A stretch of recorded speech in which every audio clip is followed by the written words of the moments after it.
unexpected. No operator service and no service from many small towns. Different levels of transmission quality and no immediate credit for wrong numbers. Only one company comes with no surprises. AT&T. The more you hear, the better we sound. AT&T, the right choice. Will the issue be decided by the flying feet of Montreal's Tim Raines? Or perhaps the baseline wizardry of the Yankees' Ricky Henderson? Will it be the league's leading stroke of the switch hitter Willie McGee of the St. Louis Cardinals? Or the classic swing of Kansas City Royals' George Brett? Or will they decide to muscle it out, leaning on Dale Murphy of the Atlanta Braves?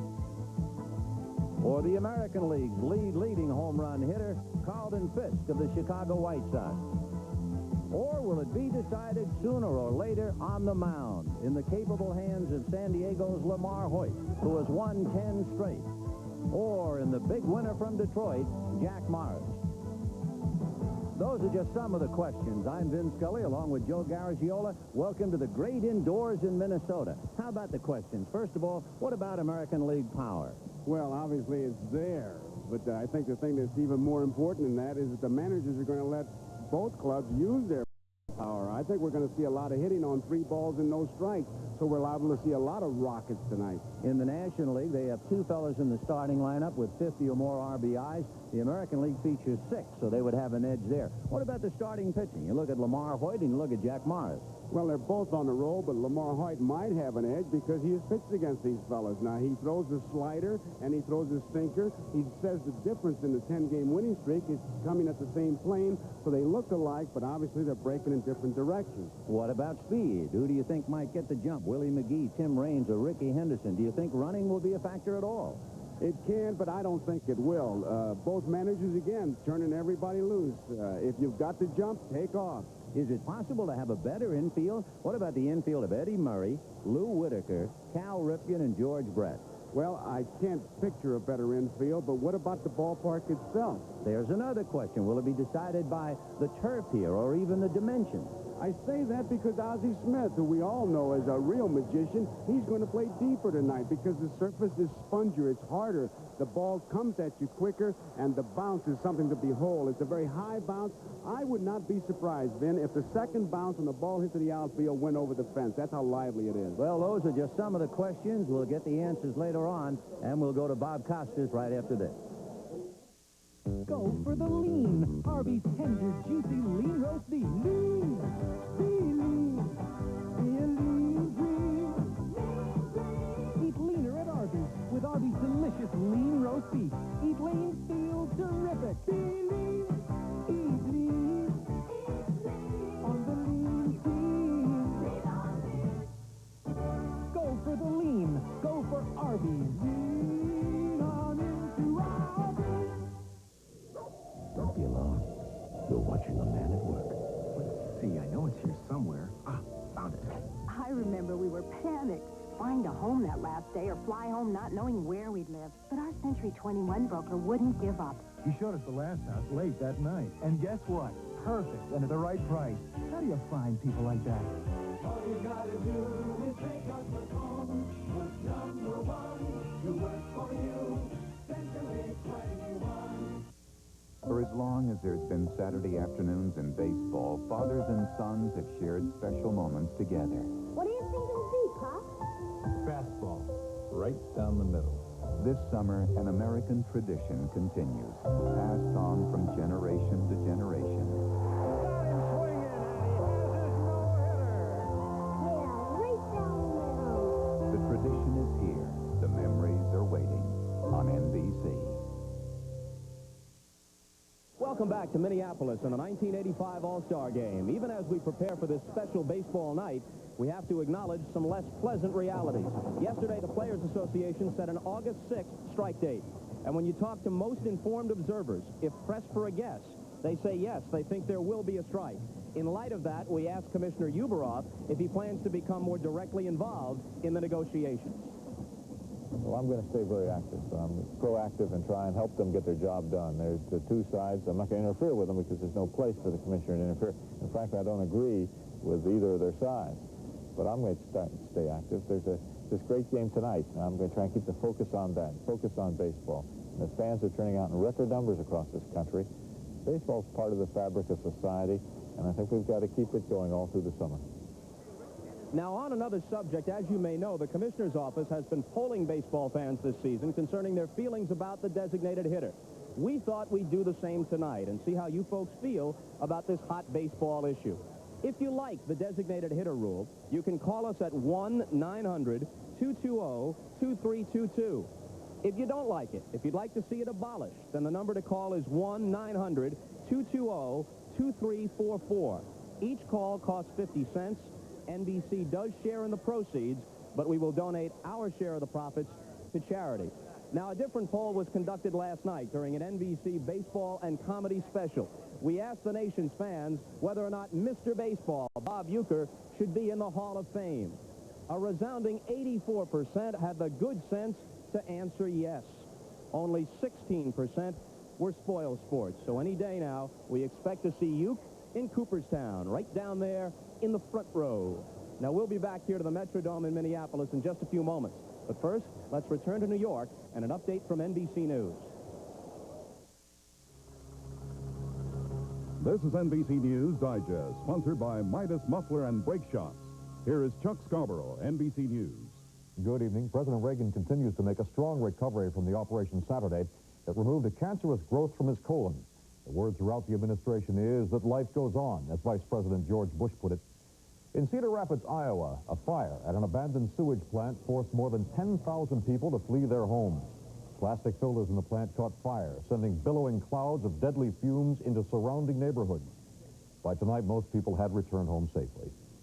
And a General Electric manager and two former GE executives were charged today with conspiring to cheat the federal government out of $800,000 by presenting false bills for overtime. I'm Chuck Scarborough in New York. More news later on this NBC station. Brakes going bad? Try stopping at Midas for a free brake inspection. It may save you money in the long run. Put the Midas touch.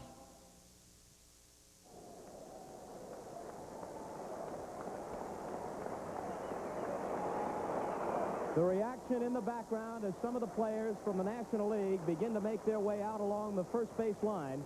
We're moments away from the introduction of the lineups, and that always sends some chills down the spines of the fans, both in the stands and watching at home. Let's go to the PA man, Bob Casey.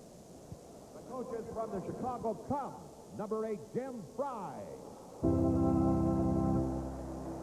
From the Houston Astros, number 5, Bob Lillis. The players from the Chicago Cubs, number 23, infielder Ryan Sandberg. From the Cincinnati Reds, number 14, infielder Pete Rose.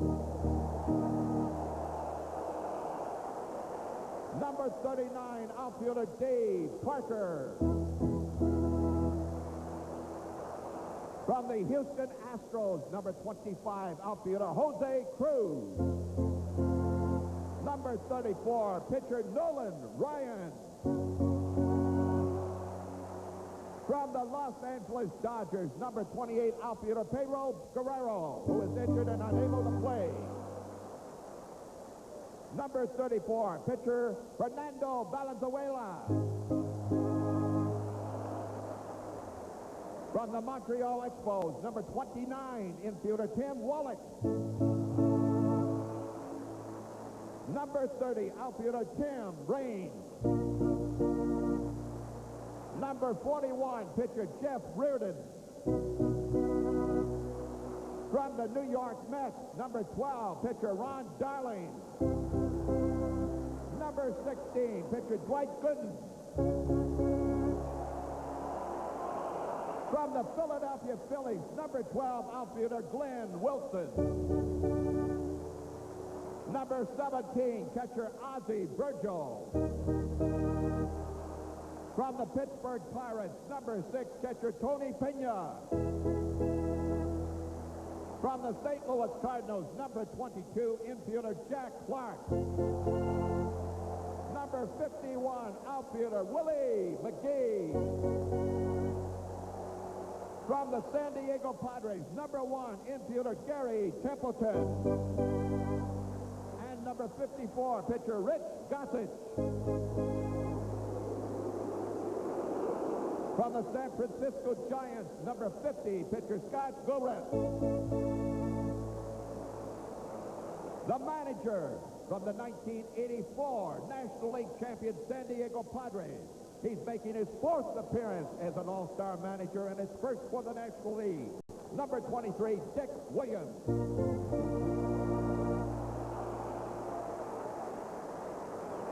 Now the starting lineup for the National League team. Leading off, playing left field. He led the National League in hitting in 1984 from San Diego. Number 19, Tony Gwynn. Batting second and playing at second base. He is a second in the National League in both batting average and RBIs. From the St. Louis Cardinals, number 28, Tommy Hurd. Batting third and playing first base, a 2-time All-Star MVP from San Diego, number 6, Steve Garvey. Batting fourth and playing center field, the National League MVP in both 82 and 83 from Atlanta, number 3, Dale Murphy. Batting fifth and playing right field, the 83 National League Rookie of the Year from the New York Mets, number 18, Darryl Strawberry. Batting sixth and playing third base, a 6-time All-Star from San Diego, number 9, Greg Nettle. Batting seventh and catching a 3-time All-Star from San Diego, number 16, Terry Kennedy. Batting eighth and playing shortstop, a 5-time Gold Glove winner and a 5-time All-Star from St. Louis, number 1, Ozzie Smith. Batting ninth and pitching, he's warming up in the bullpen to make his first All-Star appearance. He has won 10 straight games from San Diego, number 31, Lamar Hoyt.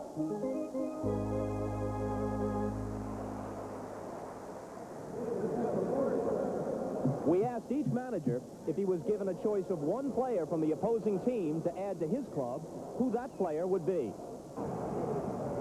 Well, I'd say this. I like that Gwynn from San Diego. I've seen him in the World Series. I've watched him a lot on TV, and to me, he reminds me of the Brett, the Balls, the Mattingly. He's one of those guys that can do nothing but get base hits. He's just an outstanding hitter.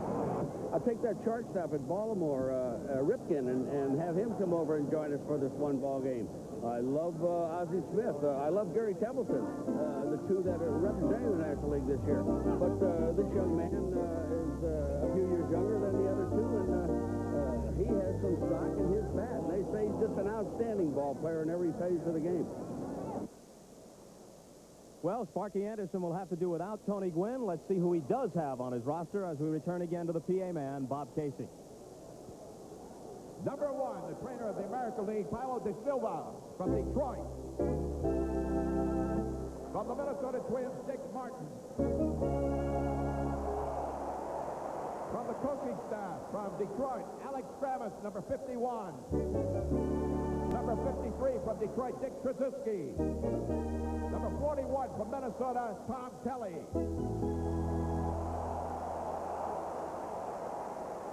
From the Kansas City Royals, number 10, Dick Hauser. From the Toronto Blue Jays, number 6, Bobby Cox.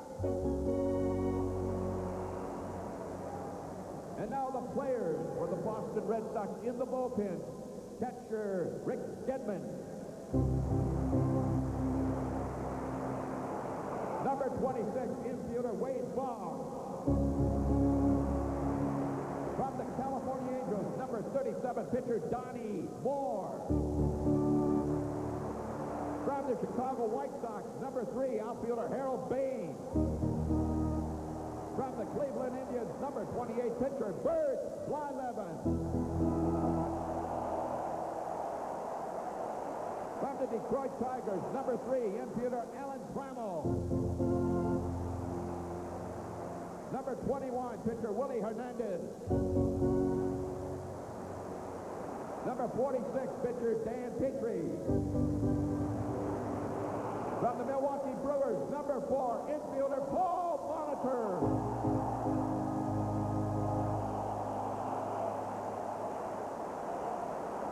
15, infielder Cecil Cooper.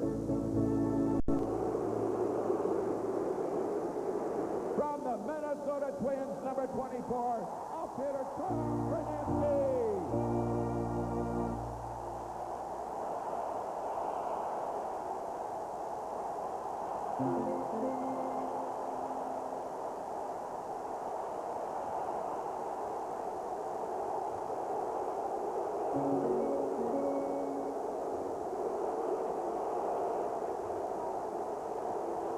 From the New York Yankees, number 23, infielder Don Mattingly. From the Oakland A's, number 50, pitcher Jay Howell. From the Seattle Mariners, number 29, outfielder Phil Bradley. From the Texas Rangers, number 32, outfielder Gary Ward. From the Toronto Blue Jays, number 7, infielder Damaso Garcia. Number 12, catcher Ernie Wett. Number 22, pitcher Jimmy Key. And number 37, pitcher Dave Steve. And now, ladies and gentlemen, the manager of the American League All-Stars from the world champion Detroit Tigers, the only manager in the history of the major leagues to have won World Series in both leagues. He's managing his 5th All-Star team and his 1st in the American League. Number 11, Sparky Anderson. And now the starting lineup for the American League team. Leading off and playing center field, the all-time single-season base-stealing champion from the New York Yankees, number 24, Ricky Henderson. Batting second and playing at second base, the 1978 Rookie of the Year from the Detroit Tigers, number 1, Lou Whitaker. Batting third and playing at third base, this is his 10th consecutive All-Star selection from Kansas City, number 5, George Brett. Batting fourth and playing first base, he has hit over 300 and driven in more than 100 runs in 3 consecutive seasons from Baltimore, number 33, Eddie Murray. Batting fifth and playing shortstop, he has led all Major League shortstops in home runs and RBIs for 2 seasons. From the Baltimore Orioles, number 8, Cal Ripken. Batting sixth and playing in right field, a native of St. Paul, has a .375 average for 8 All-Star appearances from the New York Yankees, number 31, Dave Winfield.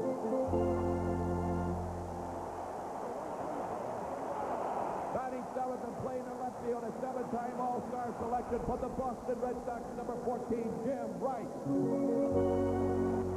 Batting eighth and catching, the American League home run leader with 23 and 10-time All-Star from the Chicago White Sox, number 72, Carlton Fisk. And batting ninth and pitching, he's warming up in the bullpen to make his 3rd All-Star appearance. He has won 2 games in the '84 World Series from Detroit, number 47, Jack Morris.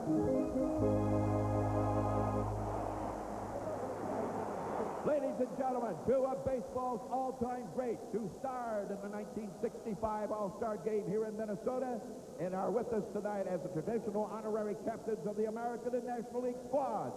For the National League, this great left-hander won the Cy Young Award 3 times and had a career winning percentage of .655 for the Los Angeles Dodgers. He was the winning pitcher here in the '65 game, a Hall of Famer, number 32, Sandy Koufax.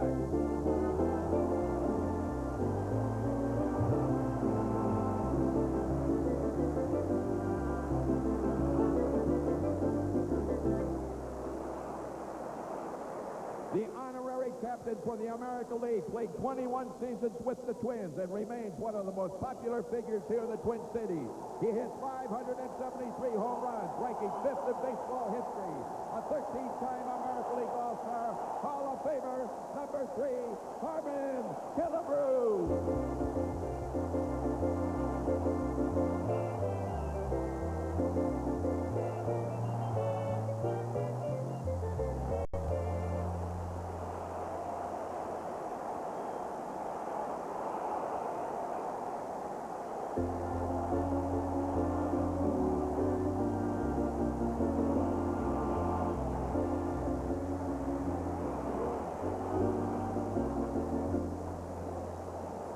Ladies and gentlemen, the entrance of the colors.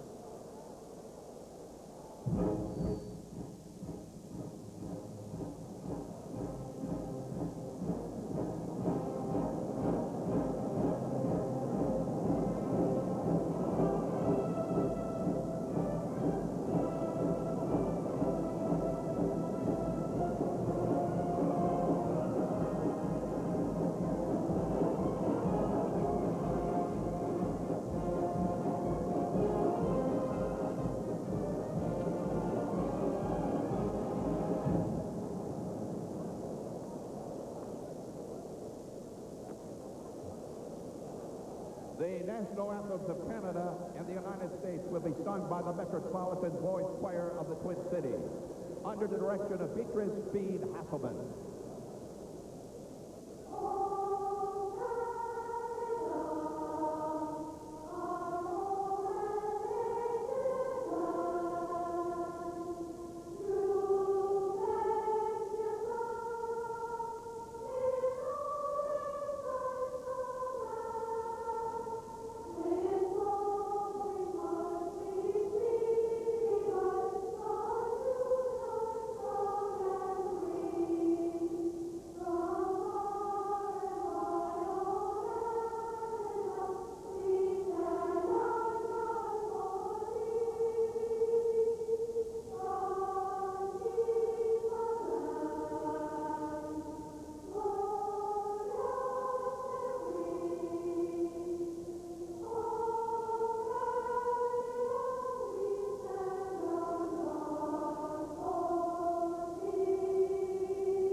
Major League Baseball and its fans around the world would like to extend their thoughts and prayers to President Ronald Reagan for our complete recovery.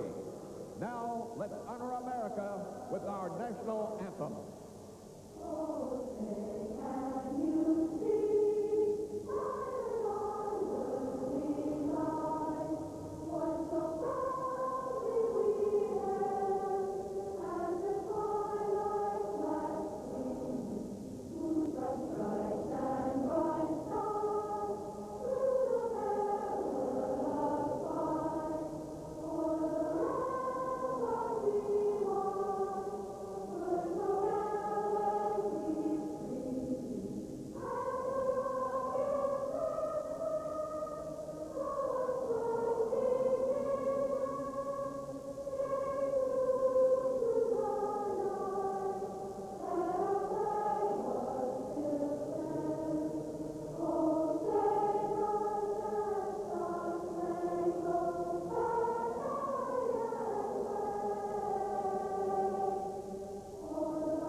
Will be here with the play-by-play right after these messages from your local stations. A promotional fee has been paid to NBC by United Airlines. You're not just flying, you're flying the friendly skies. Thursday on Cheers, you'll scream when you find out why Carla turns down a marriage proposal. And on Night Court, when Dan finds Miss Right, will everything go wrong? He's getting married.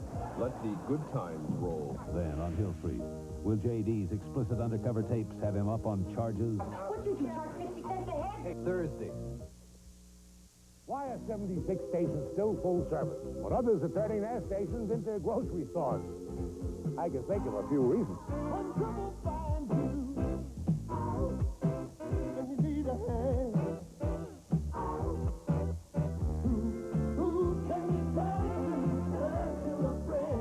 whether it's service in the bay or at the pump island, what are friends for? Come on in, get the VIP treatment. Turn to a friend. I'm a milk drinker. I care about this body of mine.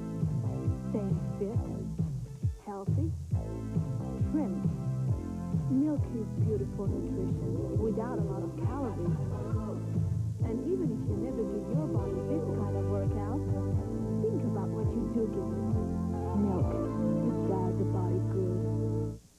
Tom Nettles, weeknights at 5, 6, and 11. NBC Sports presents the Stars from the National League against the Stars from the American League. Tonight, live from the Metrodome in Minneapolis, it's the 1985 All-Star Game. Brought to you by Ford, who invite you to drive the new Ford Escort. Have you driven a Ford lately? By light beer from Miller, everything you always wanted in a beer, and less.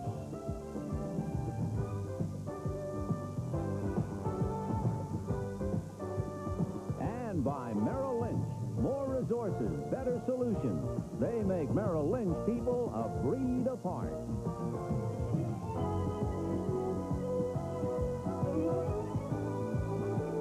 Hi, everybody. Once again, this is Vin Scully along with Joe Garagiola, welcoming you to the great indoors in Minnesota for this 1985 All-Star Game between the National and the American League.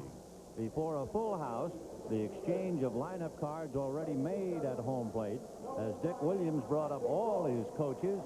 Sparky Anderson came up with Harmon Killebrew, and in a moment, some kind of all-star history, because Nolan Ryan and Pete Rose will simultaneously throw out the first ball. Ryan to the All-Star squad for the 6th time in his career, baseball's all-time strikeout leader. He reached the 4,000 mark July the 11th, and he has 5 no-hitters. Rose for the 17th time selected to play an All-Star competition. 35 more hits to catch Ty Cobb. There they go. 2 of the great ones, Nolan Ryan and Pete Rose, on their way to the Hall of Fame. We'll be back right after this.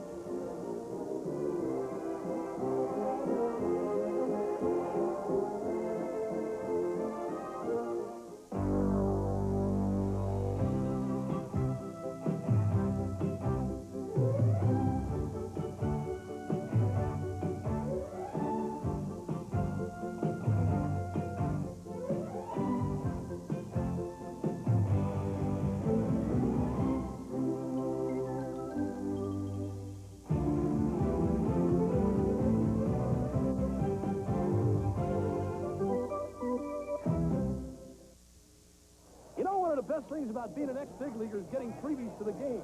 Call the front office, bingo. And once these fans recognize me, I probably won't even have to pay for my light beer from Miller. I love them. These fans know I drink light because it's less filling and it tastes great. Good seats, huh? You're in the wrong seat, buddy. Come on. Oh, I must be in the front row. Come on. Light beer from Miller. Everything you always wanted in a beer, and less. Good seats, hey, buddy. He missed the tag. He missed the tag. In 1984, a Persian Gulf conflict threatened a world oil shortage. I think we better alert the Secretary. Investors called Merrill Lynch. How does this affect the energy stocks? Research has been covering the situation. Take a look at this, Dave. This could really impact oil stocks. Better check sources in the Middle East. Facts clearly spell out that it was a political maneuver. So the flow won't be interrupted. More resources. Here's the latest. Better solutions. Ah, that's good news. Merrill Lynch people, a breed apart. The following message is furnished by Major League Baseball. Now you can get your copy of the official All-Star program, the same one sold at the ballpark. The All-Star program is a collector's item with 92 pages of All-Star action past and present. To order your copy, send check or money order for $5 to All-Star Program, Post Office Box 8585, Clinton, New Jersey, 08650. Make your check payable to All-Star Program. That's All-Star Program, Box 8585, Clinton, New Jersey. Allow 6 weeks for delivery.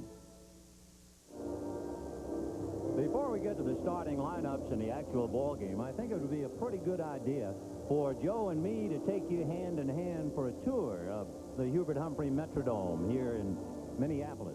And I guess starting down the left field line would be a normal spot.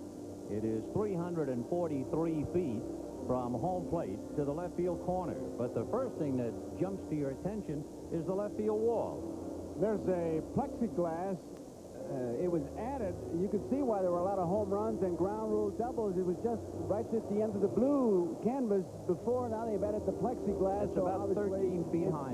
It's 7 feet high, the fence, and you could see that the ball coming off that obviously would be in play. But, man, there must have been a lot of them jumping in there. Well, as you move out into the power alleys, it's 385 into deepest left center. When you get to straightaway center at 408, that fence is only 7 feet high. Then you go to 367, down in the corner 327, and in the right field area, the wall has been covered so that is 23 feet high. You really have to get it up to get it out. The ceiling here is something to see. When you first walk in here and you look up, it looks like countless number of sails that have been strung out to dry. And the first thought is somehow you've blundered into 2 years before the mast. But actually, it works out very, very well. The players, when you hear about not being able to see the ball, you can't take your eye off the ball. In the outdoors, when you're looking for a fence, you take your eye off for a split second. Not here. You better, once you focus on that ball, stay on it, or you could be in deep trouble. Now we'll come down to the ground and go right to the mound where Jack Morris is loosening up. Morris, who's from St. Paul, one of 3 in this game. Paul Molitor and Dave Winfield all hail from that fabled city. It's his 3rd All-Star game. As you can see, a record of 10-6. He started the 81 game in Cleveland, and he relieved in the 84 game in San Francisco. He has a great fastball. His record shows that, a great slider, and you'll see, if you've been hearing about that term of the 80s, the split-finger fastball, here's a fellow who really throws one. He's got a great one, a split-finger fastball, and here we go. Well, he'll be tested by Tony Gwynn, the left fielder, followed by Tommy Herr, and then Steve Garvey. 1 ball and no strikes. Defensively, you have Murray and Whitaker, Ripken and Brett, Rice, Henderson, and Winfield, and Fisk behind the plate. Gwynn, last year's National League batting champ, in there. Larry McCoy of the American League calling balls and strikes. John Kibler, who was here for the All-Star game in '65, is umpiring at first. Nick Bremigan at second. Charlie Williams at third. Off speed, fouled away. Drew Coble down the left field line. Randy Marsh of the National League down the right field line. And the lines are something to see here as we look at Tony Gwynn. The foul lines are red, white, and blue, and would you believe it, the base paths lead to bases that look like small American flags. Ground ball to the right side. Whitaker playing him deep and gets him. There is the bag. To slide in almost seems un-American. You should at least take your cap off. With some of the averages that we've seen this year, a lot of the players feel that way. Where is Tommy Herr? One big difference between the National and the American Leagues. The National League features 6 switch hitters. Tommy Herr and Ozzie Smith, 2 of the 6 in the starting lineup. 1 switch hitter for the American League, Eddie Murray. Tommy Herr, as you can see, with 3 home runs and 68 RBIs, is on track to do something that hasn't been done in a while. He could be the first player since George Kell, back in 1950, had 100 RBIs with less than 10 home runs. The last time that happened in the National League in 1945 and 46, Dixie Walker of the old Brooklyn Dodgers. Tommy Herr had 3 knee operations. He's been pretty well banged up, but he's had an outstanding season to win the nod over Ryan Sandberg. Foul back. The infielders here use that marking around the infield, kind of the key on. They're way deep. Look at Ripken at short. Whitaker back. That ball gets to you in a hurry.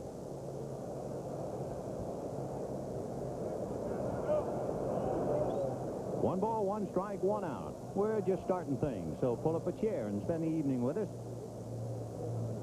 1-1. Fouled away. 1-2. The honorary captains you've already met, Sandy Koufax, who was the winning pitcher here in the All-Star game in 1965. The honorary captain for the American League is Harmon Killebrew, who hit a home run in that All-Star game 20 years ago. The final score in the '65 All-Star game was 6-5. Pretty easy to remember that one. 1-2.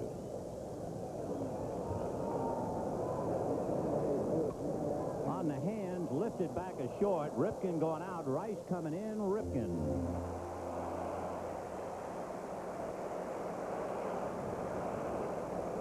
So Morris disposes of Gwynn and Herr, and now we'll go after Steve Garvey. It is interesting to think about what might have been. When Garvey graduated high school in Tampa, Florida, he was drafted by the Minnesota Twins in 1966. They offered him, in his words, somewhere around $8,500 to $9,000 to sign, and he said, no, I'm going to Michigan State. And he became a Dodger, and the rest is history. If Jack Morris keeps throwing that breaking ball where he threw that one, nationally he's going to have big, big problems. You know, I have a question for you, looking in at Carlton Fisk with the count 0-1.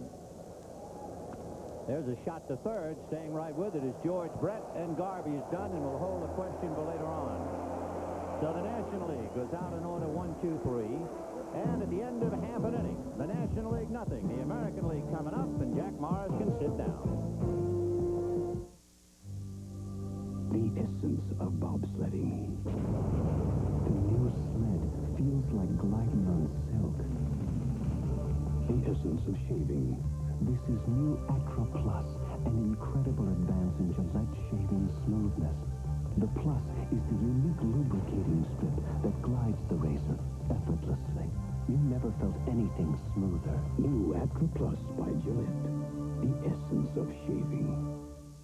With all their space-age technology, most microwave ovens still cook too many things unevenly. Undercooked here, overcooked there. A problem you won't have with the Sharp Carousel 2 convection microwave. Thanks to Sharp's turntable design, food cooks evenly at every turn. After all, what's the point of owning a microwave if it can't even do the little things right? Sharp microwaves. From Sharp minds come Sharp products.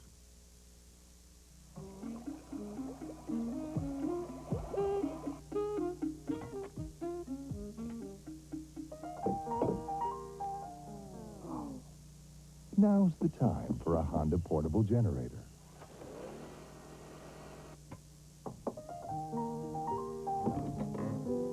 Honda. Power, anytime, anywhere. Would you like some more coffee? I'd love some, but don't you think it's a little bright in here? Bottom of the first inning. There's an unusual look from our sky cam atop the pitcher. You can really see the stride of Lamar Hoyt. And you get a good look at where the landing area is, and that's the trouble spot for a lot of pitchers, because with this wide stride, it'll be interesting to see where Jack Morris lands, because that can really throw you off if indeed you're not hitting in approximately the same area. I assume that could be a problem in any game, particularly an all-star game. Various pitchers with different strides really chewing up that hill. It makes for a big problem, and that's why a lot of times you see them turn into real groundskeepers. Lamar Hoyt of the San Diego Padres, the second Padre pitcher to ever start an all-star game. Randy Jones did it at Yankee Stadium in 1976. Lamar won 9 straight for the Chicago White Sox in 1982, and he comes in this game having won 10 in a row. That's the last week in May. Ricky Henderson, Lou Whitaker, and George Brett in that order. Henderson doesn't give you much of a strike zone. His stats tell you the story, but I think Eckersley described him really well. Well, Henderson in that familiar crouch, and the pitch up, ball 1. Eckersley said that offensively he can turn a walk into a triple, and defensively turn a double into an out. And he fouls that away, 1-1. This will be one of the many interesting matchups. Lamar Hoyt is a brilliant control pitcher. He's only walked 11 batters plus 2 intentional this year. And, of course, Henderson in that crouch makes things very difficult for you. He's got a strike zone about the size of a belt buckle. Look at it. 1 ball, 1 strike. Fastball hit over the mound, over second, into center field, and here we go. Keep in mind that the manager said that those who can run have the green light. He can run anytime he wants. But Henderson said his ankle is a bit tender. He was going to make the decision after the workout tonight whether he would be running or not. If he is running, he'll take 3.5 steps off first base. That's as big a lead as he gets. Well, he's already stolen 41 bases. The Yankee record is 74. He's well on his way. Held on by Garvey. And here is Lou Whitaker. And a funny thing happened to Whitaker on the way to the All-Star game. He forgot his uniform. And that's the sorriest excuse for a big league uniform. He had to go to a replica store and buy a shirt. Then he has somebody else's Detroit pants, and he's wearing Minnesota stockings. And he pops it in the air to right field. Strawberry signaling that he has the play. Henderson goes to the bag and holds, and now bluffs a bit to draw the throw to Tommy Herr. So Whitaker a fly ball, one away. Now George Brett. Look at that uniform, Joe. They call that early truck. Truck got there about 7 o'clock, and he just barely got it before it took off again. That's amazing. You would forget your uniform, but stranger things than that have happened. And you see that one on his back? The one is put there by a marking pencil. So with one out, Henderson at first, Brett climbs in, leading the American League at 358. And, of course, you remember in 1980 when he hit 390. And I'll bet that uniform goes down with the pine tar bat. Steve Garvey, Tommy Herr, Ozzie Smith, and Greg Nettles on the infield, with Tony Gwynn, Dale Murphy, and Darryl Strawberry in the outfield. Henderson a short lead. Increased it now, but bluffs. Usually the bell goes off when that runner's right foot hits the rug.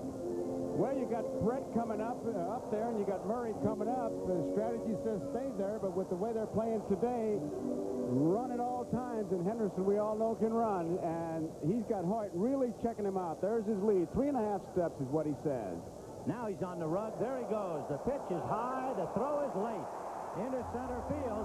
Backed up by Murphy. Henderson to third.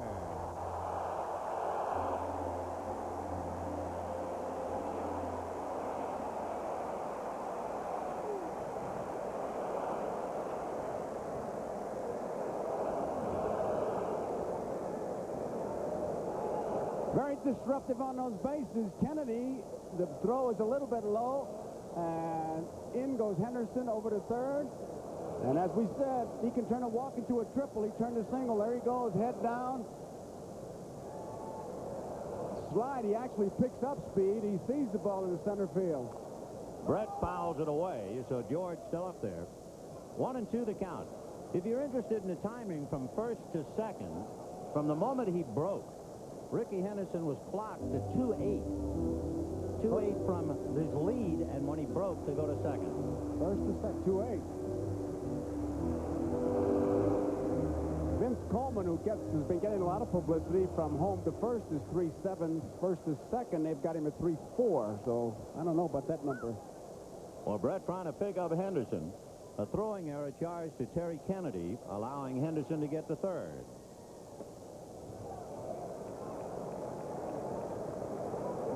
Brett came in here with an 8-game hitting streak, and the count 2 balls and 2 strikes. He had really been on a tear when you think about the fact he went through the month of June without a home run.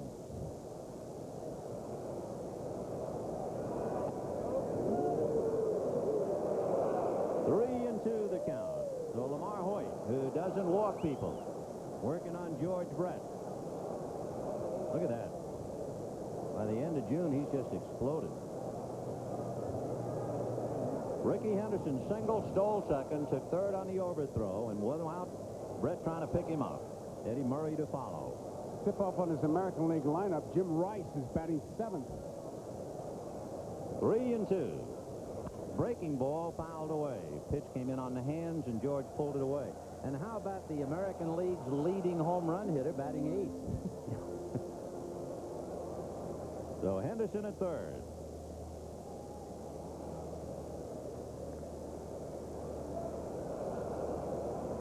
Infield back. Fastball is lined to left. Racing over is Gwynn to make the play. Henderson tags and will score.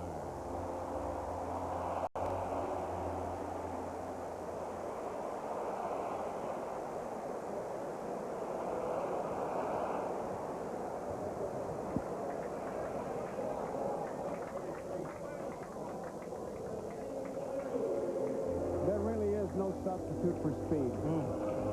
And the throwing error course, by Terry Kennedy sets it up. Henderson could not have advanced to third on a line drive to left, so it is 1-0 American, and here is Eddie Murray. And he pops one up in the sailcloth, and it'll be Ozzie Smith. And that's that. So it's an unearned run. The American League will take it anyway. 1 run, 1 hit, 1 stolen base, and 1 very big error. At the end of an inning, American 1, National nothing.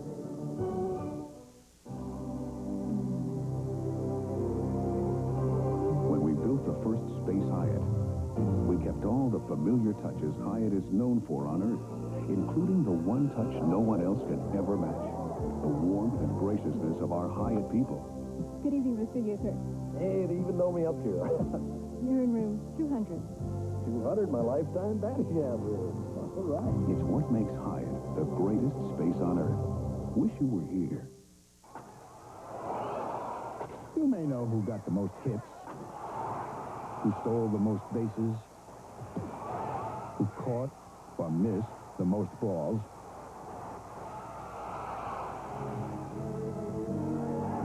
But do you know which company's financial strength protects every single Major League ball player? It is the Equitable that helps them live the good life.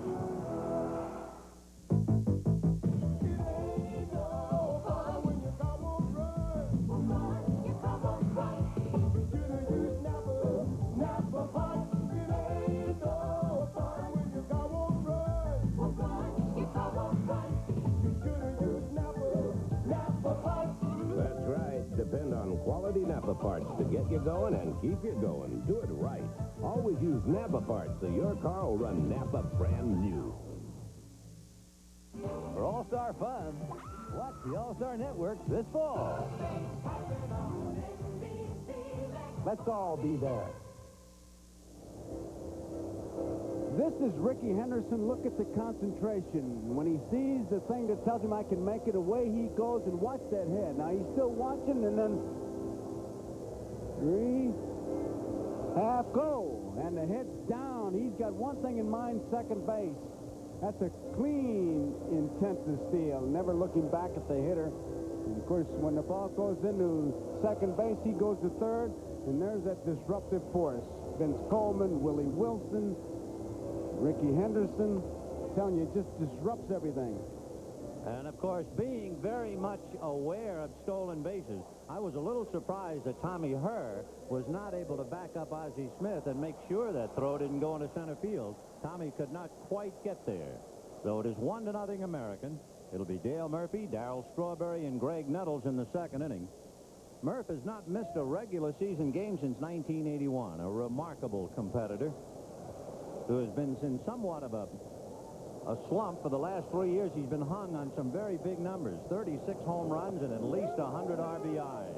Strike. With our center field shot, you can see that Fisk is the catcher with Morris, where he's moving around, giving him the location. And they try to keep that ball away from Murph, although you can't keep throwing out there. He'll sit on it. I got a question for you. Remember about Carlton Fisk?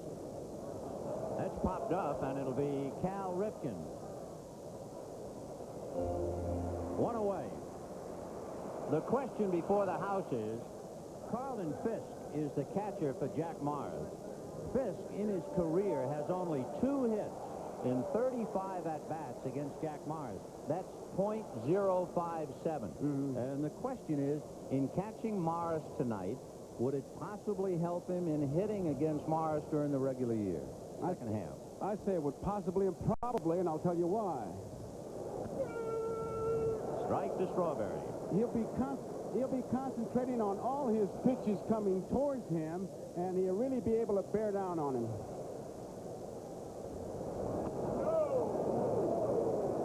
One ball and 1 strike to Darryl.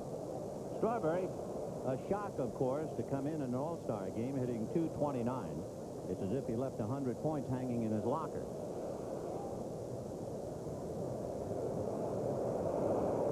Off speed.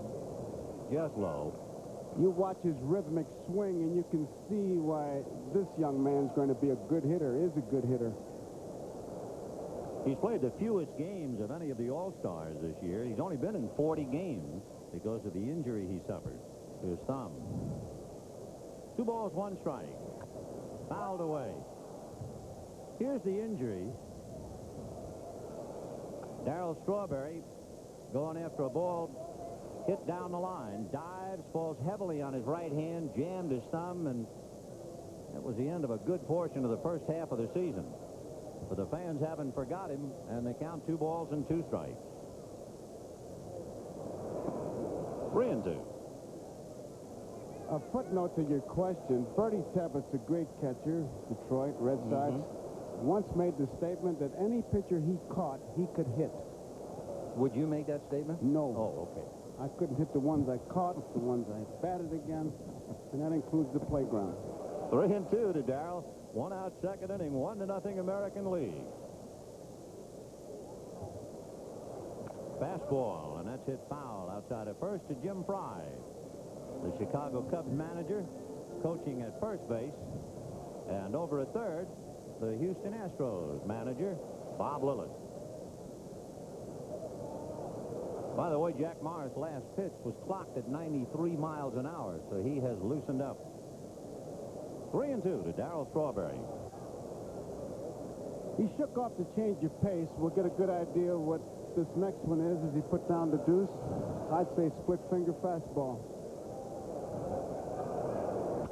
And it is whacked into left field for a base hit. So Jim Rice up with it. And you notice how very cautiously Rice played that base hit. You wonder what a split finger fastball is and how it's thrown. Watch as Morris gets his hands back. Look at his finger. No, that was a fastball. That was a fastball. So with Strawberry at first, here is Greg Nettles, the 36th player in All-Star history to play for both leagues. Goose Gossage, Nolan Ryan, and Dave Winfield also have that honor amongst the players involved in this one. And, of course, it seems a shock to the National League not to have Mike Schmidt playing third. That's hit foul down the left field line out of play. It's the first time in 6 years Schmidt hasn't started at third.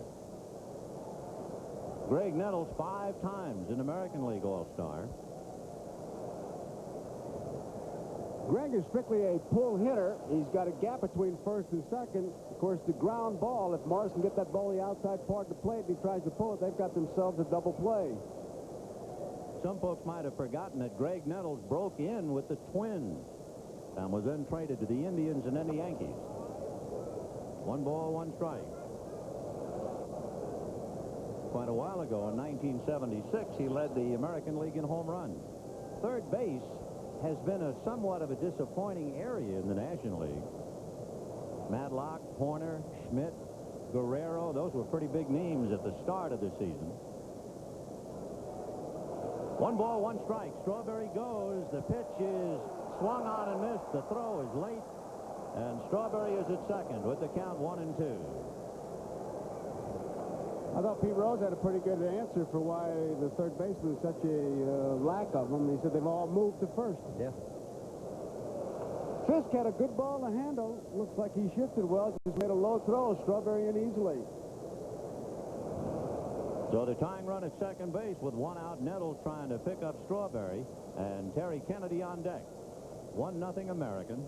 Top of the second, 1 away.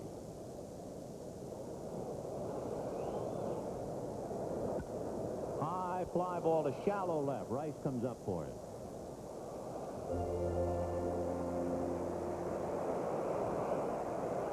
So Terry Kennedy will be coming up with 2 out, and we'll pause briefly for station identification. This is the NBC Television Network.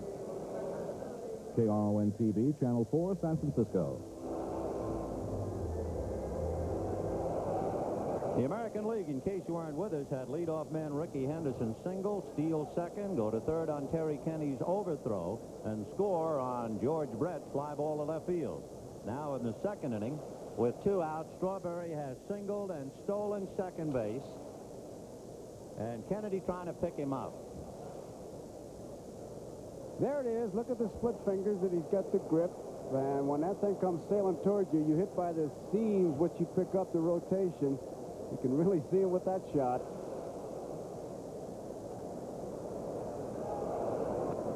So Kennedy, who set up the American League run with the throw, now has a chance to get the National League even. And he is here because of the knee injury suffered by Gary Carter of the Mets. Off speed, fouled away, a little bit out in front of it. 1-1. As you might know, as you look at Terry Kennedy and his numbers, he's here for Carter. Ron Darling is here for Andujar. Rick Gedman is here for Parrish. And Glenn Wilson is here for Guerrero. Of the injured and absent and unaccounted for, Pedro Guerrero is here in uniform, but he will not play. Shot up the middle, base hit into center. Here comes Strawberry. Henderson is going to throw towards the plate, cut off by Whitaker, and we're all even at 1. So Kennedy give it, and Kennedy taketh away. He hit it right back up the middle. Looked like he hit a breaking ball and sent it right back up the middle.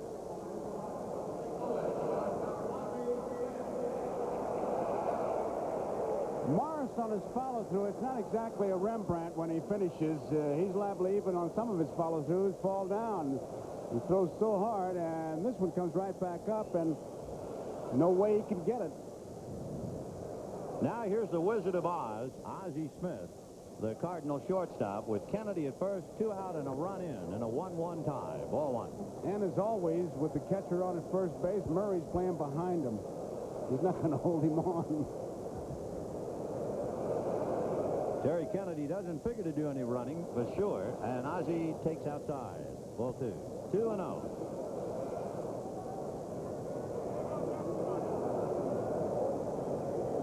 Little man really having a big year, and he's played in all 85 games for the Cardinals.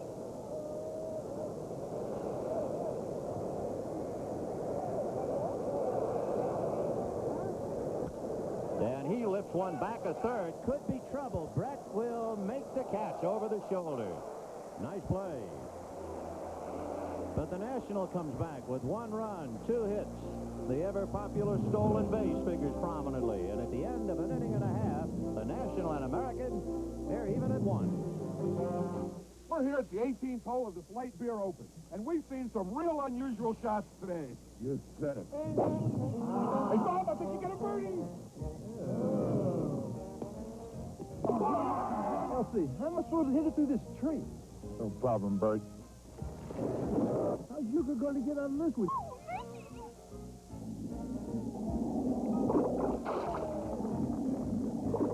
That calls for another light beer from Miller. Make it 2, 3, 4. It's a good thing Mike's left filling. Back to you, Mickey. John, the last player's approaching the tee. I want to go to 100 yourself. I won't be long, girl. Hold my calls, will you?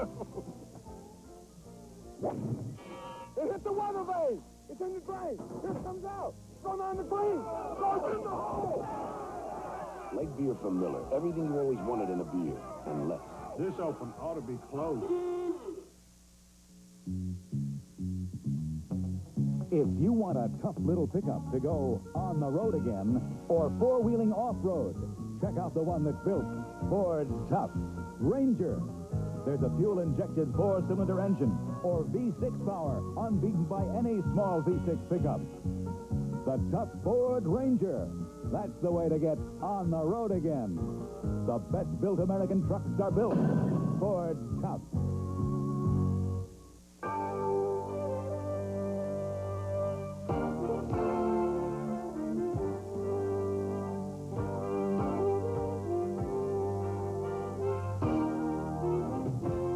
It's like no other race in the world. The Michigan 500.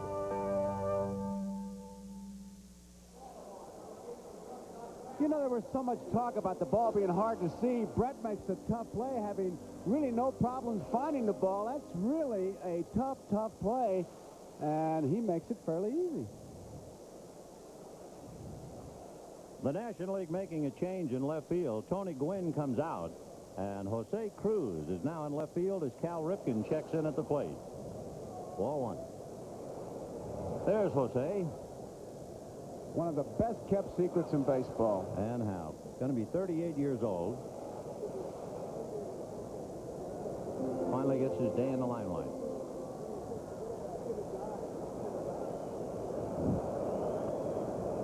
He's one of those guys you wind up on opening day, and he goes out and has a good year every year. 2 balls and no strikes to Cal Ripken. He'll be followed by Dave Winfield and then Jim Rice. Ball 3. The only thing Ripken doesn't have, he doesn't run well. 1983, he didn't have a stolen base, even though he had 663 at-bats. That's an all-time record. Might be hitting. High strike, 3-1. Dave Winfield on deck, then Jim Rice.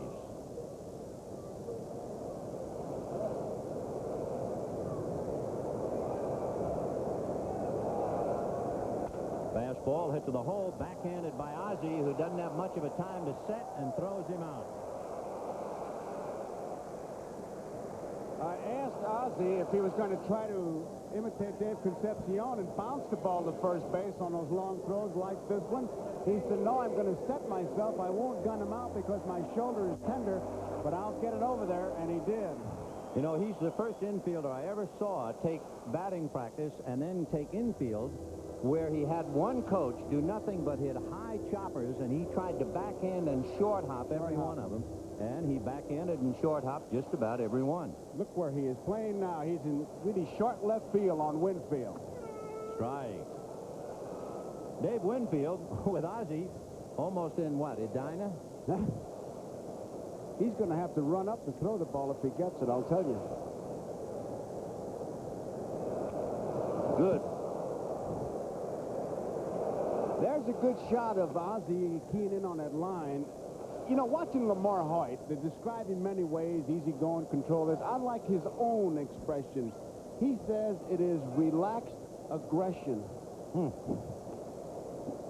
Well, Lamar Hoyt, even 1-1 here in the second inning, working on a guy in a baseball uniform who might have been here in a football uniform. When you think about the fact that the Minnesota Vikings drafted Winfield, 17th round draft choice in '73.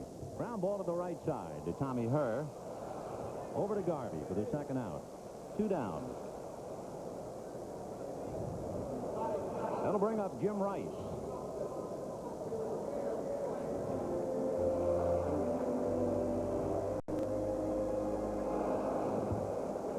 Four times in his brilliant career, Rice has had that most coveted of offensive seasons. 30 home runs, 100 RBIs, and a .300 average. Lifetime average above 300. 6 times he's had 100 RBIs or more a year. Fastball, and he popped it to right field. Strawberry coming to the line. So Rice is late on a good fastball, and the American League is out in order. In the end of 2, a 1-1 tie. We'll be right back after these messages from your local station. For All-Star Romance, make it NBC, your All-Star network this fall. I like the concept.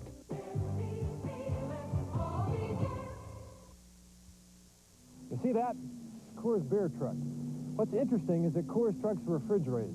That's because heat hurts the taste of beer, any beer. So that's why Coors ships their beer cold, keeps it cold till it gets to your store. And why does Coors and only Coors go to all that expense and trouble? Simple. So you get a better beer. And you want a beer that's a little less heavy, never bitter, but with all the spirit of a great beer. Coors is the one.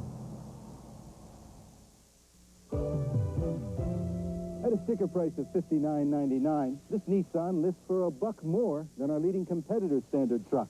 But look what you get for your buck. A bigger engine, bigger payload, a 5-speed, steel-belted radial, welded double-wall bed, all for $59.99. Nissan, it's a lot more truck for $1. 8.8% financing will save you lots of bucks on any new Nissan truck. The rate is great. The name is Nissan. Only one major California bank doesn't impose a per-check charge on any personal checking account. Wells Fargo. No charge for the express banking machines. No confusing calculations. No end-of-the-month surprises on your statement. Wells Fargo checking. It's that simple. No per-check charges, unlimited access. Once again, Wells Fargo Bank comes through. Tom Nettles, weeknights at 5, 6, and 11.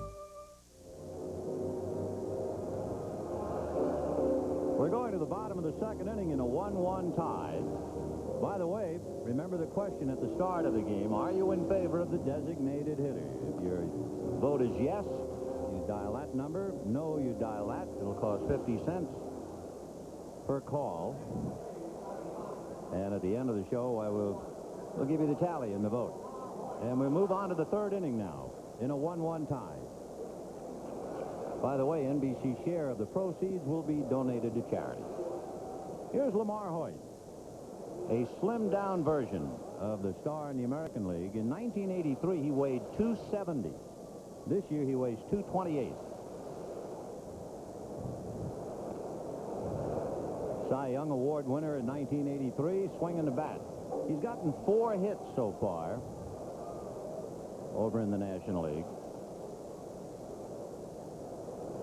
Lamar Hoyt, followed by Jose Cruz and then Tommy Herr. Third inning, 1-1.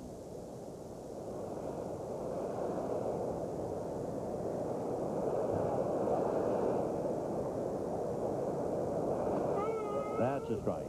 0-2. It's pretty apparent that Morris is calling his own game. Fisk is trying to get in sync, but it's pretty difficult when you haven't caught a fella to get right into the groove. So down goes Lamar Hoyt.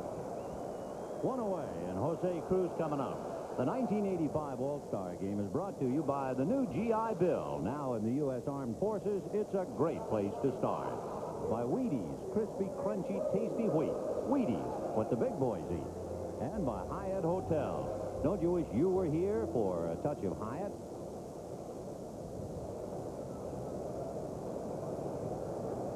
Jose Cruz. 4-1. It's an unbelievable fact. Last year, Cruz led the Astros in home runs, despite not hitting a home run at home all year. All of his home runs were hit on the road. And he is an Iron Man. He's in there all the time. In 8 years before this season, he had missed a total of only 36 games. 1-1 to count. It's one of those 55-foot pitches that kind of chews you up as the catcher. It got Fisk in 2 different places, and you can see him flexing that arm a little bit. Of course, the umpires always will check the ball. He's checking arms and limbs, and the other guy's checking the ball. Fisted foul off to the left, out of play. You watch that. I think it's a reflex action. I don't think the umpires mean anything. You could be down there, foul tip pitcher. He's looking at the ball. What are you looking at the ball for? 1-2 to Jose.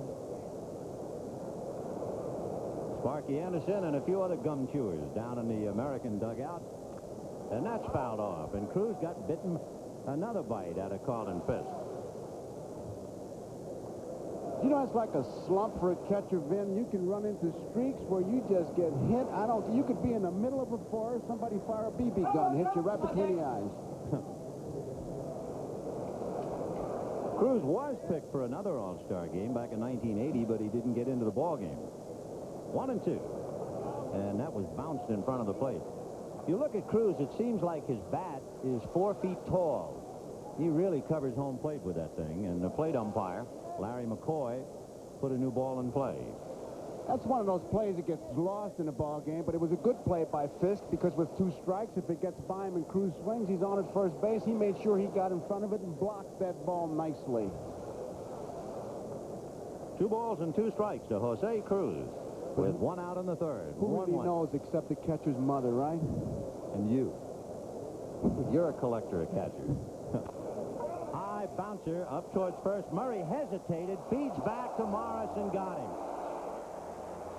Eddie Murray was a little timid, afraid that ball might kangaroo on him, but Morris alertly covered to handle it. It's one of those plays that can only happen in a place like this. He finally gets it. Morris gets there a bit late and really steps on the bag in bad shape. He got watch where his right foot gets. Too far over. He should get the got that blue section instead of the red section, and he could have been stapled. You see him duck. He thought Cruz was coming right up over his back. Certainly did. So with 2 out in the third, a 1-1 tie. Here's Tommy Herr. He popped up to short in the first inning.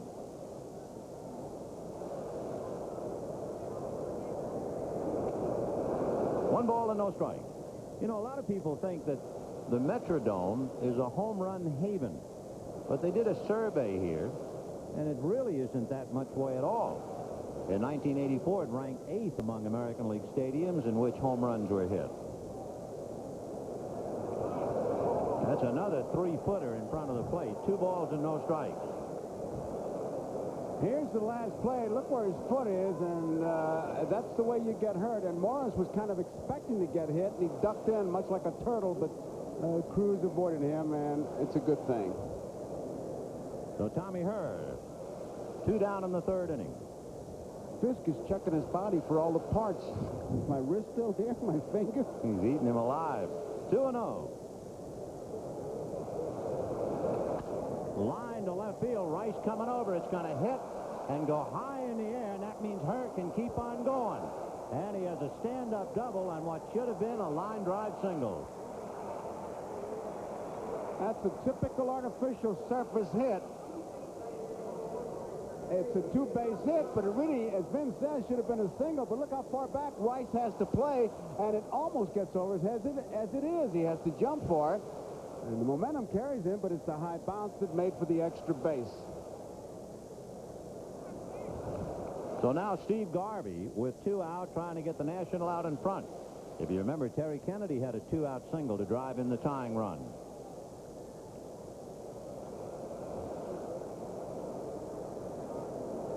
He is much healthier this year, getting over a thumb injury. It was the thumb injury that broke his playing streak.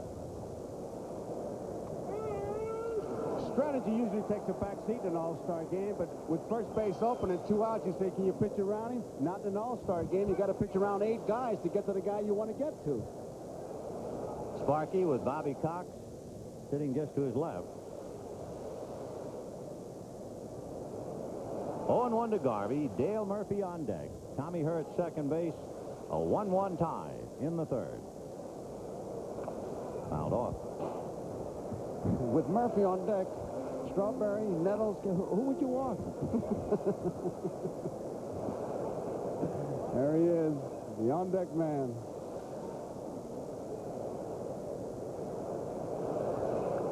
Jack Morris, who struck out Lamar Hoyt to open up this inning, leads the American League in strikeouts, and he has Garvey 0-2.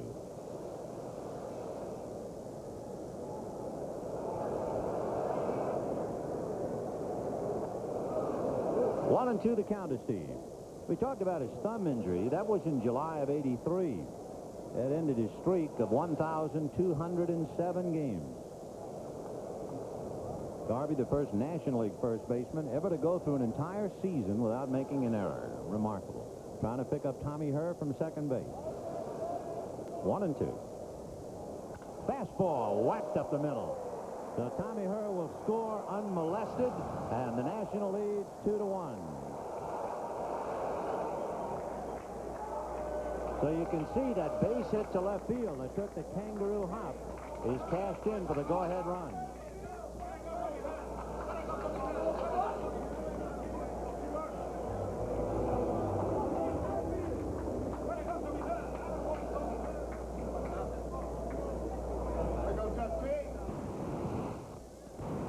Boy, you're right in there with the guys. Yeah, great place for that microphone.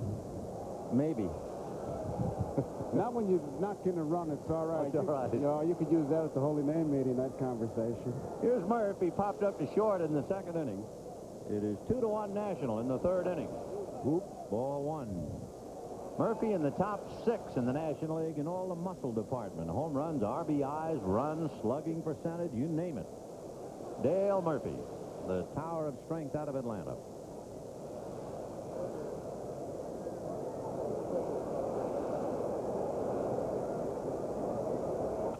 And he lifts one to shallow center. Henderson, look out. Look at that thing bounce like a golf ball. Murphy will go to second. Garvey stops at third.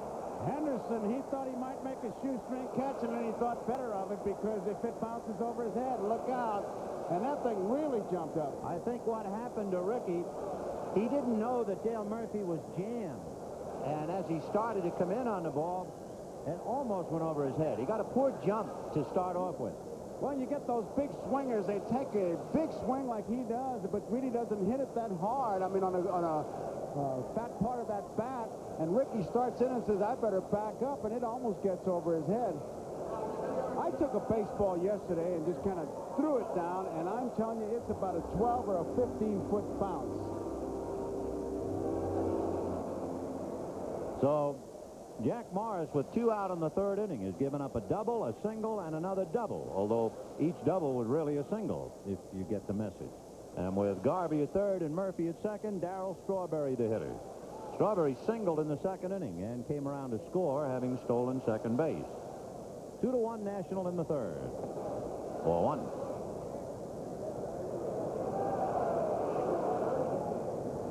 Is that a picture of relaxation? Stan, that was just a ball. It was low. He played in last year's game, went 1 for 2, had a double. 1 ball, no strikes. Big rip. Came up empty, way out in front of it. Changed speeds well on that one. Hoyt struck out. Cruz grounded out. But then Hurd double to left. Garvey singled up the middle, and Murphy has doubled Garvey to 3rd. 1-1. Ball 2. 2-1.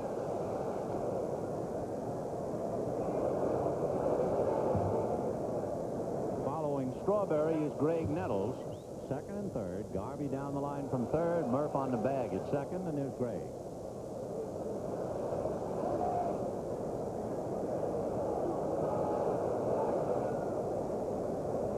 Change very high.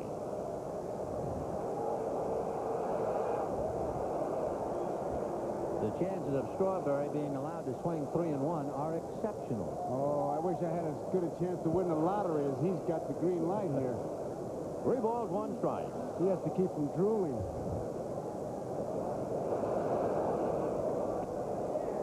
Three and 2.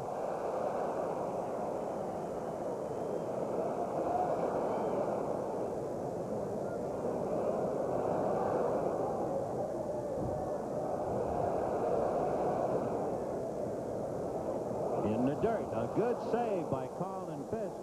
Otherwise, another run is over, and the bases are loaded. That's the first walk given up by Jack Morris.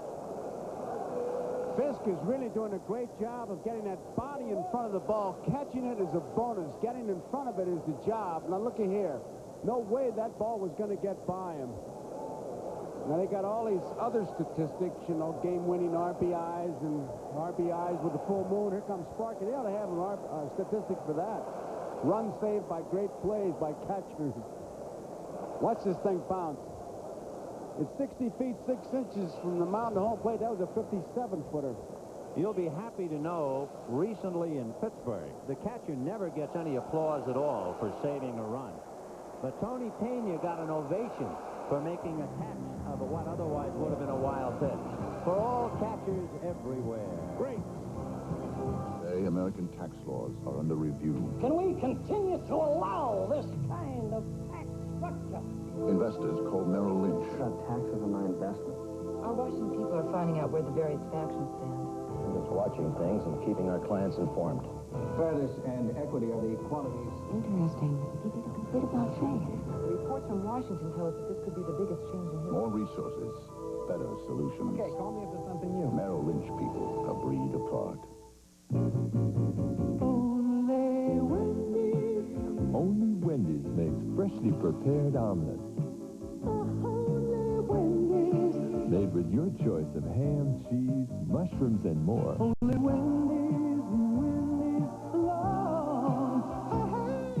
Your choice of 4 freshly prepared omelet platters. So if you want an omelet prepared fresh, you know where to go.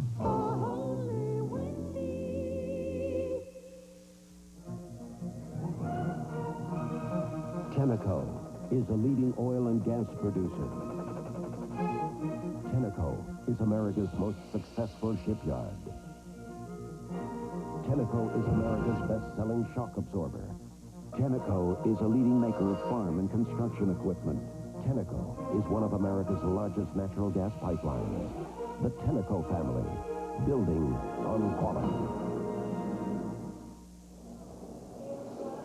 Jimmy Key, the youngest of the American League All-Stars at 24, 2 days younger than Don Mattingly, the left-hander out of Huntsville, Alabama. And Toronto had not had a win by a left-handed starter since 1980 before Jimmy Key. Here's how his manager, Bobby Cox, describes him. He said he has great poise. He's got a pitch inside, especially to the right-hand hitters. He's got all the pitches. He'll throw sinkers to right-hand hitters. Good command, no trick pitches, good curveball, keeps the ball down. I was thinking, as you see Bobby Cox and Dick Hauser, the feeling that Sparky Anderson had in bringing Key in to bail him out of a jam. It was just a month ago that Jimmy Key had a no-hitter going against Detroit until Tom Brookins singled in the 9th inning. But now Sparky needs him for help with the bases loaded, 2 out, and Greg Nettles at the plate.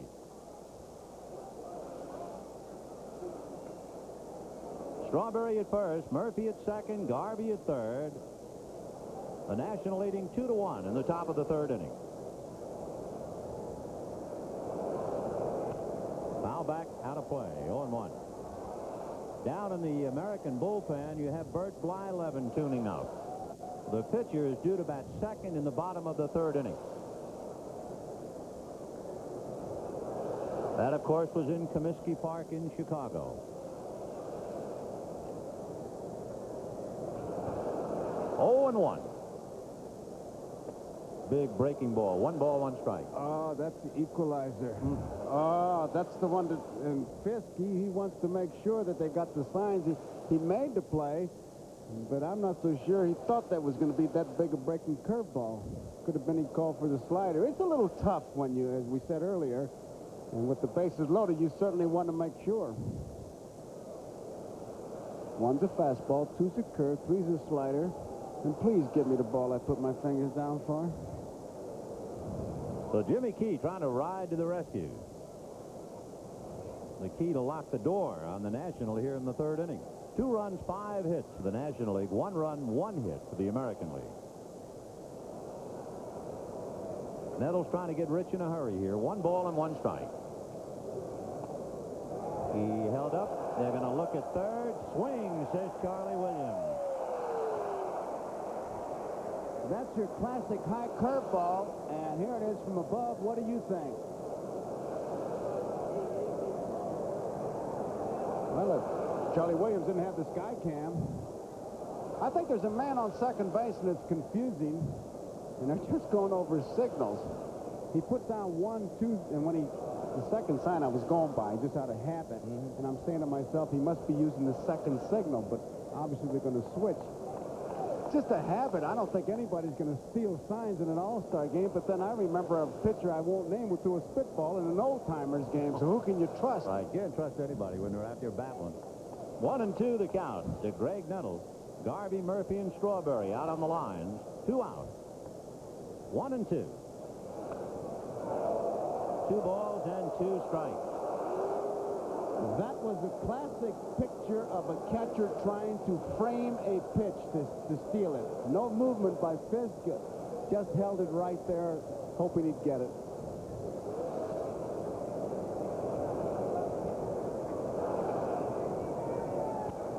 And that's lifted foul off third. Brett might have a play. He's got it.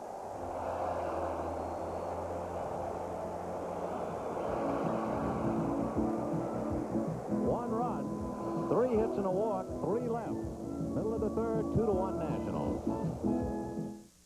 New Seagram's Cooler. Taste it all. Reward yourself. New Seagram's Cooler. A great break from beer. More with it than wine. New Seagram's Cooler.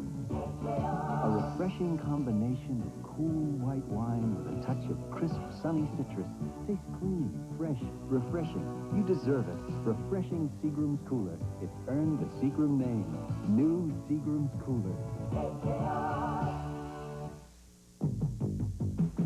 Lots of hustle, that's our repeat. That's why he's eating what the big boys eat.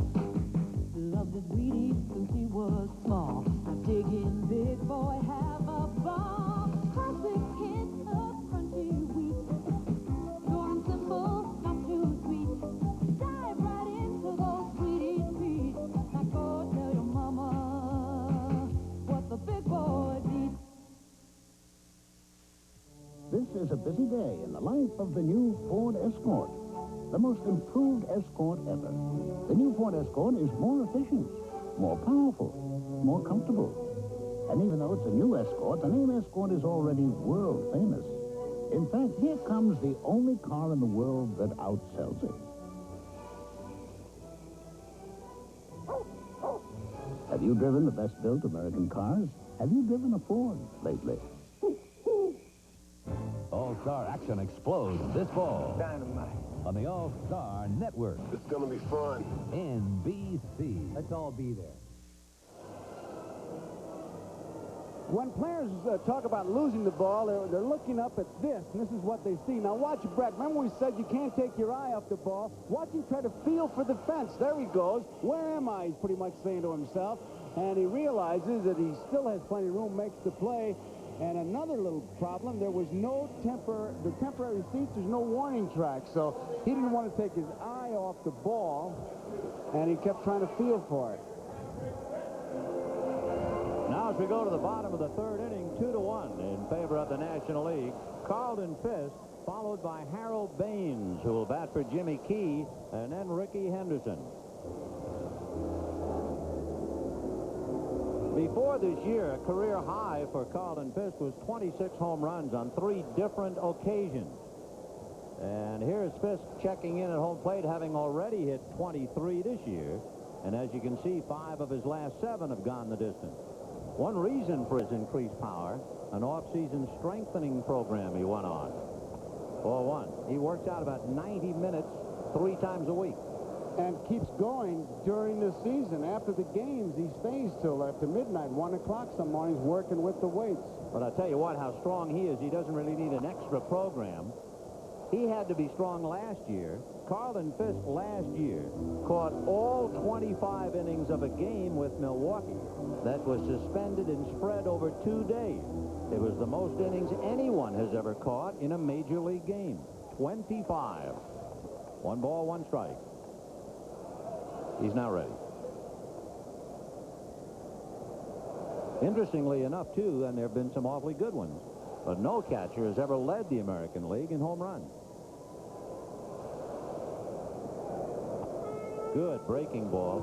See Hoyt drop his arm and then break it across. 1-2. You could see Fisk say that ball's high. Larry McCoy said no. Fastball, and he was late getting around on it.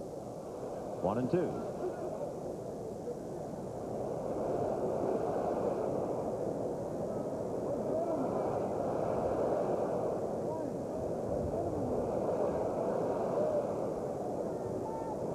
Fastball, and it's whacked to left center. Murphy on the run, backhands it.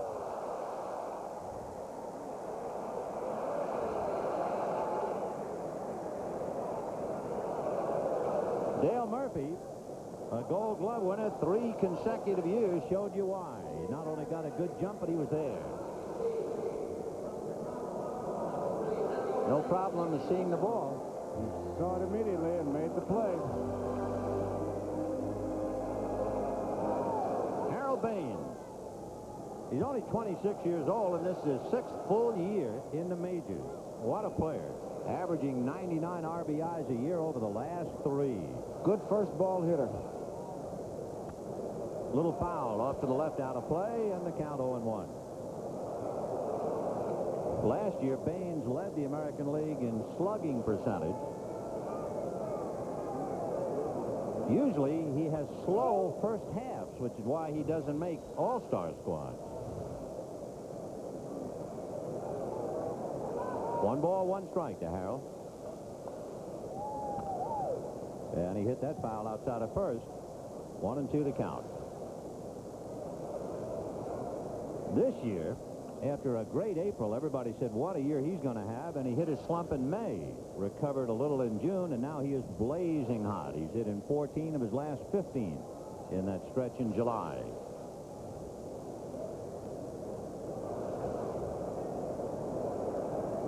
A year ago, he hit 3 home runs in a game here. So he knows this part. 1-2 to count. It'll be September of last year. On deck, the leadoff man, Ricky Henderson. 2-1 National. Bottom of the third, 1 out. 2-2.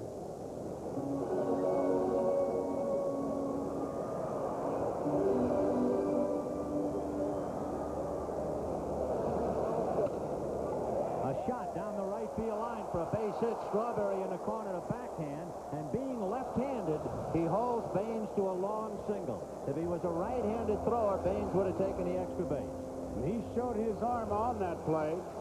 Baines looked like he hit a breaking ball, and you'll see it coming right at you. No chance for Garvey to make the play. Watch him backhand this ball and come up throwing. Right to the cutoff man. We better see that, looking at All-Stars.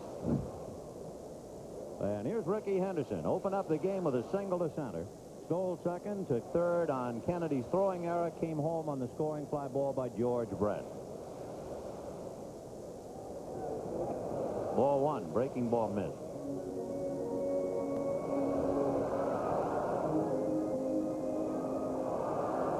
Henderson figures to be the stolen base king.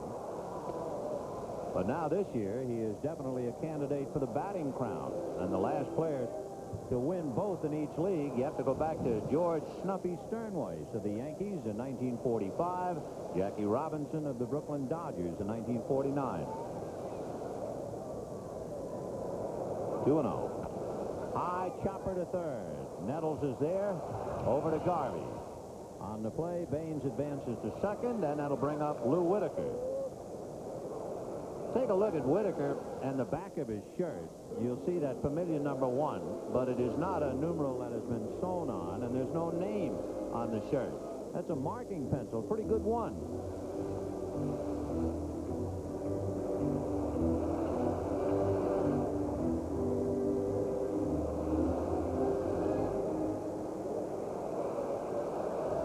So Whitaker flied to right in the first inning. He's 0 for 1.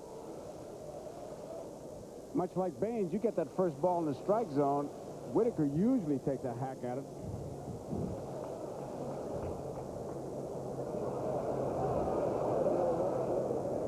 First ball driven to right. Strawberry is there to handle it. So Whitaker hits it hard, but right at Darryl Strawberry in right. The American leaves a tying run at second base in Harold Baines, and at the end of 3, National 2, American 1. I don't know. What are you going to do? I don't know. I'd go to college. Me too. If I had the money. Yeah. So what are you going to do? I don't know. What are you going to do? You don't want those fries. What are you going to do, Jack? Eat your way to college? Really? I'm going to college on the new GI Bill. You serve full-time in the armed forces or part-time in the reserves, and you earn a lot of money for tuition. The new GI Bill. Are you using that pickle? Now for young men and women in the armed forces. It's a great place to start. See your local recruiter. Racing engines run hot. STP oil treatment fights the effects of heat in racing cars. Your car runs hot, too. In everyday driving, heat weakens your oil's vital protective properties. That's motor oil breakdown. STP fights motor oil breakdown. STP strengthens your oil, putting extra lubricants and anti-wear agents to work just where they're needed. Whenever you change or add oil, get STP oil treatment and fight motor oil breakdown. Oh, beautiful on top of pies. For amber waves and grain. For chocolate magic majesty. Of sweet fruit. Of play. Oh, ice cream. Oh, ice cream. Summer wholesome treats. So good, so cool. So beautiful. Keep plenty on hand to eat. Bring home ice cream. It's beautiful.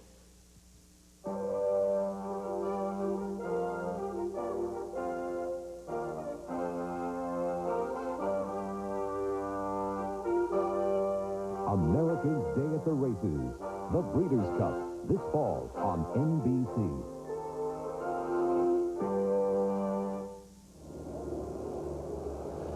The last pitch to Whitaker, you wonder what a palm ball looks like? Watch the delivery here, right there. Look at that.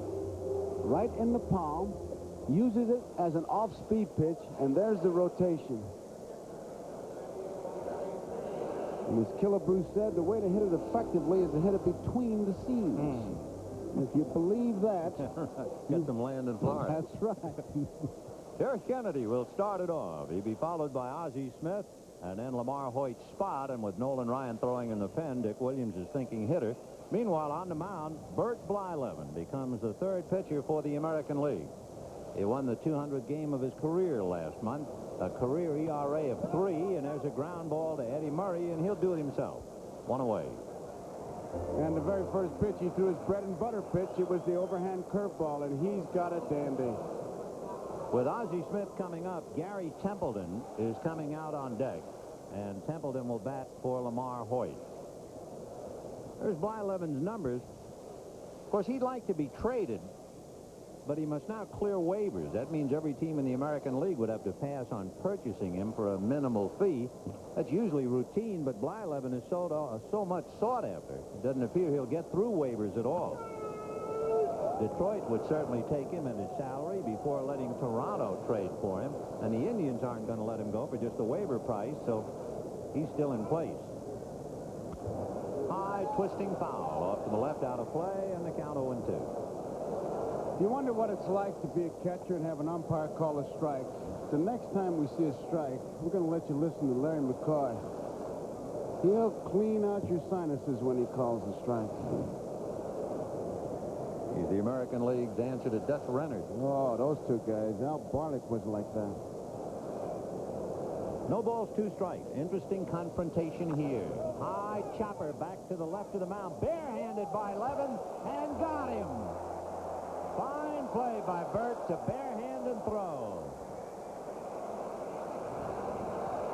And George Brett had something to say to him. He could not have made the play if he two-handed it. It was a do or die because that artificial surface, up it goes, and Bert grabs it barehanded in position to throw and just does get him. And Ozzie Smith gets out of the batter's box in pretty good shape. He sees the base hit in sight, and he's digging hard. Look at Jim Fry, the coach. Watch him duck it. You see him put his head down? So here's Gary Templeton now, batting for Lamar Hoyt. Templeton banged up. He's had a sprained right ankle on Saturday.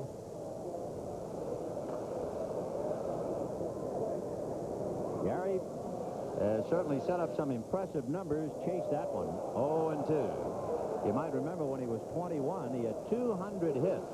And at age 23, he got 100 hits from each side of the plate. He's quite a hitter.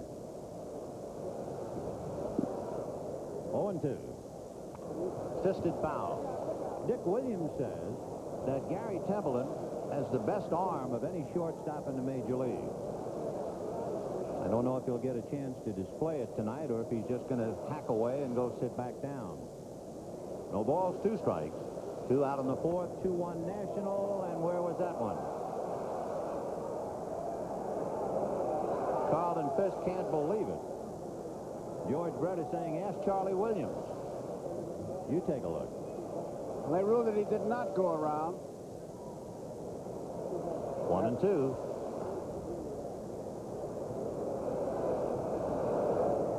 And he promptly bangs it to center, and of course the American League is saying we had him struck out. So a 2-out single by Gary Templeton. Hit number 1 on Blyleven, number 6 for the National League, and the batter now, Jose Cruz.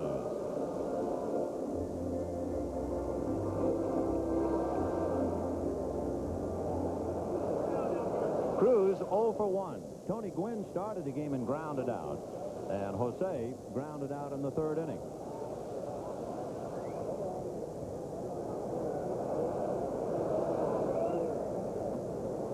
Ball 1, 1-0. 2 runs, 6 hits for the National. 1 run, 2 hits for the American. We're in the top of the 4th. You could see Fisk asking Blyleven to take a look. Give me a chance. And there goes Templeton. Then he stumbled. The throw down to Murray, and he got back to the bag. And Cruz was in his way at home plate. Carlton had to double pump, and when he double pumped, he lost the play. If he could have come up throwing, he would have had him at first base. Because Gary's going. Now, he gives it a good break, realizes he's in no man's land, makes a U-turn, and just does get back. But Fisk was ready to throw and then had the double pump.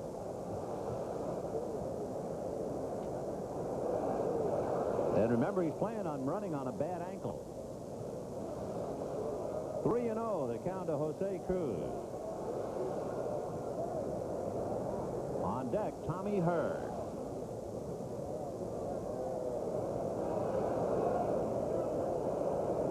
They let him swing, and he was way out in front of it. Hit off the end of the bat, 3-1. Just couldn't wait for it. Dick Williams, he just says this is a ballpark in a game where you let them rip. Let them rip. Dick Williams has won 2 out of 4 World Series. He beat Anderson in the '72 World Series. But he's 0-3 in All-Star games. He was managing the American League all 3 previous times. We'll see if they play run and hit now. Templeton goes. Nope. And it is ball 4 to Jose Cruz.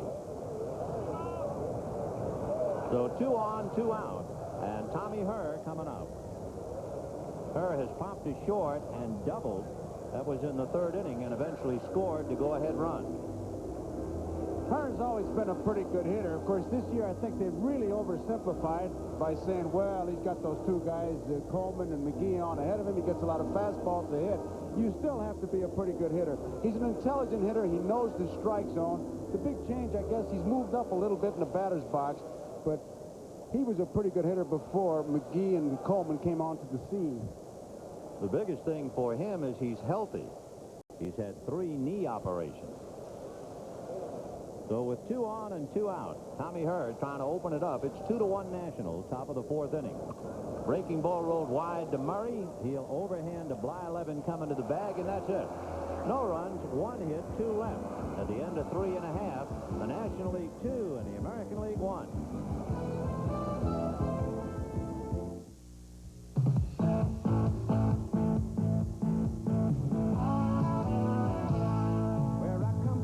Stand proud and tall, they'll look you right in the eye. A place where pride is worth a whole lot more than money can buy. Where people care about their family, where laughter's sincere, where your word is your word, a friend's a friend, and Miller's the beer. Miller's made the American way, born and brewed in the USA. Proud of the people who are drinking it today. Miller's made the American way. Miller contains no additives, no preservatives. Miller beer. Purity you can see, quality you can taste. Miller's made the American way. Recently, a young father heard some unexpected news. College education may cost $140,000. He called Merrill Lynch. Does the plan you set up cover me? I'll look into it. Fixed income portion covers college. And get me investor support in New York. Ron, I need research opinions on your stock. Well, the analyst is checking that company. You've gotten sales and revenues up. Good. This is what we needed. Don't change a thing. More resources, better solutions. Merrill Lynch people, a breed apart. For all-star drama, No matter what it takes. make it NBC. Your all-star network this fall. Let's all be there. Well, a couple of things are happening so far. First of all, we've seen the ball take the high bounce that we expected, and we've seen some extra base hitting, and we've seen some strong pitching as well. Well, everybody thought, and we're included, that there'd be a lot of home runs because especially after the home run hitting contest, but the pitchers always have a way of getting to the fireworks and wetting down the fuse so it can't go off. I'll give you an idea. They played in Fenway Park, the one tie in all-star history. Fenway Park, 9 innings, 1-1. 1-1. Good pitching will do it every time.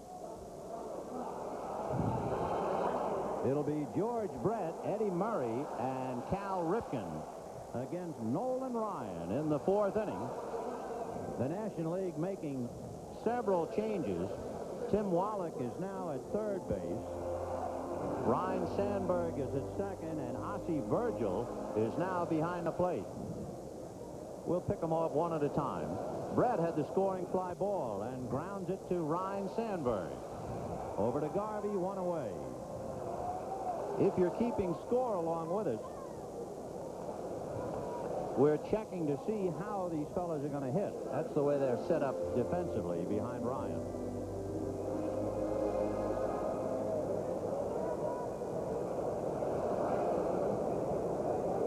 So with one out, here is Eddie Murray. Nolan Ryan is going into Tommy Herr's spot since Herr made the last out. Ossie Virgil will go in Terry Kennedy's spot, and Virgil now will be called on to handle a foul ball. A nice touch. Ossie's dad is here as coach for the San Diego Padres. He's with Dick Williams, so he has his son in the game. You could see Ossie Virgil take a second look because that was a tough play. Take a third look. That was a difficult play. He kept his eye right on it, and now you can see he's talking to Larry McCoy, who's saying, hey, I think I had a little trouble with that one myself. That's a tough play to begin with. Here now is Cal Ripken. Ripken grounded out in the second inning. By the way, we're talking about Ossie Virgil and his dad. The Ripkens were represented on the American League All-Star team last year. Father and son. Great moment. If you are keeping score, we can give you the offensive alignment now for the National League. Ground ball to short. Ozzie Smith beyond the rim throws him out. So we'll give you the National League when they're hitting in the fifth inning. At the end of 4, it's the National League 2, the American League 1, and we'll be right back after these messages from your local station. For All-Star laughs, catch the All-Star Network this fall.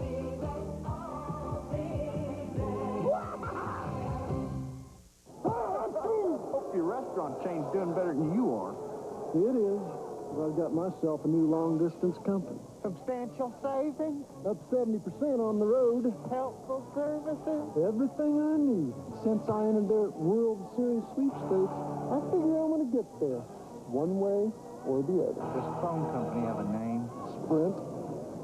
Check our Sprint to the Series sweepstakes ad in Monday's USA Today. Nice talking to you. You know Glendale Federal is a good place to save money, but it's also a good place to borrow money. You want to buy a new house? Or you want to fix up the old one? Or would you like to buy a new car? Or maybe buy one for the kids? No, give them the keys to the old one. They're going to borrow yours anyway. Glendale will lend you the money for just about anything you want. How about that little motorboat you've been dying to buy? You're gonna be all right. Got a whistle in you? Toyota will help you load up for less. Chrome front bumper, split bench seat, AM/FM stereo combo. Buy any of these 1985 Toyota trucks, and you can load up with over $1,000 worth of added features for only $399. So load up and save $659. Look for this sticker. Now that was whistling about. What a feeling. Toyota. Tom Nettles, weeknights at 5, 6, and 11. The 1985 All-Star Game is brought to you by Sharp Electronics Corporation. From Sharp Minds come Sharp Products. By Tenneco, building on quality. And by Wendy's, now serving freshly prepared breakfast. In the fifth inning, Steve Garvey, Dale Murphy, and Darryl Strawberry against Bert Blyleven. Breaking ball strike, 0-1. How can they say that's an optical illusion? Garvey with all kinds of glistening credentials, 1 for 2 tonight. Grounded out and then singled up the middle to put the National out in front.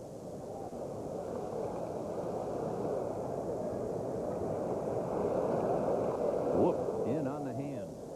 0-2. The first 2 pitches were really, when you hear people talk about a good overhand curveball, and the second one, the riding fastball in on the right-hand batter. You could see that just bore its way inside. 0-2. Ground ball to the hole, backhanded by Ripken, sets for the throw, gets him. Nice play, made it look very easy. So Cal Ripken plugs up the hole. Here's Blyleven with the curveball, the overhand curveball. Look at that arm come around. sidearm. That was the last one he threw. Look at the follow-through where he is on the outside part of that plate. Garvey tried to pull it, and that's what you do when you try to pull it. It's a nice ground ball. Dale Murphy, only the second Brave to lead in all-star voting. Henry Aaron led in 1970 and 1971. Murph popped up and doubled in the third inning. Strike.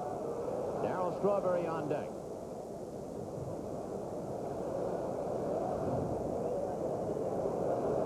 Down in the American League bullpen, since Blyleven is due to bat fourth in the bottom of the fifth, they get Dave Steve up there.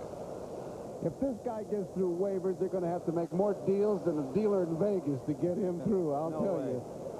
Maybe that's why he's wearing a beard. They're going to smuggle him through. Oh, they're going to have to at midnight. No balls and 2 strikes to Dale Murphy. Darryl Strawberry waiting on deck.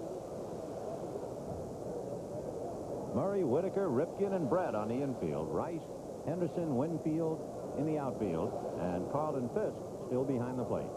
Blyleven is the third American League pitcher. Jack Morris for 2 2/3. Jimmy Key and now Burt. Big sweeper. 1 and 2.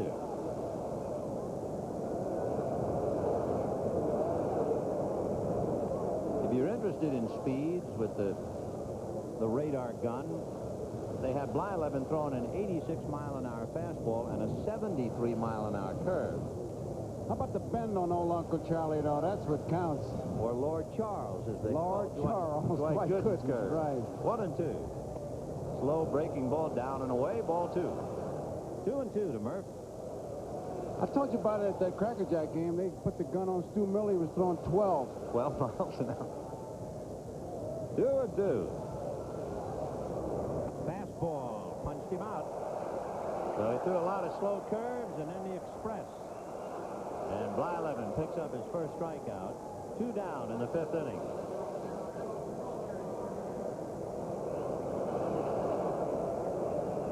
What did it look like? Here it is. Good follow through. Ready for the ball to be hit back. 86. 86. That's a perfect number to cut off a guy at the plate, right? 86. Now with 2 down, Darryl Strawberry takes ball 1. Strawberry singled and walked. Scored the tying run in the 2nd inning. Right. 1 and 1. You notice those good pitchers when they got the good stuff, they can't wait to get the ball. I mean, this game is picked up. Give me the ball. Boom, boom, boom, boom. Why not? That's a strike. 1 and 2. Now you put down number 2 and see what happens.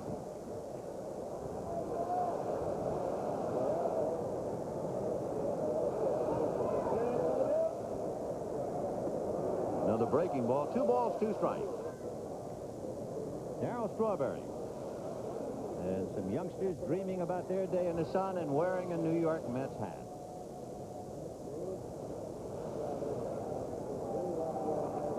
Ball 3. That's probably what Gary Carter's doing, Vin, sitting home watching the game with his Mets cap on. And apparently that got a little bit of Darryl Strawberry, maybe on the foot. And hit by the pitch, he's awarded first. Yeah, Gary Carter wanted to be here.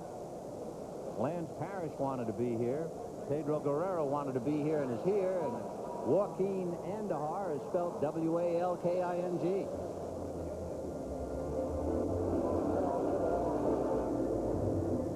Jim Wallach will be coming up now. Remember, Wallach took over at third for Greg Nettles. And Blyleven and Fisk getting their signs squared away.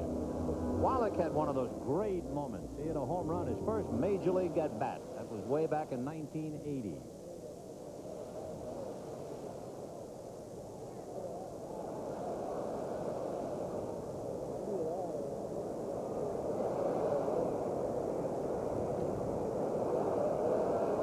Two down in the 5th inning, 2-1 Nationals. 4-1. Wallach was a member of Cal State Fulton's NCAA champions of 1979. He was the college player of the year that year. Oh, yeah, he's got all kinds of tools.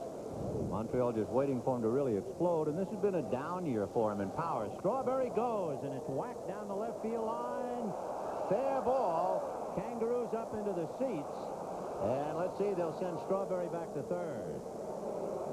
So Tim Wallach drills it in the left field corner, and the Nationals have runners at second and third with 2 out. Hit number 2 of Blyleven and hit number 7 for the National League. Remember, both managers told the fellows who can run, go ahead, take it on your own. And even though Strawberry was hit by a pitch ball, a miraculous cure, and he took off and was running when Wallach hit that ball. 3 doubles now for the National League. Doubles by Tommy Herr, Dale Murphy, and now this one by Tim Wallach. Virgil, with a slightly separated shoulder, May the 11th, and a collision with the Mets' Kelvin Chapman. He was the backup catcher to Bo Diaz for the last couple of years at Philadelphia, but then Diaz was hurt last year. Ozzie took over, and here he is in the All-Star game. And with his dad in the Nationals dugout rooting for him. Strike. Just wonder what that ball bouncing in the stands. Strawberry running all the way, and with 2 outs, he conceivably could have scored. I think he would have scored, so it did cost the National League 1 run, that artificial surface bounce. 0-1 to count to Virgil. On deck, Ozzie Smith. Ground ball to the hole. That's going to go through. Strawberry scores. Wallach coming to the plate will beat Rice's throw. Ball gets away from Fisk. Virgil is going to second. Blyleven's throw got him.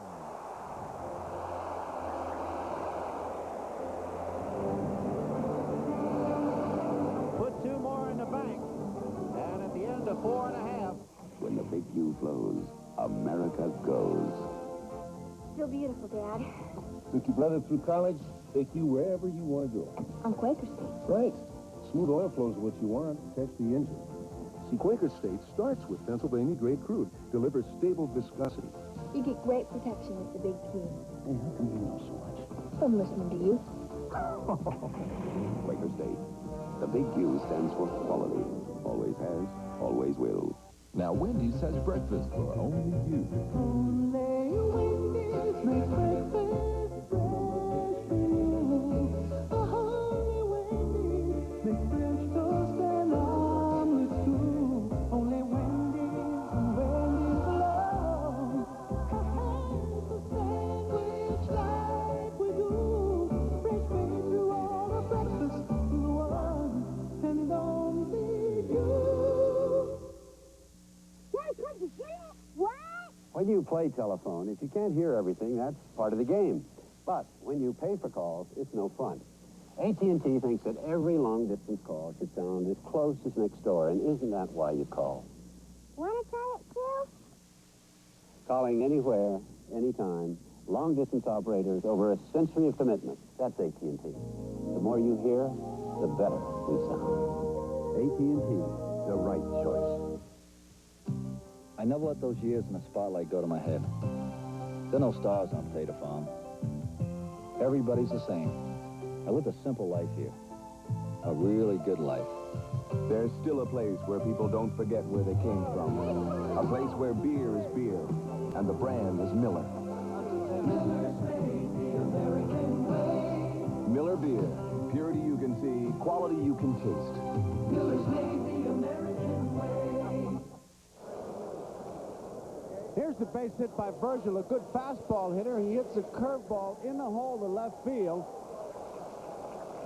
Rice comes up throwing. Fisk, the runner kind of gets in the way. You can see Fisk had a weight, gets by him. Now Blyleven alertly backing up the play, bounces the ball to second base. And Whitaker puts the tag on Virgil, but 2 runs are in. So if you're scoring 7-1-4 on the throw from Rice to Blyleven, and then back to Whitaker, and it is 4-1 National in the bottom of the 5th inning. The National making some more changes with Dave Winfield at the plate, ball 1. You now have Jack Clark at first, Willie McGee in center, Dave Parker in right.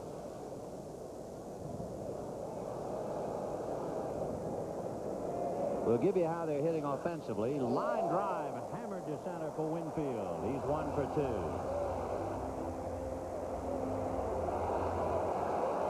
So Winfield, area boy from St. Paul, singles, and the batter will be Jim Wright. Jack Clark is in Steve Garvey's spot, number 3.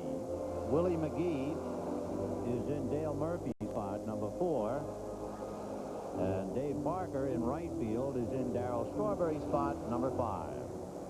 Jim Rice, who, of course, leads the majors in grounding into double plays most years, pitching the dirt ball 1. He set a major league record last year when he grounded into 36, so it's no shock to know he's leading the majors with 28. But, of course, he does more than ground into double plays. He can get them well with one swing. It is 4-1 National as Rice checks in against Nolan Ryan.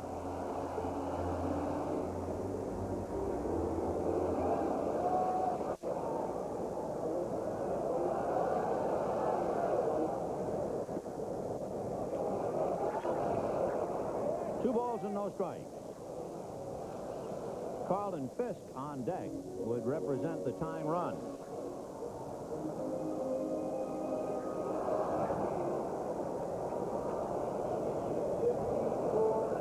Busted bat foul. He'll have to go get another. Us bad hitters can hear that with 60,000 people screaming.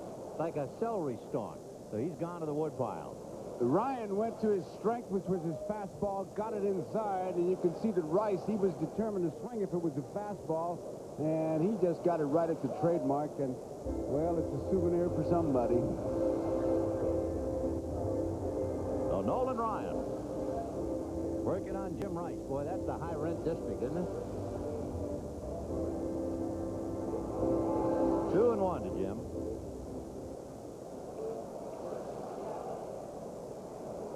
Dave Winfield at first. Nobody out. High pop foul behind the plate. Ozzie coming back. No play. It's on the other side of the screen.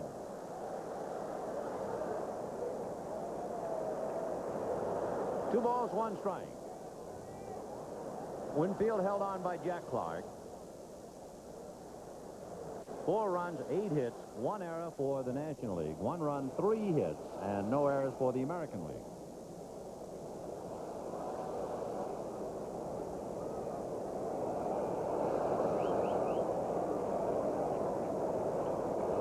Two and 2 to Jim. Fly to right field in the second inning. He was a little late on a fastball after wrestling a few Lamar Hoyt curves. 3-2. Nolan Ryan, he is indeed phenomenal. He's throwing as well, I think, now, if not better than ever. And he is 6-1 in the Astrodome with an ERA of a little more than 2.5, so he likes to pitch indoors. Foul back. The paid attendance here, 54,960. That's the largest crowd ever to see a baseball game in Minnesota. Great. Winfield has good speed, but he was not running. They want to make sure Rice, I guess, doesn't get distracted. 3-2 with nobody out. Winfield goes. Fastball, foul tip, the throw down. Too late, and he came off the bag, but he reached back and grabbed it. So Rice is blown away, and Winfield steals second. He's on his own. He's digging, not even looking to see what happens to Rice. And watch Sandberg make the tag. Now Winfield goes past the bag. Sandberg turns, and here's where Winfield goes back in through the back door. He's not looking back at the hitter, so he's looking for that bag. It will come as no surprise to the hitters in the National League who are watching this game. Nolan's fastball that just punched out Jim Rice, 95 miles per hour. You know, the all-time record for strikeouts in a 9-inning game is 19. It's shared by 3 pitchers, and Ryan has witnessed all 3. Half swing on a breaking ball, no swing, says John Kibler. Of course, Ryan pitched one himself. He was on the Mets when Steve Carlton struck out 19 in 1969, and he was on the Mets the next year when his teammate Tom Seaver fanned 19 Padres. You're looking at a man who's had 19 games where he has struck out 15 or more, if you can imagine it. And most pitchers never strike out 15 in a game. He's done it 19 times. 1-0 to Fisk. With Blylev and Dew up, they have Cecil Cooper out on deck. 1 out in the 5th inning. There's Coop. 4-1 National League. Ryan, of course, reached the 4,000 strikeout mark last Thursday night against the New York Mets. 2-0. Fastball, and that's hit into left center field. Here comes Cruz to make the catch.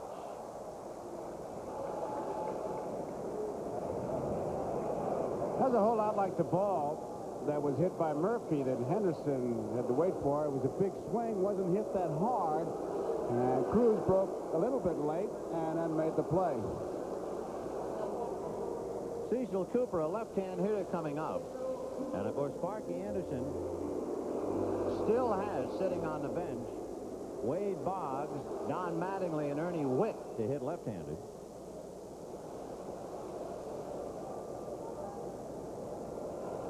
So here's Cecil Cooper.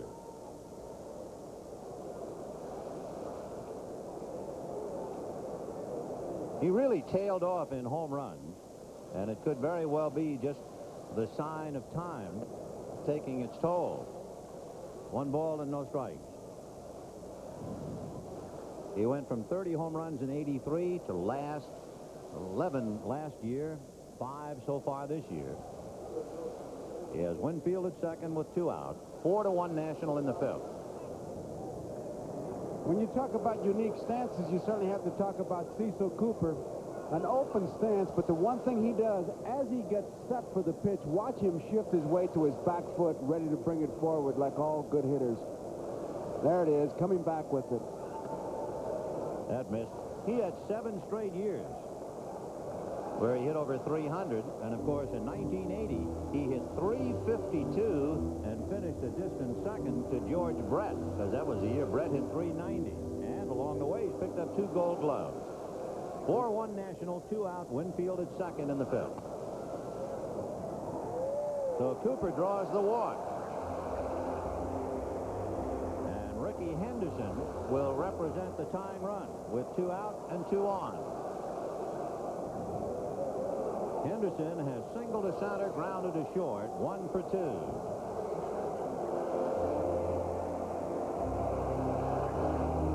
Henderson, with that stance, you talk about unique stances. Here's another one, a very small strike zone, but he brings that bat into the hitting area in good shape.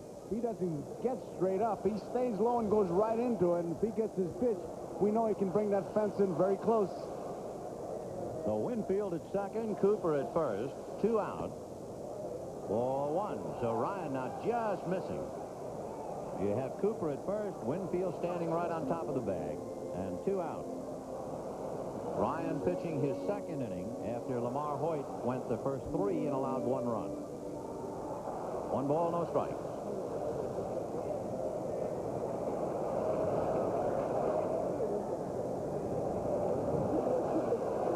Outfield about straight away. Got the corner. 1-1. Parker, McGee, and Cruz out there. Ozzie Smith continues to play beyond the rim at short, and Sandberg is also beyond the rim at second.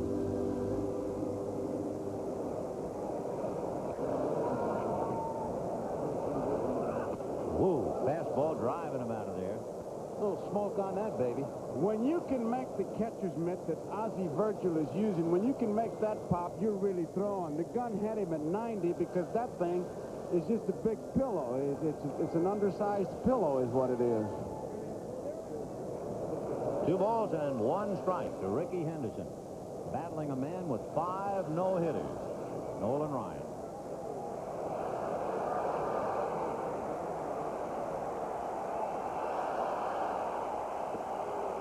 Ball 3. And this big crowd comes alive now and hold everything. It got the corner.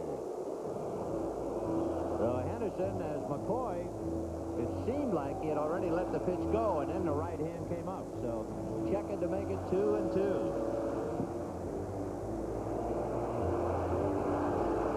Dave Winfield at second, Cecil Cooper at first. In the 5th inning, 4-1 National.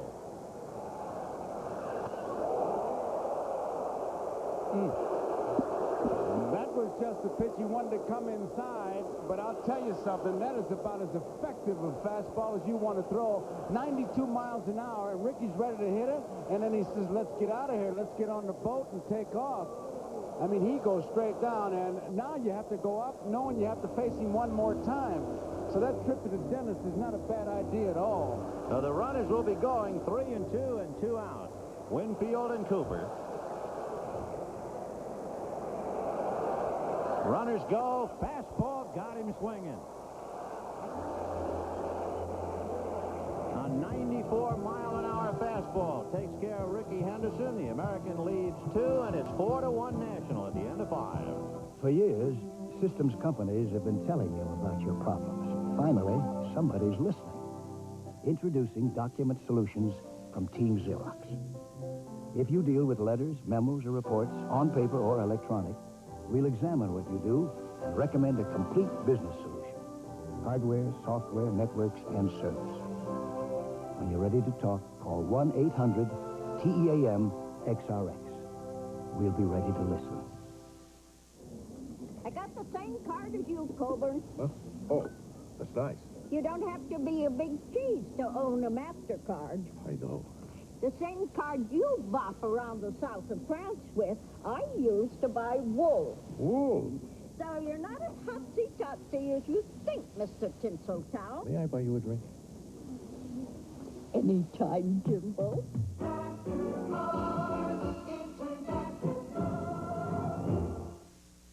State Farm is there when disaster strikes. It was on a Sunday morning. A tornado leveled this house and several others on this block. One of them belonged to my policyholders, the Roberts family. Monday morning, I got the State Farm disaster crew over there, and they got right to work on their claims. 3 months later, they were in their rebuilt house. Thankfully, the Roberts didn't need their life for health insurance, but their home and car insurance sure came in handy. And like a good neighbor, State Farm is there. The All-Star Adventure. Amazing, isn't it? Turn to NBC. My hero. Your All-Star Network this fall. Let's all be there. So far, we've received over 100,000 telephone calls, so there's a great deal of interest. Are you or are you not in favor of the designated hitter? If you answer yes, use the appropriate number, or no, it'll call 50 cents per call, and at the end of the ball game, we'll have the tally for you. Damaso Garcia takes over at second base. Ernie Whitt goes behind the plate, and Dave Stieb on the mound. If you are keeping score, put Damaso Garcia in Whitaker's spot. Number 2. Put Whitt in Carlton Fisk's spot, number 8. And then put Steve, number 9. Ozzie Smith, Ryne Sandberg, and Jose Cruz are due up.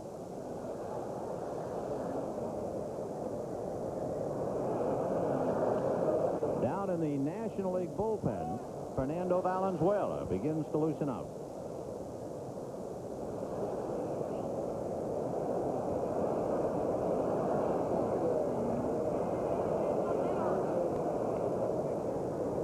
Big show last year when Fernando and Dwight Gooden struck out 6 in 2 innings. Talking about strikeouts, that's one thing Ozzie rarely does. About 4% of the time is all. Lips a fly ball slicing to left center. Moving over is Henderson.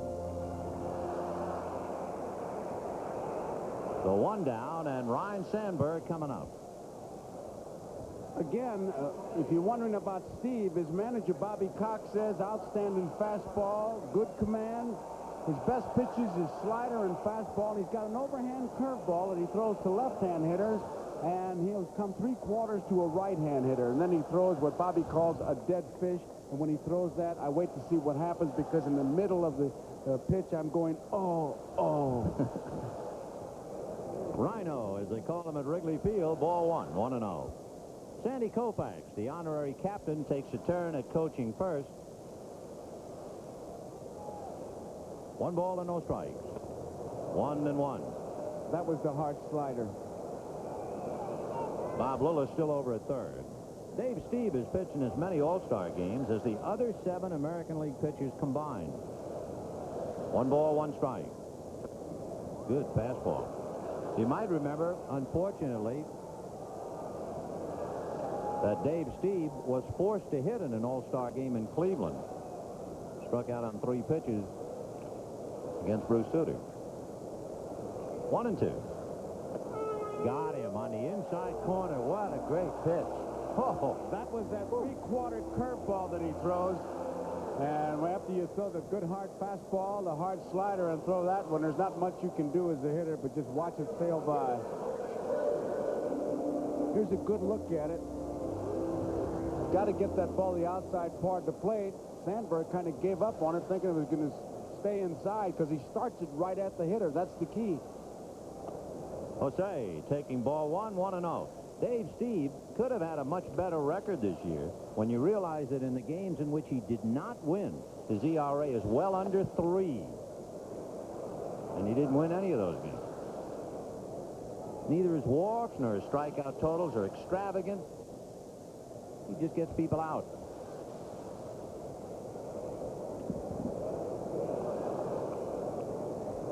One and one, now 2-1. Donnie Moore begins to throw in the American League bullpen. 4-1 Nationals with 2 out, bases empty, top of the 6th. That's a strike. One of the other things you want to point out as we take a look at Donnie Moore on Dave Stieb, he's so effortless. It looks like he's not throwing hard at all, and all of a sudden here he comes at you with really good stuff. 2-2. Tell you how tough he is. In his last 11 games, Stieb's earned run average is 1.1, and he has a record of 6-2. You figure he'd certainly be undefeated. So 3-2 the count to Jose Cruz. 2 outs, 6th inning. National 4 runs, 8 hits. American 1 run, 3 hits. Fastball, and he missed with it. So Nolan Ryan is due up. He is taking the windbreaker off, and Noli will come up and hit. Looking back at the dugout all the while. I'd like to remind our viewers that we'll be selecting the NBC Light Beer from Miller Player of the Game at the conclusion of the ball game. We have a long way to go. Ryan is hitting in the number 2 slot, and Jack Clark is on deck.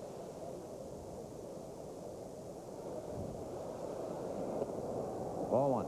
Phones may be starting to jump off the hook because with the DH, we'd have a DH up there. That's right. So there's no DH in the All-Star game. You know, talking about the DH, that's what makes a pitcher in the American League's earned run average so remarkable. When you talk about it, Dave Stieb and his ERA is 1.1 over 11 games. He's not pitching to pitchers. That's murder. A little tougher when you don't have that automatic out in there. Wow.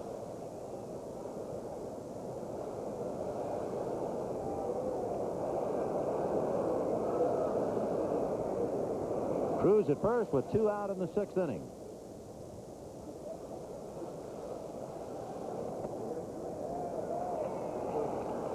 One and 1 to Noli. 4-1 Nationals, top of the 6th.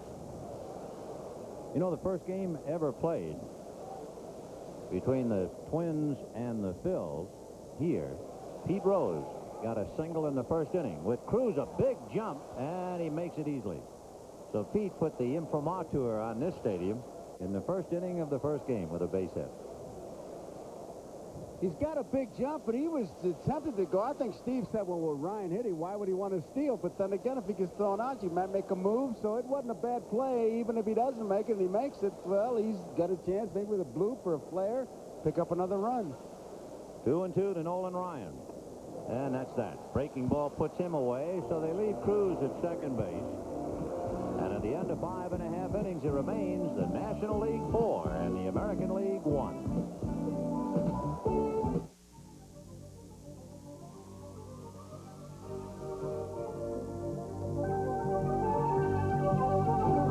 Enter the world of Alpine Mobile Electronics. Car audio systems, mobile cellular telephones, mobile security systems, all with quality that could only come from one source. Alpine, nice touch. Lamborghini has the Alpine touch. Tenneco is a leading oil and gas producer. Tenneco is America's most successful shipyard. Tenneco is insurance protection for America's families. Tenneco is a leader in paper packaging. Tenneco is one of America's largest natural gas pipelines. The Tenneco family, building on quality. Around here people seem to say it all without saying a word. There are still places where you can shake a man's hand, buy him a Miller, and you've got yourself a deal. Miller's made the American way, born and brewed in the USA. Just as proud as the people who are drinking it today. Miller Beer. Purity you can see, quality you can taste. Miller's made the American way. You can feel it in the wind. It's going to be a perfect day. And here's Ford Tempo, the forward-thinking car with front-wheel drive, precise handling, and the shape that handles the wind as well as it handles your family. In fact, Ford Tempo is so well thought out, it even makes getting to the picnic a picnic. Have you driven the best-built American cars? Have you driven a Ford lately? Bottom of the sixth inning with the National League leading the American League 4-1. Still plenty of life in each dugout, although it looks like the National League is sitting back enjoying the three-run balls. Damaso Garcia will start it off. He takes ball one. He was acquired by the Blue Jays from the Yankees, and he's been a Blue Jay second baseman ever since the start of the 1980 season. And what a performer. 1-0.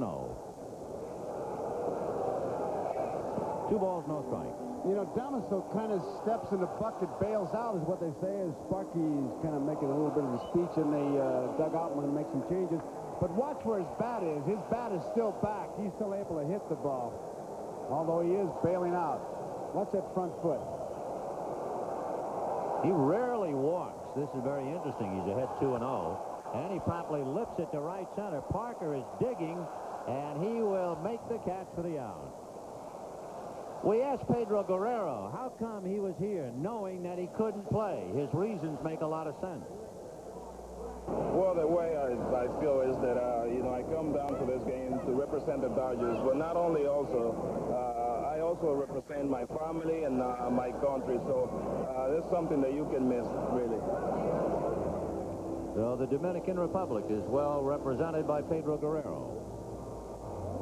Did you see that zinger that Dick Williams gave Joaquin Andujar in the press conference? No. They said to him, Andujar's not coming to the All-Star game. He said, I don't care. I'm just glad he was there the other night when we beat him. Makings of a few. Yeah. There's Dick eating his sunflower seeds. 2-0 the count of George Brett.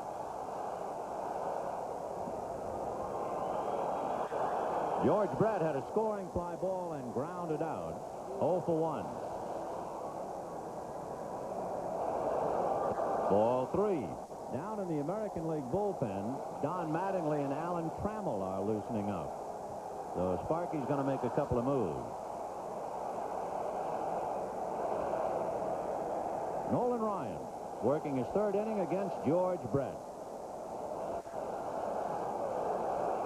Fastball down the pipe. It's taken Brett 1 month to raise his average 58 points. He has been blazing hot. And he walked. Second walk given up by Nolan Ryan. He walked Cecil Cooper. And the batter will be Eddie Murray. Fernando Valenzuela is throwing in the Dodger pen. Donnie Moore, the other representative from the California first-place teams, he has stopped throwing. And I don't care what the gun says, and I don't care how fast he throws, you can't keep shooting fastballs by guys like Murray. That's a strike.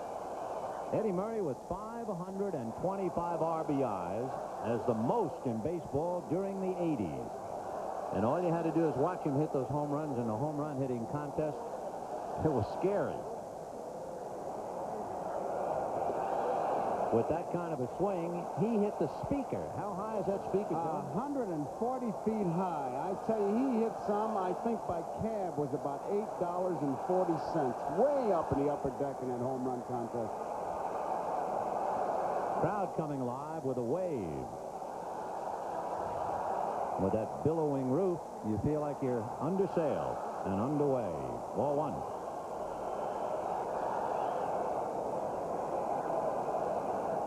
That's the speaker that Eddie Murray hit in fair territory. And when I asked about the ground rule, they said up until he hit it, the architect, we didn't have a ground rule because the architect said nobody's ever going to hit it.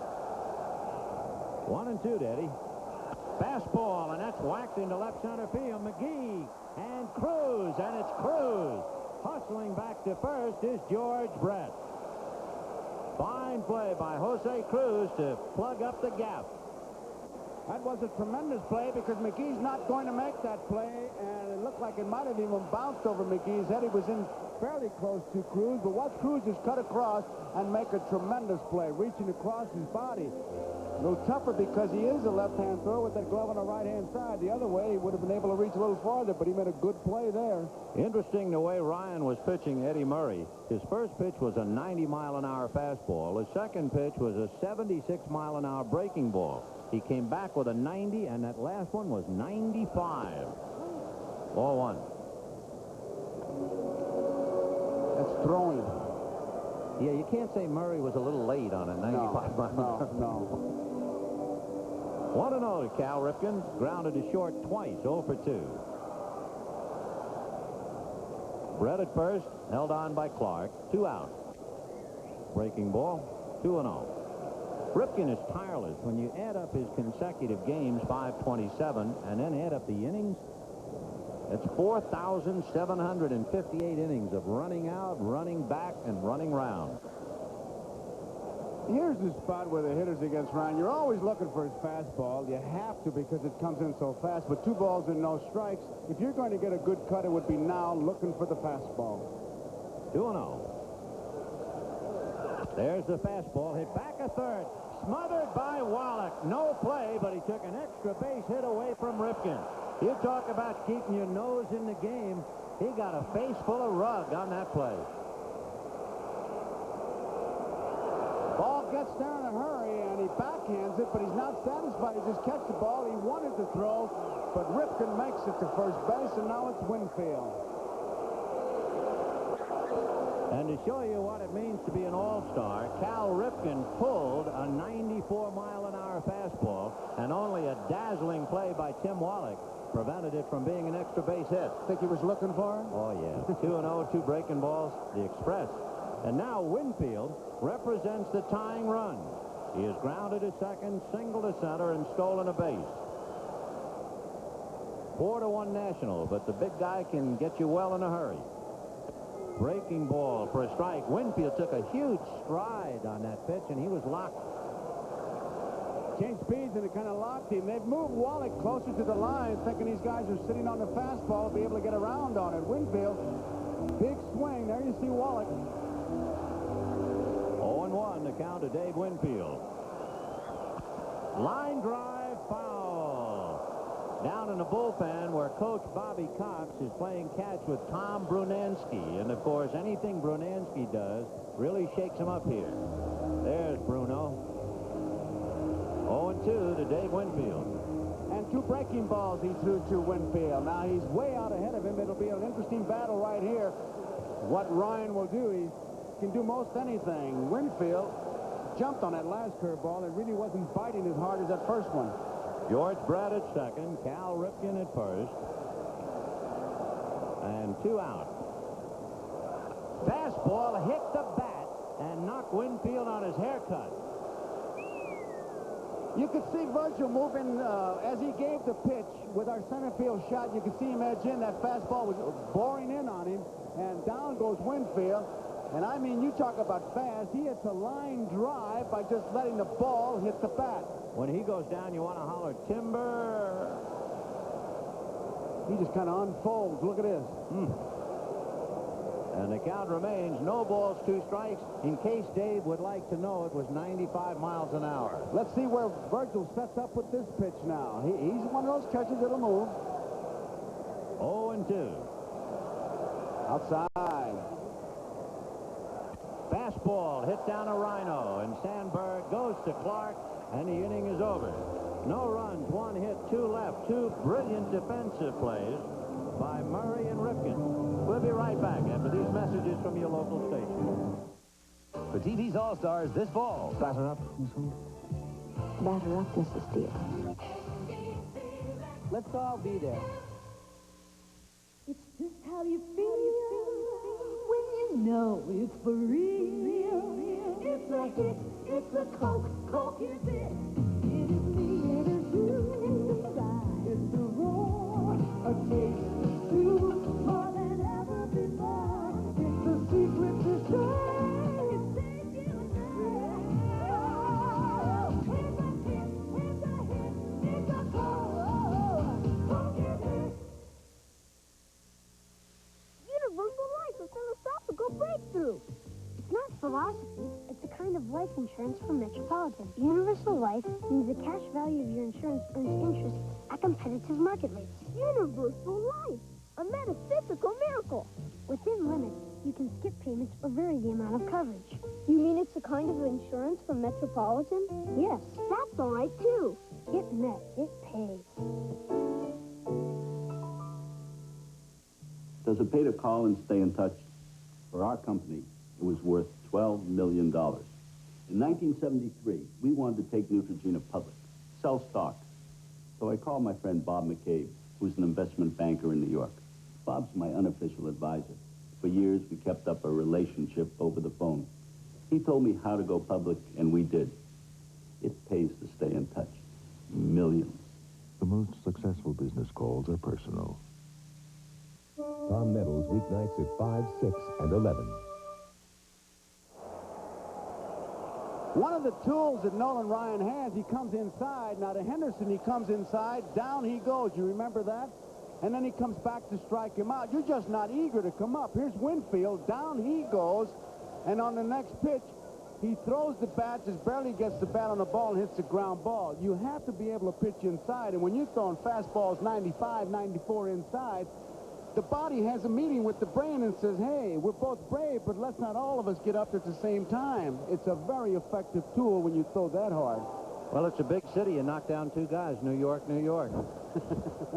Here's the way the American League stacks up now. Mattingly, Garcia, Trammell, Molitor, Rice, Phil Bradley is now in center, Tom Brunansky in right, and Donnie Moore on the mound. And we'll check to see how they're hitting. Donnie Moore will be pitching to Jack Clark, Willie McGee, and Dave Parker. Donnie, one of the principal reasons why the California Angels are where they are. Luis Sanchez led California last year with 11. He already has 17, a career high, and he has been brilliant in his last 16 appearances. His earned run average is less than a run. He's got a good fastball. He throws a slider and a changeup. And good control. And Jack Clark, if you want to know what a good, quick, compact, crisp swing looks like, here it is. Jack Clark picking up at first base for Steve Garvey, grounded to short in the 5th inning. He's 0 for 1. Clark has already homered in every National League stadium this year except Cincinnati and Philadelphia. And Whitey Herzog, in talking about him, said, well, he's as tall as Babe Ruth, not as heavy. 1-1. 1-2 the count. Donnie Moore's been in pro ball since 1973, but last year was only his 2nd full year in the major league. 2-2.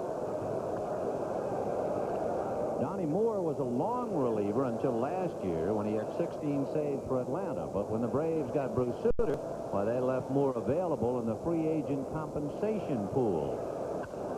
Comebacker, and Donnie has it. That takes care of Jack Clark. 1 away. That compensation pool The Angels lost Fred Lynn. So California dipped into the pool and in compensation picked up Donnie. And ironically, Moore is having a better year than Suter, who did not make the All-Star team. McGee has pretty good power, but he's got great speed and a gap hitter. Strike to Willie McGee. If he hits one between the outfielders, it's really going to be a race. He leads the National League in triples with 10. 1 ball and 1 strike. If you are keeping score, Paul Molitor is hitting first. Phil Bradley is hitting third. There's a 2-hopper down to second base to Garcia, who throws him out. Tom Brunansky is hitting in Eddie Murray's spot. Alan Trammell is hitting in Ripken's spot.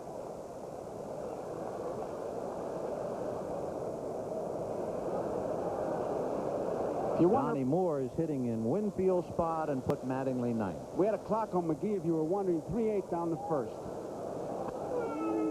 Right.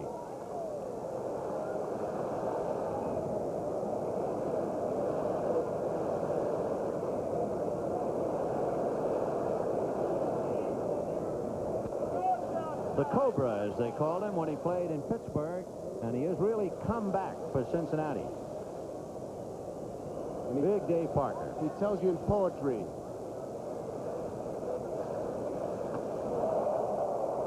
It won't fit after that swing, but he says, no beard, new city, but my swing is still pretty. Well, you got a guy who won back-to-back batting titles in 1977 and 78. Big chopper to second, to Garcia, over to Mattingly. So the National League is set down in order for only the second time in 7 innings. Right now, talking about 7, here's another edition of the 7th inning stretch. Gatorade Thirst Quencher presents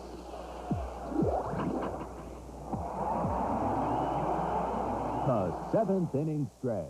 Gatorade is thirst aid for that deep down body thirst. In Baltimore, the Orioles have been flying high. One reason why, a homegrown hero who's played every inning of every game for more than 2 seasons. This junior member of the Orioles plays a major role. It's a hot one out there today as Peterman starts his engine. The field is wide open. Gatorade is thirst aid. Dombrowski picks up speed and breaks away. Gatorade is thirst aid. Here's Evans showing some hustle against the youngsters. When you exercise, you lose potassium, fluids, minerals. Gatorade Thirst Quencher helps put them back fast. That's why the pros drink it. It's thirst aid. Gatorade is thirst aid for that deep down body thirst. And the crowd goes wild. There's magic in Baltimore when Cal Ripken Jr. waves his wand. In 1982, Ripken was Rookie of the Year, and the following season he was voted the league's MVP.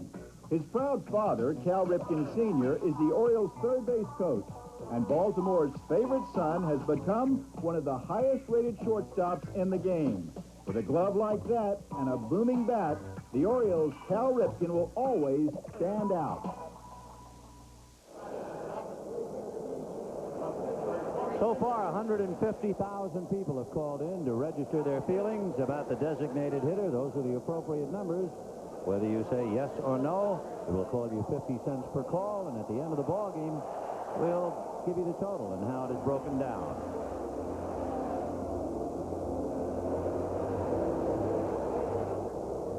You know, Joe, sitting here with 54,960 taking the traditional 7th inning stretch and listening to them sing "Take Me Out to the Ball Game" with such joy, the whole ball game is tinged with sadness, thinking about the August 6th strike date set by the players.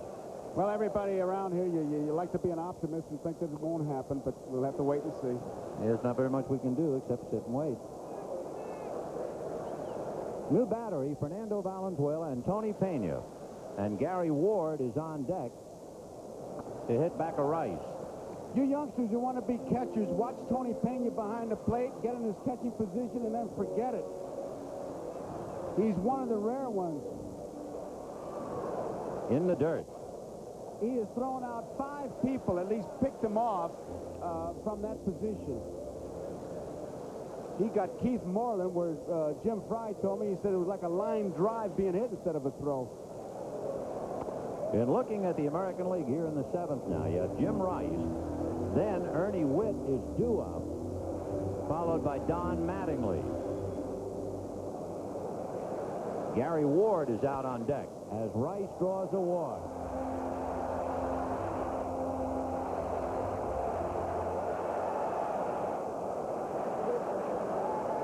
So Rice at first, and here's Gary Ward. And a sweet return in the All-Star game to Minnesota for Gary.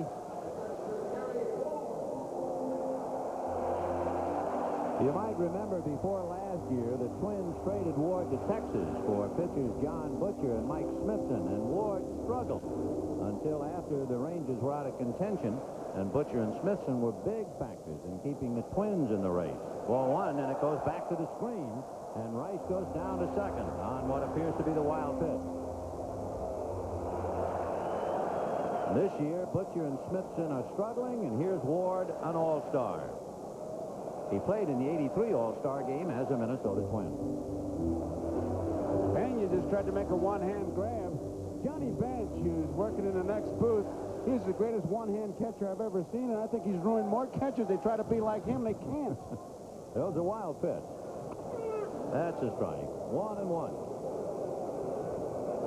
With these two substitutions, Pena and Valenzuela, again, if you're keeping score, Pena, the catcher, will hit in the number 2 slot, and Fernando will bat in the number 7 position, meaning he's due up second in the 8th inning. That's a line drive caught by Clark. Throws in the dirt. A great save by Ozzie Smith. He was practicing short hopping and backhanding. He didn't know he was going to have to do it on a throw. And it was way off to the shortstop side. Even Ozzie Smith has to laugh about that. What an amazing man. Look at that. Ball is well hit. Look where Clark throws it way to the shortstop side. And Ozzie says, don't worry about it. I'll just backhand it and go to dance class. I've never seen anybody come close to him. I'm telling you, he is a magician. Yeah. An acrobat, and he is just that. He truly is an acrobat. The $2 million shortstop, Ozzie Smith. Now Don Mattingly is at the plate.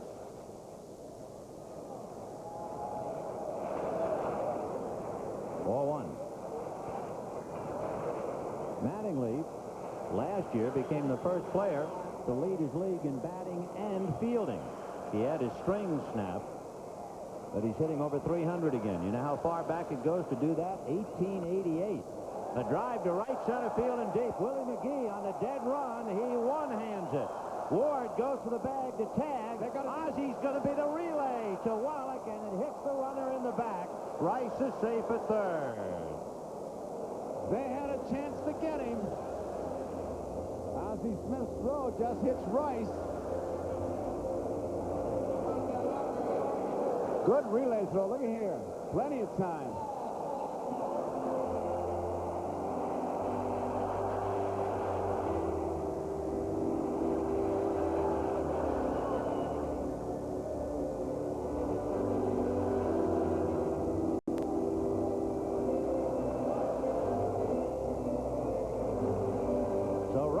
Hit by the throw after tagging up is safely into third, and Paul Molitor, who's from St. Paul, attended the University of Minnesota. Paulie comes in the leadoff spot now, formerly occupied by Ricky Henderson. Rice at third with 2 out, 4-1 National League, bottom of the 7th inning. Pop foul off first base. Clark comes over. Pena has a look, but it's way back in.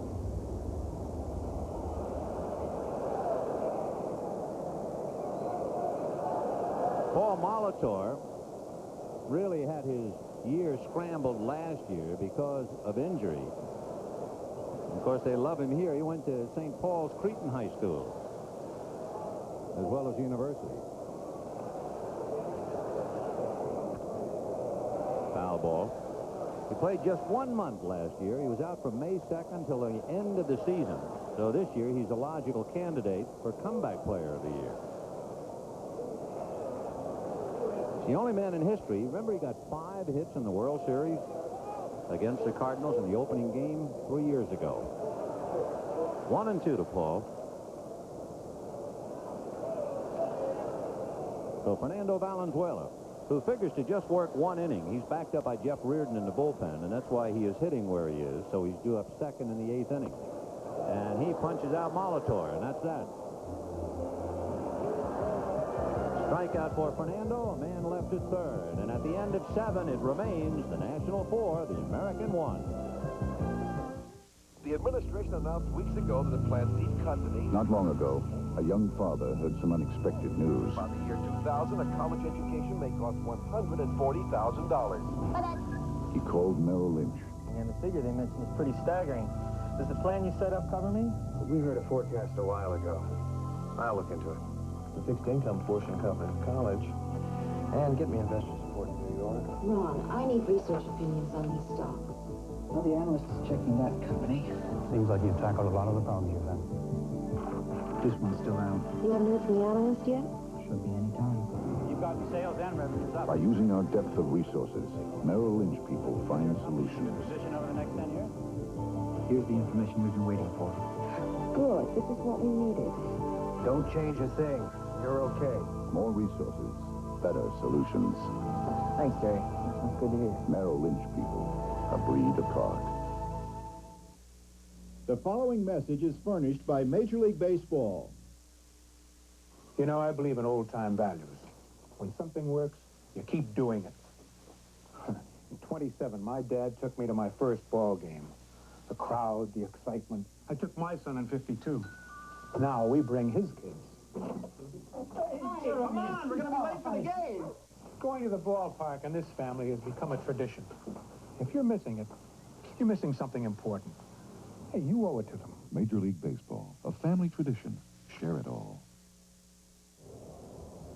You are not looking at some creature from out of space. That's our Skycam camera directly in front of our booth, high over the field. And now we go to the Skycam, and there you are in living color.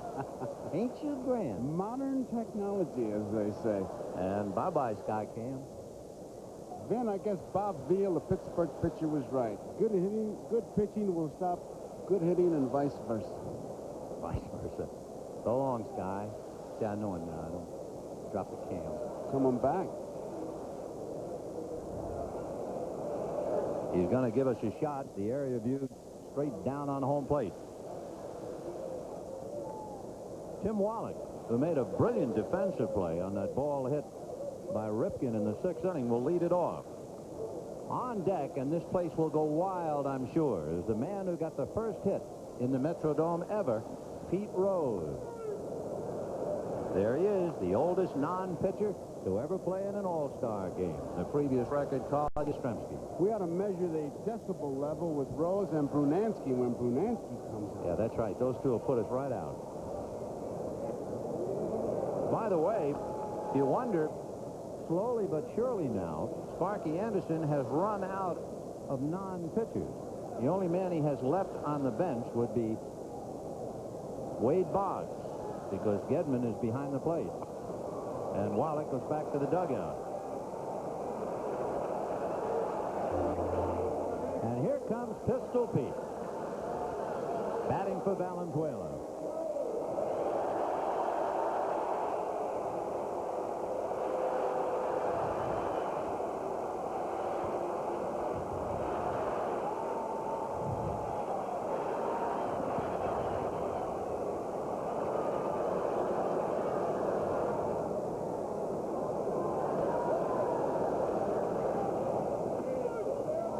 A strike. 0-1 to Pete. It was an exhibition game in '82. Minnesota playing the Phils, first inning, and Rose came up and got the base hit. And that put the seal of approval, the imprimatur, on the stadium. Place looks like there are thousands of fireflies now as all the flash bulbs go off. This is the man they want to have captured on film because he is so close to that other man. 1-1.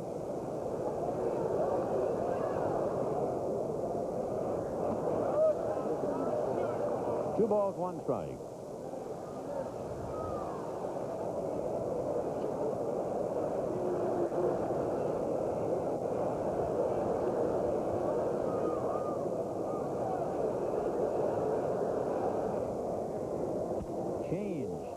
Hit to the right side. Garcia over to Mattingly. So Rose rolls out. 2 down in the 8th inning. And Ozzie Smith coming up, and Pete comes off the stage.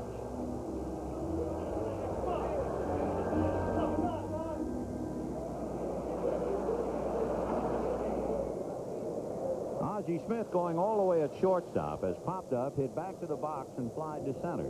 Back of him on deck is Ryan Sandberg.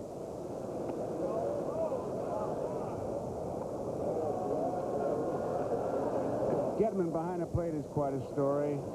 Described along with Wade Boggs as a workaholic, just working every day with Coach Walt Riniak, both in hitting and catching, and here he is, the All-Star team. Ball 2, 2-0. Lance Parrish, of course, elected to the starting team, couldn't make it. And Gedman gratefully accepted the charge, and here he is. It's been Fisk, Witt, and now Gedman. Fastball fouled away. 2-1. Fisk was telling me that in spring training when he was with the Red Sox and Gedman was there, he said, that kid asked me every question possible about catching. I don't think he missed a one. He wanted to just be a catcher so badly. He was not drafted. The Red Sox signed him as an amateur free agent. That's quite a story.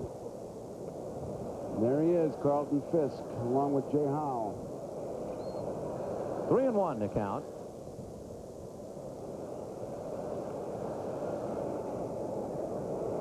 Morris, Key, Blyleven, Steve, and Moore going for the American. Hoyt, Ryan, and Valenzuela for the National. Grounded foul the other way.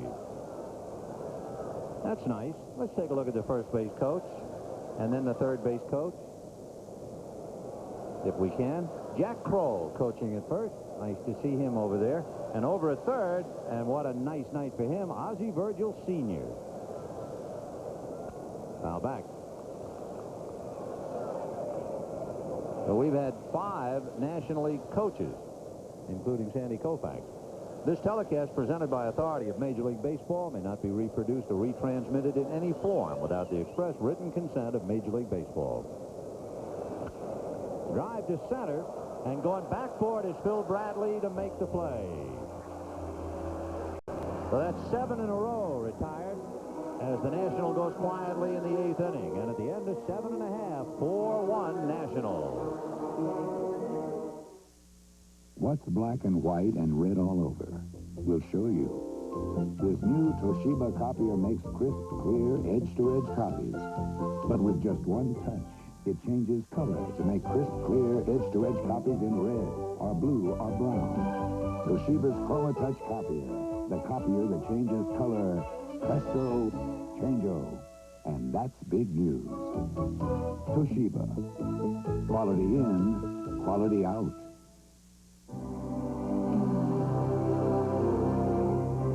When we built the first Space Hyatt, we kept all the familiar touches Hyatt is known for on Earth, including the one touch no one else can ever match, the warmth and graciousness of our Hyatt people.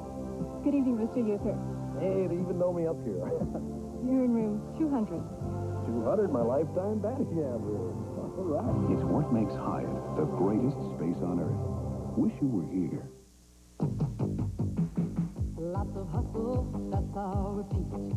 That's why he's eating what the big boys eat. Loved his greedy since he was small.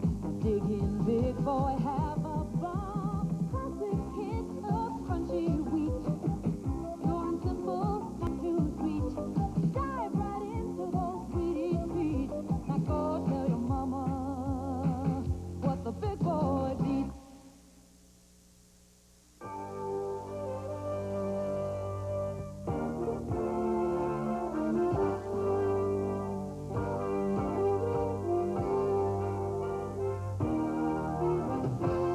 It's like no other race in the world, the Michigan 500.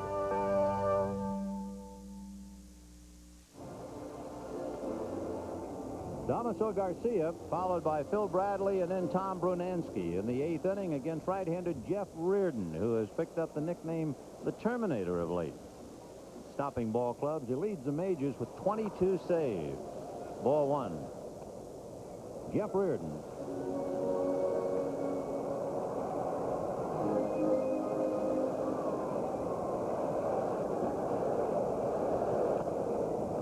tip.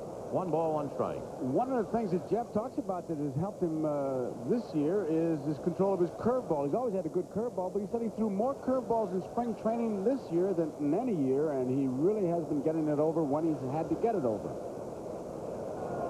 Fastball foul back, 1-2. You know, his career high in saves is 26. He already has 22, so he ought to go flying by that.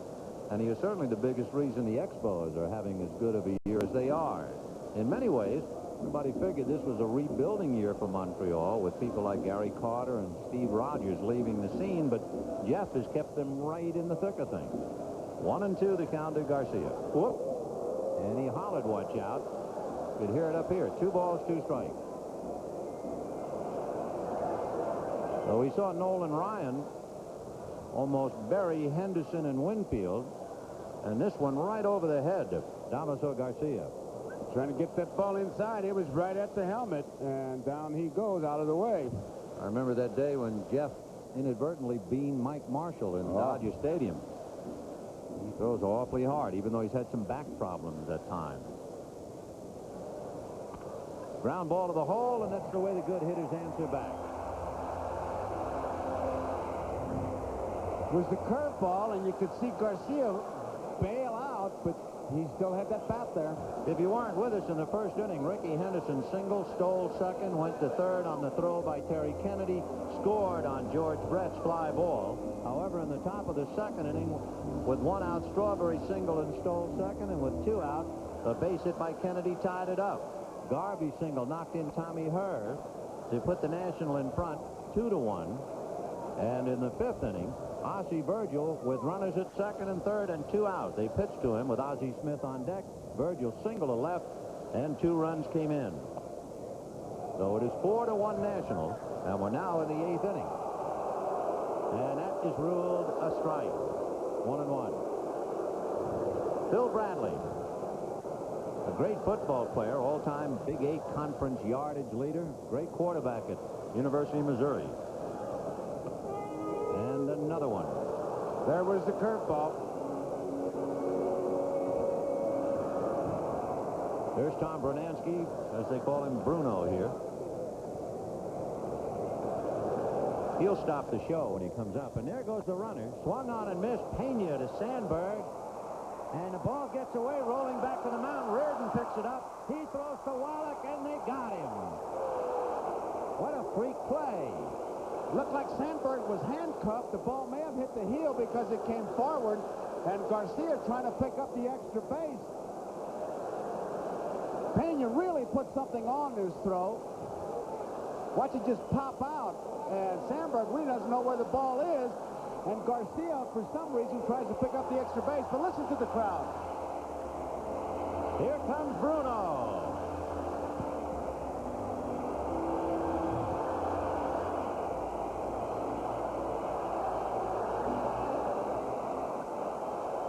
Fouled away. Pena had no idea where that ball went. You can see him just put his hands up. I don't see it. I don't see it. That was not the best base running judgment by Garcia, trailing by 3. He tried to take that extra base and get thrown out, and now you got the bases empty. Still 4-1 National with 2 away. Side armor, and it stayed inside under the elbows. You know, Brunansky has hit only 7 of his home runs here at the Metrodome. He's the first one to disprove the theory that it's a haven for home runs. He's hit 19. This whole game has disproved that theory. Here you got all the big sluggers in both leagues. Everybody led us to believe it was going to be firework. It was going to be all kinds of rockets all over the place. And no way. 2-1. High twisting foul. Jack Clark coming over to the railing, and it's back in. That's why we mentioned earlier the one tie over the years. The National League has won 35, the American League 19, and there's been 1 tie. That tie was a 1-1 tie in Fenway Park, of all places. And when they played the All-Star game in the Coliseum with the screen in very shallow left field, the final score was 5-3. Ground ball to Ozzie. Over to Clark, and the lights go out in the 8th inning.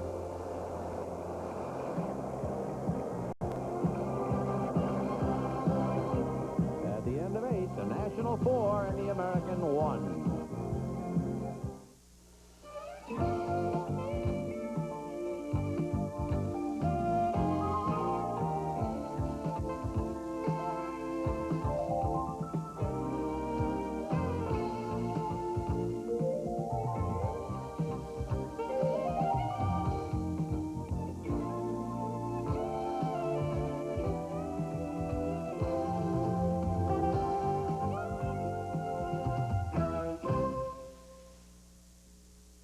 Over 100 years ago, Frederick Miller started an American tradition. He put his beer in clear bottles to show its purity, its quality.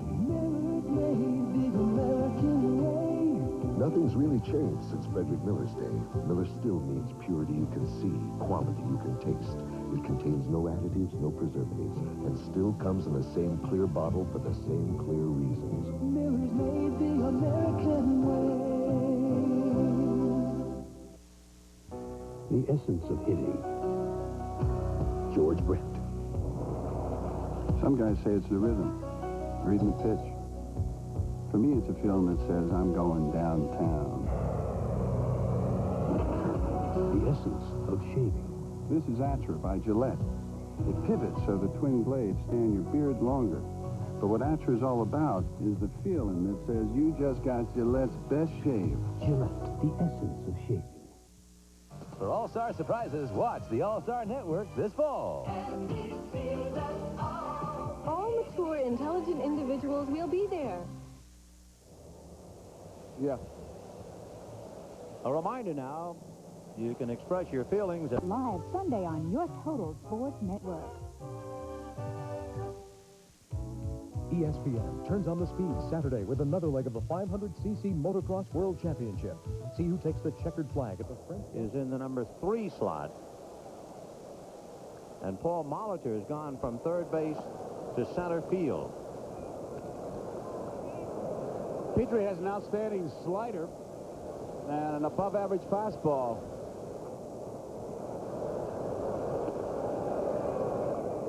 In looking to Sparky Anderson, he has used everybody on his club but Jay Howell and Willie Hernandez. He has used all of the other players, every one of them. And now with Sandberg up there in the count 3-0, Tim Raines is out on deck. So the only non-player not used so far by Dick Williams is Glenn Wilson. Right. So both managers have really gotten the people in the game.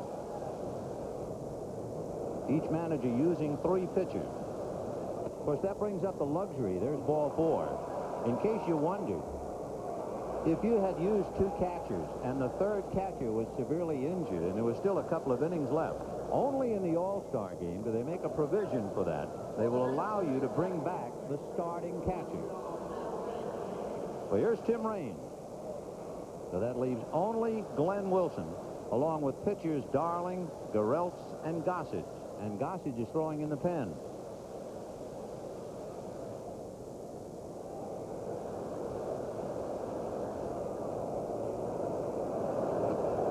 Ball 1.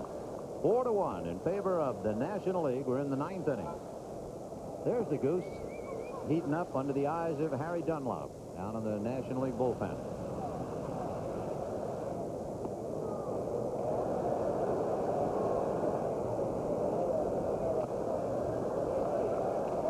One other pitcher we haven't mentioned, the chances of seeing Dwight Gooden were down to slim and none.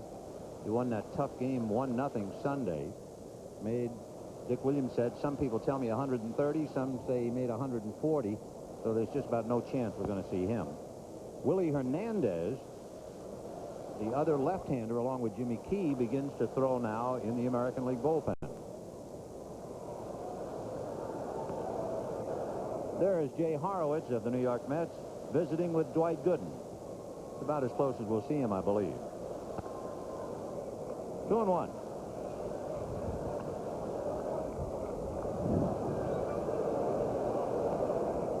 To Tim Raines against Dan Petrie.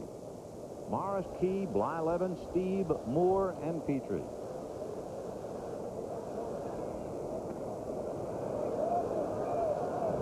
3-1 the count.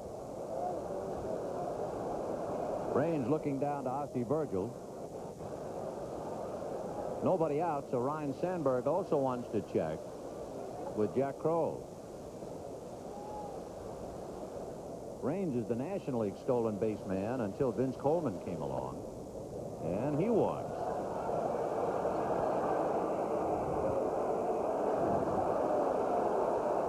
So Dan Petrie walks Sandberg and Raines, and that'll bring up Tony Pena. I think we mentioned this once on the Game of the Week. Tony Pena had a recent 3-day road trip. If you can believe it, it's true. He says he broke 12 bats in 3 games, and in 5 of the broken bats, he got base hits. And then we saw him play, and he broke his bat and got a double. Then Nobi Kawano, the Dodger clubhouse man, said, you know, I heard that. He said, Rex Bradley of the Louisville Slugger people once told me that the year Billy Williams led the American League in hitting, Billy Goodman, 1 bat. All year? All year. That's incredible. Well, that's the rumor. Fouled away. Pena wouldn't believe that story, I know. No. You're breaking that many bats, you're breaking a couple of them, taking them out of the rack. Tony is also baseball's answer to Sammy Davis Jr. If he ever had a collision with Pascual Perez, there's so much gold chainery out there, it'd take about an hour to unravel them. Got about 5 of them. I checked them. 0-2 to Tony. Sandberg and Raines out there, and Pena goes fishing. Down he goes. A strikeout for Petrie, and the batter is Jack Clark.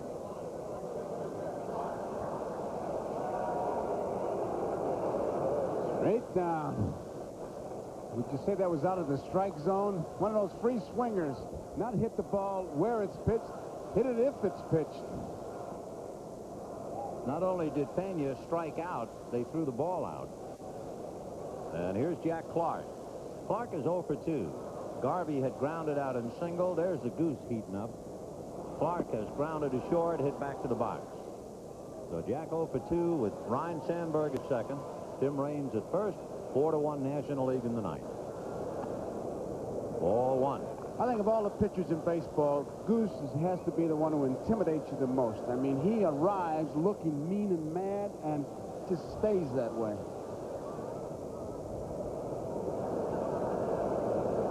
You know, you just saw that note about Jack failing to hit home runs in only 2 ballparks this year. He is the sign for the Cardinals as we see Gossage head for the dugout. In games in which Jack Clark has homered, the Cardinals are 14-3. So if he hits one, Whitey just sits back and thinks about bass fishing. 2-0. So Petrie now is struggling. And Clark looking down to Ossie Virgil, see if they let him rip one. Oh, no need to look. If Virgil gave him the take sign, I think we'd see a fight between Virgil and Jack Clark. 3-0, 2 on, 1 out, and National leading the American 4-1.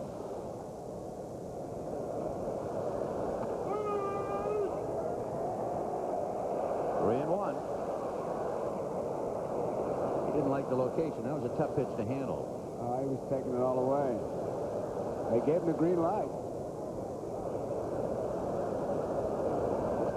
Ball 4. So Dan Petrie has loaded the bases on walks. Willie McGee will be coming up. And we see now if Sparky is thinking about bringing in Willie Hernandez and turn McGee around and make him a right-handed batter and take a couple of steps away from him. I think he may want to take some heat away from his pitcher Petrie because he's been having a good year for him and he's just having all kinds of problems out there and he wants to take a little heat off him. So Petrie goes out, Hernandez comes in, McGee will turn around, and we'll be back.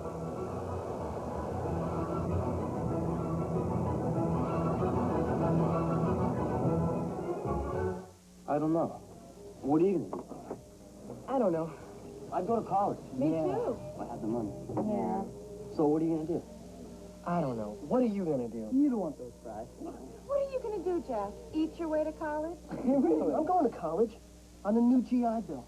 You serve full-time in the armed forces or part-time in the reserves, and you earn a lot of money for tuition.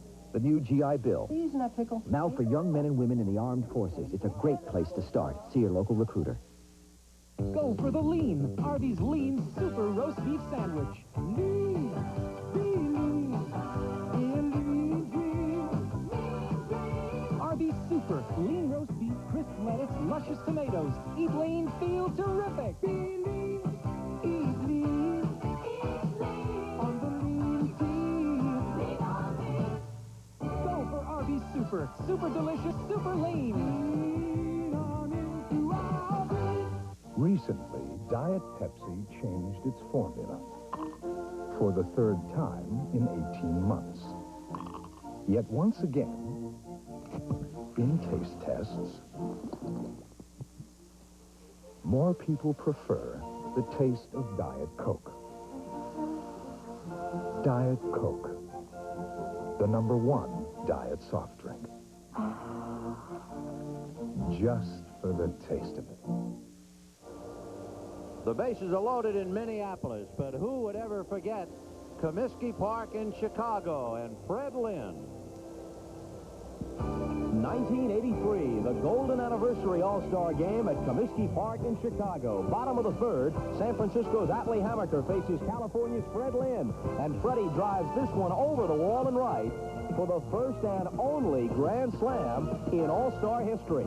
It helped put an end to an embarrassing 11-game American League losing streak. They topped the Nationals 13-3.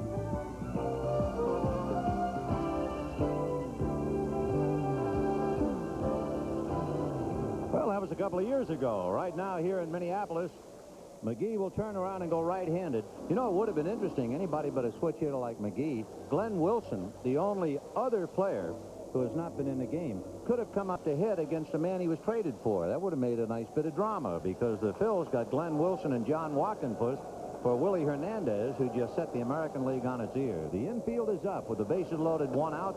Ball 1 to McGee. McGee hitting .325 for the last month. And he chopped down on that ball. He'd have a bounce one right over that pulled-in infield. Boggs, Trammell, Garcia, and Mattingly are all up.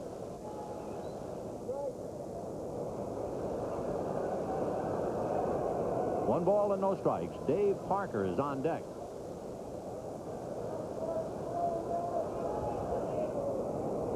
And there's a drive into right center. Paul Molitor, it's over his head. It will go to the wall and bounce up and over the fence. It's a track meet, but they're going to have to send somebody back, and it'll be Jack Clark. They will send Clark back to third on what is a ground rule double for Willie McGee, but he would have chased everybody home otherwise. That would have easily been a triple, a possible inside to Parker, the way McGee can run.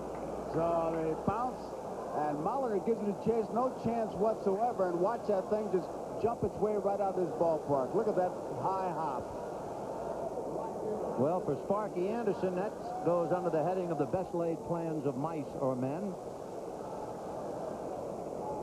It took McGee a little more than 7 seconds to go from home plate to second base. Infield still up, first base open. Dave Parker a strike. 6-1 National League.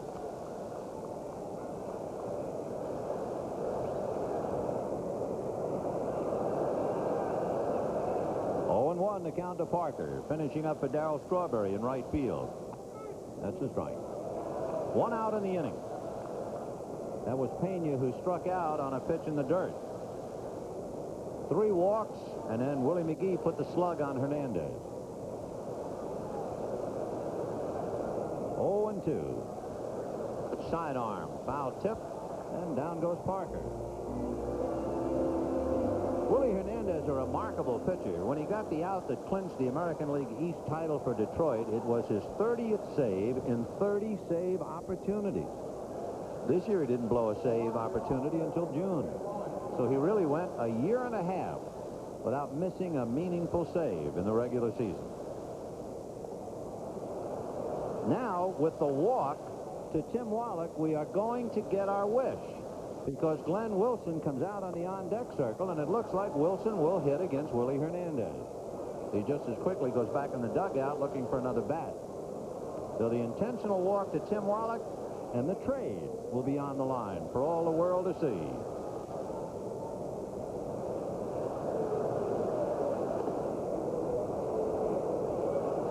So the bases are loaded, and here is Glenn Wilson. Wilson just found out recently that he had an astigmatism, and he's been wearing glasses this year.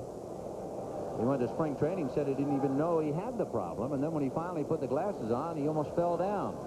Saw that. He said he really had some problems, but then he started to get some base hits, and what's the difference if you fall down if you get a couple base hits, huh? You know, the first, 46 of his 56 RBIs were at home.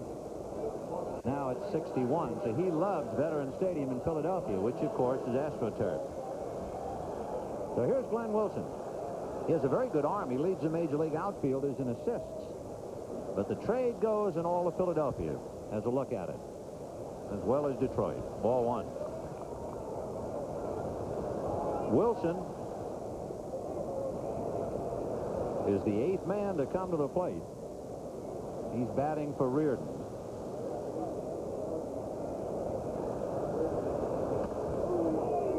One and one.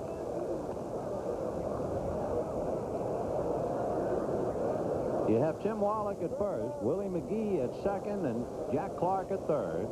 And Willie Hernandez trying to get the last out. 6-1 National in the ninth.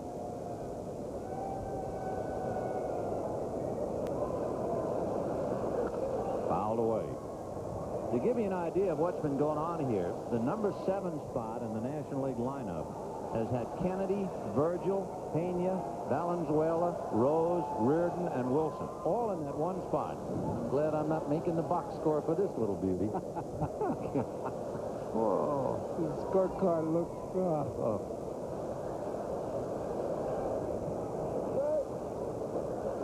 One and two, the count to Glenn Wilson.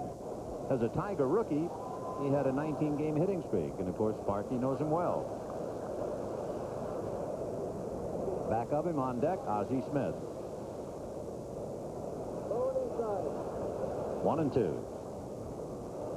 To look ahead for the American League in the 9th inning, as Gedman goes out to talk to Willie, they're due to send up Trammell, Boggs, and Rice. It's pretty obvious what's happening. They're just going over the signals. Willie just wasn't sure of him. With man on third, you better make sure. I'm sure Gedman went out there and said, look, you throw, and then told him to pitch. So Glenn Wilson with the count 1 and 2. And the bases loaded. Clark, McGee, and Wallach. Scroogey. 2 balls, 2 strikes.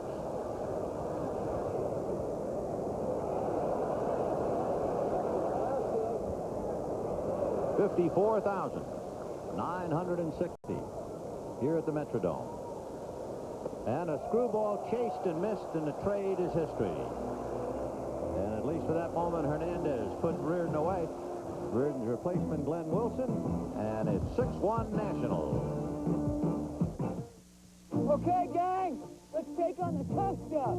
Only one four-wheel drive vehicle has this combination of style and toughness. The Ford Bronco 2. Inside, there's an interior by Eddie Bauer. Up front, a V6 engine powers you through rough terrain. Underneath, Ford's tough independent front suspension steps over obstacles for a smooth ride. Overall, the Ford Bronco 2 not only conquers the rough stuff, but looks good doing it. Ford Bronco 2, the best-built American trucks are built. Ford tough.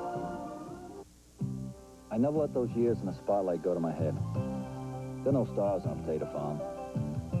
Everybody's the same. I lived a simple life here. A really good life. There's still a place where people don't forget where they came from. A place where beer is beer, and the brand is Miller. Miller Beer. Purity you can see, quality you can taste. The Sharp SF 9500 duplicator not only copies 50 pages a minute, it zooms to reduce. And enlarge. Has enormous paper capacity. It even copies in 4 colors. And it's so economical that for the price you'd pay for some console copiers, you can get the Sharp 9500 and a duplicate. From Sharp Minds come Sharp products. Here are the results of the phone-in about are you in favor of the designated hitter. 234,832 phone calls, and the answer, no. 59% of the callers said they are not in favor of the designated hitter. 41% said yes. Bottom of the ninth inning, 6-1 National League. Alan Trammell, then Wade Boggs, and Jim Rice. Tim Raines is now in left field, so the outfield is Raines, McGee, and Parker. In looking over the rosters, with Goose Gossage on the mound, only Ron Darling, Scott Garrelts, and Dwight Gooden failed to get into the game. Everyone else in for the National League. For the American League, only one player failed to get in, Jay Howell. Everybody else has been in there.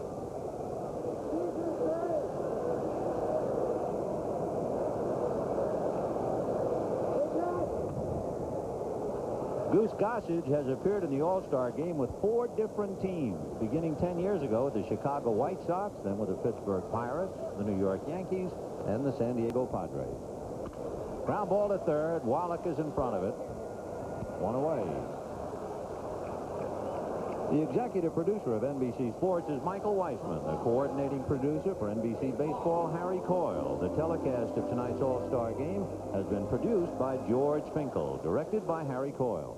Pre-game produced by Les Dennis. Pre-game and replays directed by Andy Rosenberg. Skycam director John Gonzalez. Technical director Lenny Stucker. Here's Wade Boggs.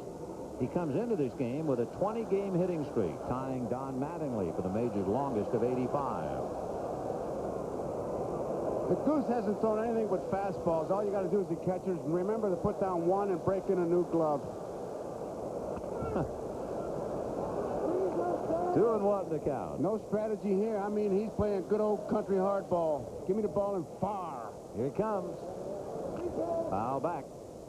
2 balls and 2 strikes to Wade Boggs. Jim Rice, the only American leaguer to go all the way from start to finish, is on deck. The only National Leaguer to go start to finish is the shortstop Ozzie Smith. 2-2.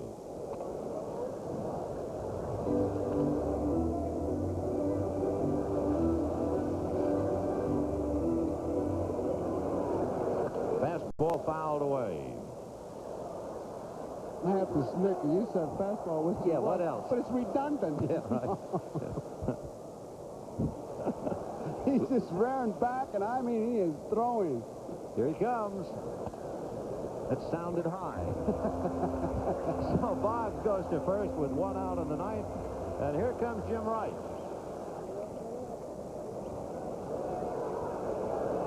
Show you how important Gossage has been. He has played on 4 first-place teams in the last 7 years.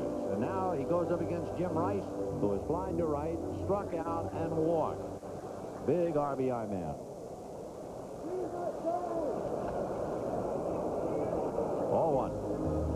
These days, a team looks like it just cannot win unless they've got that big man in the bullpen to stop them.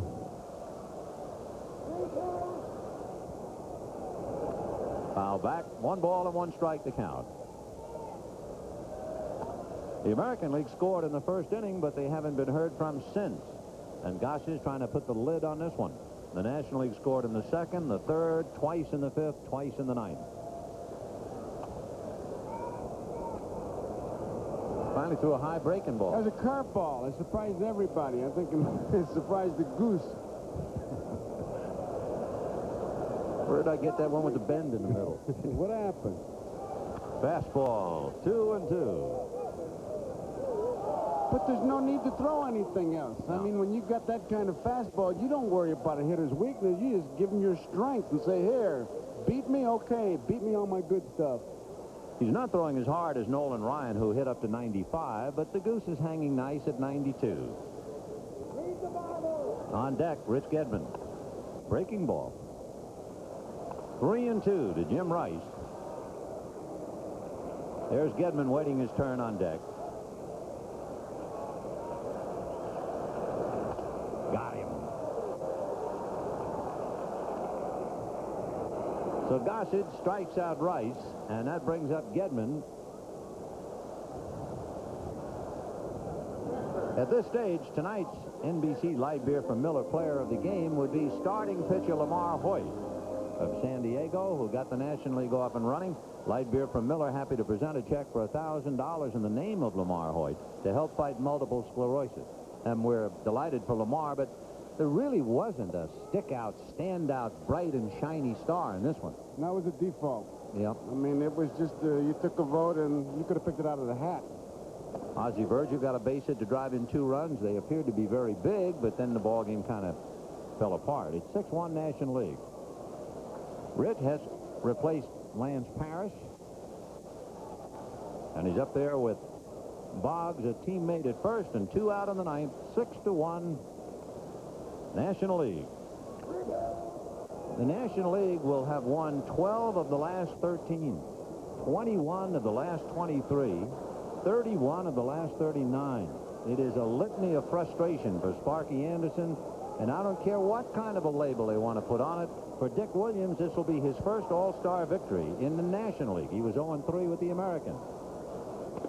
And down goes Gedman, a fitting climax to the game as Gossage puts him away, and the National League wins another one. 6 runs, 9 hits, 1 error for the National League. 1 run, 5 hits, and no errors for the American League. But one other thought. Prior to tonight's game, the National League had won 20 of the last 22, and yet the American League almost broke even in the last 22 World Series. So the National League certainly wins 6-1 convincingly. The 1985 All-Star Game has been brought to you by Miller Beer. Miller made the American way since 1855. By Merrill Lynch, more resources, better solutions. They make Merrill Lynch people a breed apart. And by Ford, who invites you to drive the new Ford Escort. Have you driven a Ford lately? A reminder to stay tuned for the Tonight Show starring Johnny Carson, Late Night with David Letterman, following local news except on the West Coast and most Mountain Time Zone stations where they'll be seen at their regular time. Like the Joe, what...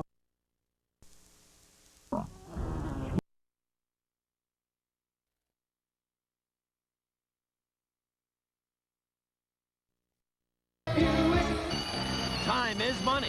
When 9.9% financing is gone, so are thousands in savings. We are all brothers. Where there's work for illegal migrants, even if they're not always welcome. Thank you. What's the exclusive scoop on Dynasty? Who lives? Who dies? What's ahead this fall? Inquiring minds want to know. I want to know. Does your favorite flower reveal your personality? This week's National Enquirer tells you. Why can eavesdropping be good for you? Is Tippi Hedren at home with the wildest cats? My book is in the Enquirer. What's the explosive story behind Sinatra's sinking marriage? Find out in the Enquirer. Over 100 features for people with inquiring minds. Like me. Honey, isn't this terrific? Terrific. Oh, come on, Dave, you're cheating. Kathy, real men do not flutter kick, ever.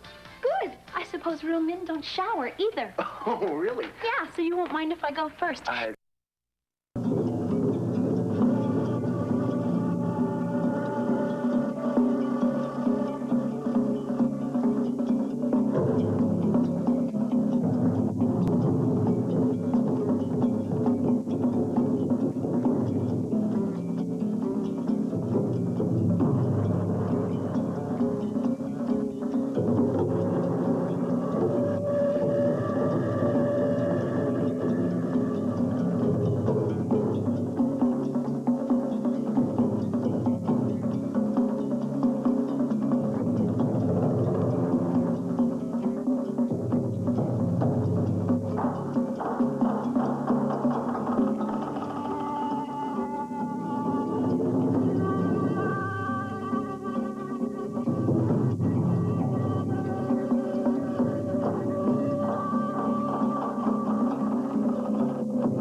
little bit. Stay back. Come on, let the funeral through, huh? Come on, stay back. Come on. Get Laura. Come on. Hey, That's the daughter.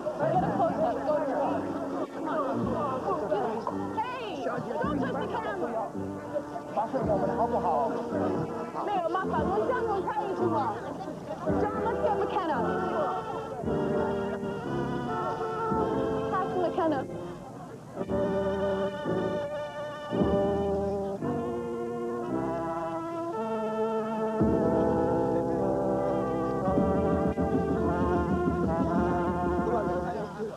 Captain McKenna, any leads in the murder of Jackie Wong? Nothing at this time. Do you think this killing means there is some kind of war going on in the Chinatown towns? No, I don't. This is basically a situation where the youth gangs are lashing out at the establishment. But the community's cooperating. The situation's under control.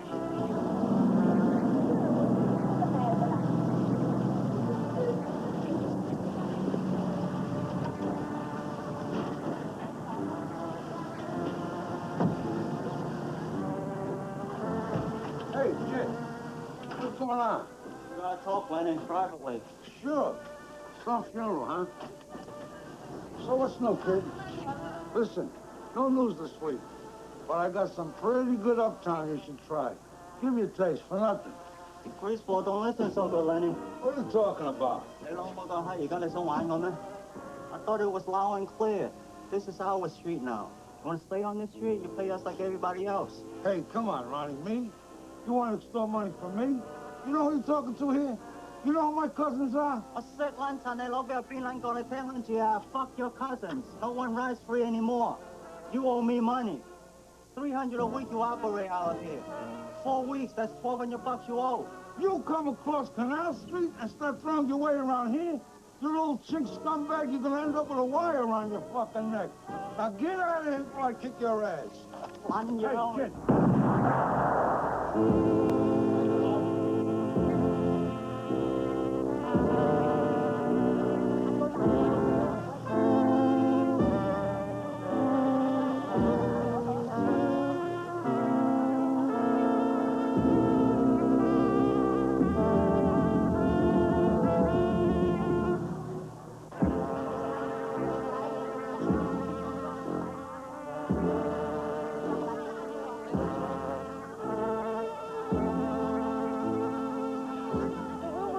Jackie Wong was more than the unofficial mayor of Chinatown, that he was also the head of a secret triad. Jackie Wong, no question, will be missed. He was loved. He made money for his people. But the head of a secret triad? There's no triads in New York. I'm sure, Captain McKenna, you've at least heard old rumors that Wong's successor, Harry Young, was a corrupt Hong Kong policeman who came here with $15 million. $15 million? That's a good one. Somebody should tell Harry Young that. No further comments at this time. Sure. Yep. Okay. You're a hell of a reporter, honey. I'm talking to a guy with a bag on his head, cotton in his ears, and stick up his ass. You'd stick around, you might learn something. Who are you? Just ask for Stanley White. Which Stanley White? Only one Stanley White. Hello, Will. How's the view up there? I see a long way. Still believe in keeping high police profile, huh?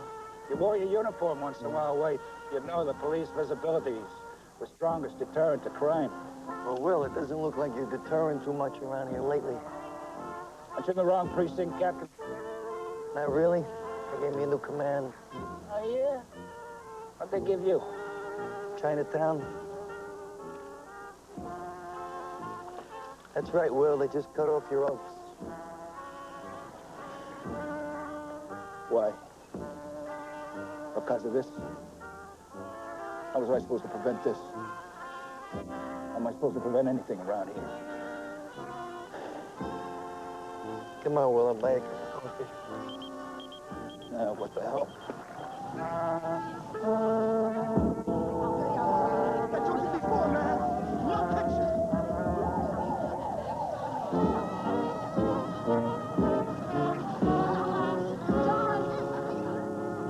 Go to her. Right there. Get Laura Wong.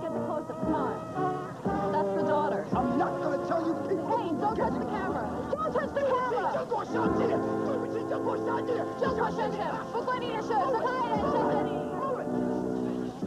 that's enough!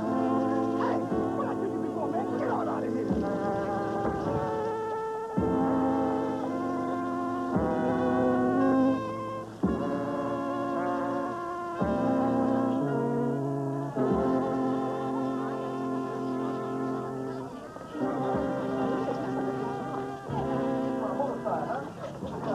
Get over there in the back.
No raid.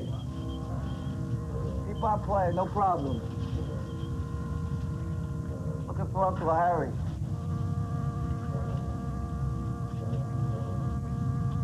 Uncle Harry? Where's Harry? Not here, quite low. Maybe bank. Hey,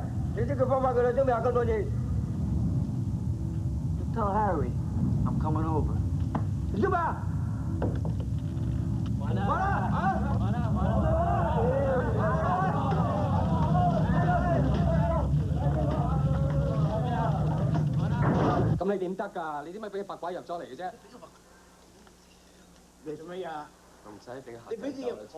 Looking for Uncle Harry. Where's Harry Young? Harry in there? Where are you going? Wait. Thought we should all have a little talk. Seeing we're both new at our jobs. Why did you go to the gambling places, huh? We have the same arrangement over a long period of time. No policeman ever goes to a gambling club. Foolish man. Rude. I'm going to have to tell your superiors. Well, it won't be the first time, Uncle Harry. Glad you guys are here. Saves me some lung power. This is it. I'll give it to you fast. There's a new marshal in town. Me. New marshal means new rules. New rules means no more street violence. You collar the gangs. I don't want to see their fucking faces unless they're bringing me spare ribs in a restaurant. I don't care what you do. Get them jobs, catching cockroaches. I don't care. But you get them off the street. Nobody can control the gangs. Everybody knows that. Too big a problem. Captain, Chinatown behind you all the way in favor of what you do. You take gang kid in the alley. You put back over the head. You beat them with club. Chinatown behind you. 100%. 100%. 100%. Good. Because I'm going to need your help. I'm going to put a stop to all this bribe paying and extortion to the gangs. I want the help of all 60 families. 60 families? Merchant associations. I want you people... Wait a minute, Captain. This is very difficult. Very, very difficult. It's a long history. For thousands of years, Chinese do not go to the police. If they go to the police, they'll get in trouble. So, I'll tell you straight. Nobody will come to see you.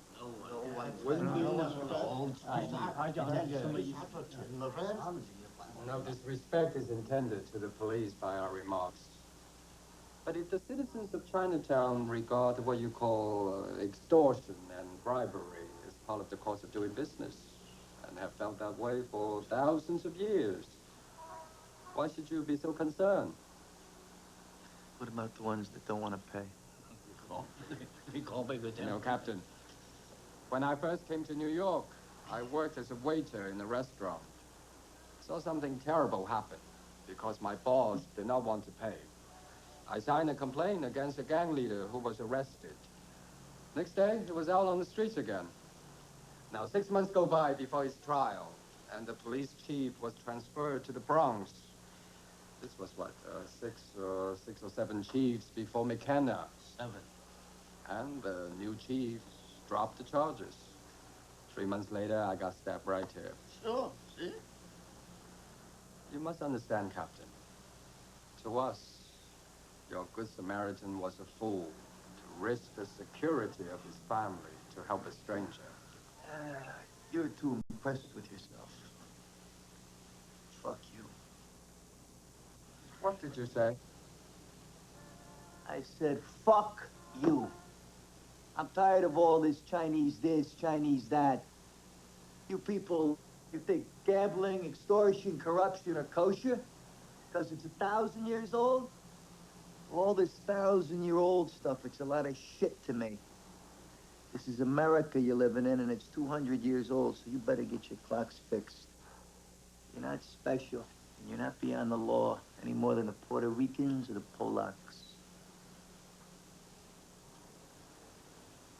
So we're all gonna obey the law the way it says. So start doing something about it fast. You're all gonna suffer.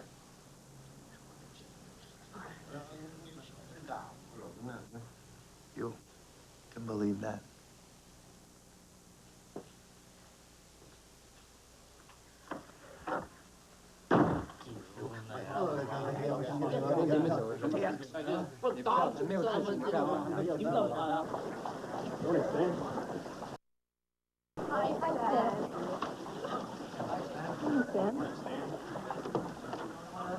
He's early. He's always early. I got a complaint about you already. Well, there's a line around the block. Harry Young was very upset about you busting into his place of business on a day of mourning. He says you're threatening the arrangement we've always had with these people. Is that true? Well, what is this arrangement? I mean, is it carved in stone? Did it come out of a burning bush or something? What the hell did you rush in there for? You made them lose face, you made us lose face. You got no respect? They were just sitting there having breakfast. What kind of evidence did you have to go in there like that? That's the point, Lou. With these people, you're not going to have any evidence. You're talking shit, Stanley. Lou, I didn't buy this job at Macy's. You gave it to me. And I told you to kick ass on the youth gangs, not the old guys. You lay off them, you hear? 5th Precinct's a nice, quiet area, Stanley. Good springboard for promotion, if you get my meaning. Lou, I've been down there one goddamn day. Doesn't take a genius to figure out something's going on. There's gonna be blood flowing in the gutters. These Chinese are gonna muscle across the canal.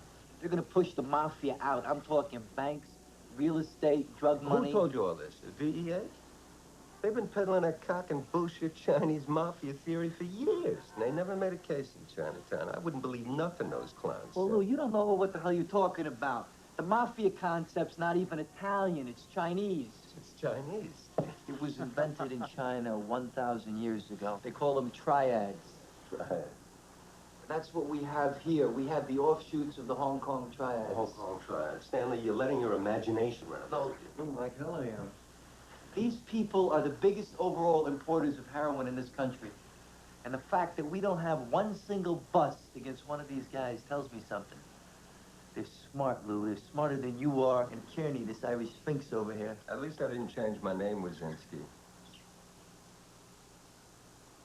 What do you want? You want to attack Chinatown with the 82nd Airborne? You're not in Vietnam here, Stanley. There the difference was I never saw the goddamn enemy. Here they're right in front of my eyes. They got no place to hide, no jungle. Stanley, this is just like the South Bronx and Red Hook. You got a bunch of juvenile delinquents, youth gangs. Call them what you want. Snot-nosed chinks, scumbags. Now go and kick their asses. That's what you're good at. Youth gangs? Look, these are midget hitmen. You know what your problem is, Stanley? Oh. You move through this department like a piece of heavy machinery. Nobody likes you, Stanley. They all tell you you're a great cop, but they don't like you. So what? Just put my request through, will you? Kearney, it's a pleasure talking to you. It's like one hand clapping. All of a sudden, this job's made you an expert? Just gotta think for chinks.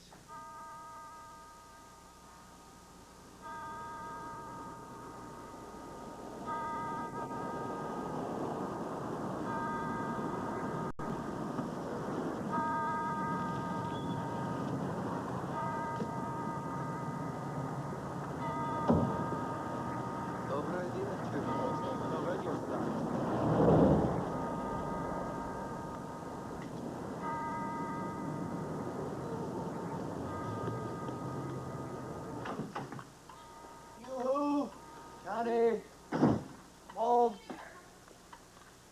Where you been? I've been calling for 2 days. You don't answer the phone anymore? Connie, what the hell's going on here? Don't ask. It's the washing machine again. While I was at it, I fixed the sink. Jesus.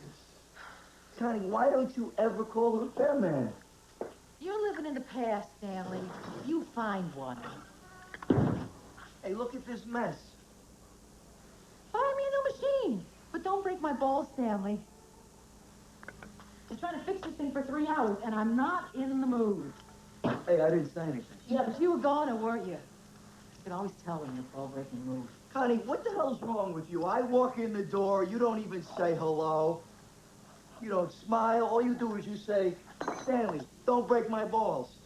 I mean, what kind of relationship is this? You don't care about our relationship. I do care. I do care about our relationship. Come on. I just want to know why you're so angry all the time. Well, Stanley, it's because you have become an arrogant, self-centered, condescending son of a bitch. Well, you have to admit, Connie, there's a lot to be arrogant about. Oh, don't start, okay? I'm not taking any more of your shit, Stan. You want to fix the fucking wash machine? You go ahead and fix it. You fix it. I gotta go to work. Hey, look, and I'm not having such a great day either, you know. I thought you said you had the night off. I thought maybe we could go out or something. They shifted me back to nights. What is biting your ass? Don't tell me it's the wash machine. No. Nothing. 'Cause I don't expect anything from you anymore, Stanley. What is that supposed to mean? It means you bombed out. You forgot. You weren't either. You missed target practice. What? Wednesday. Wednesday. The day of my ovulation.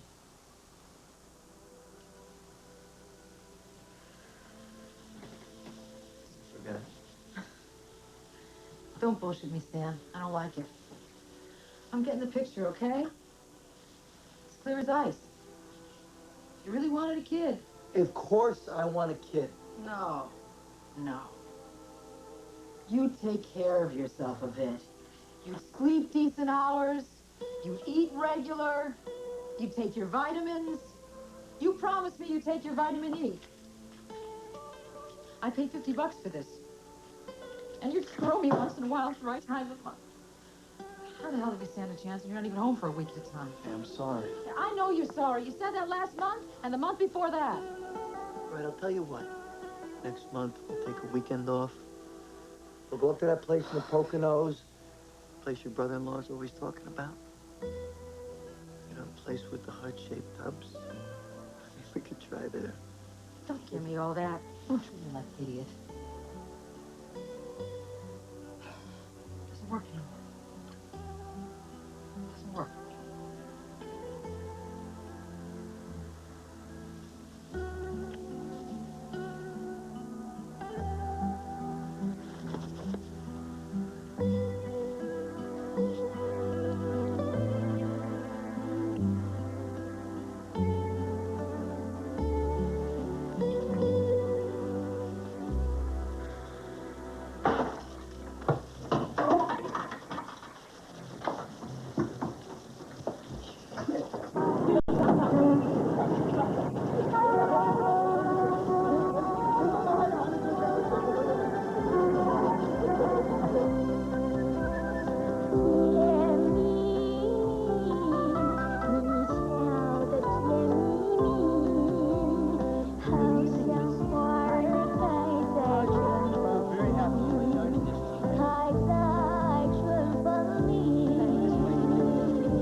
show up.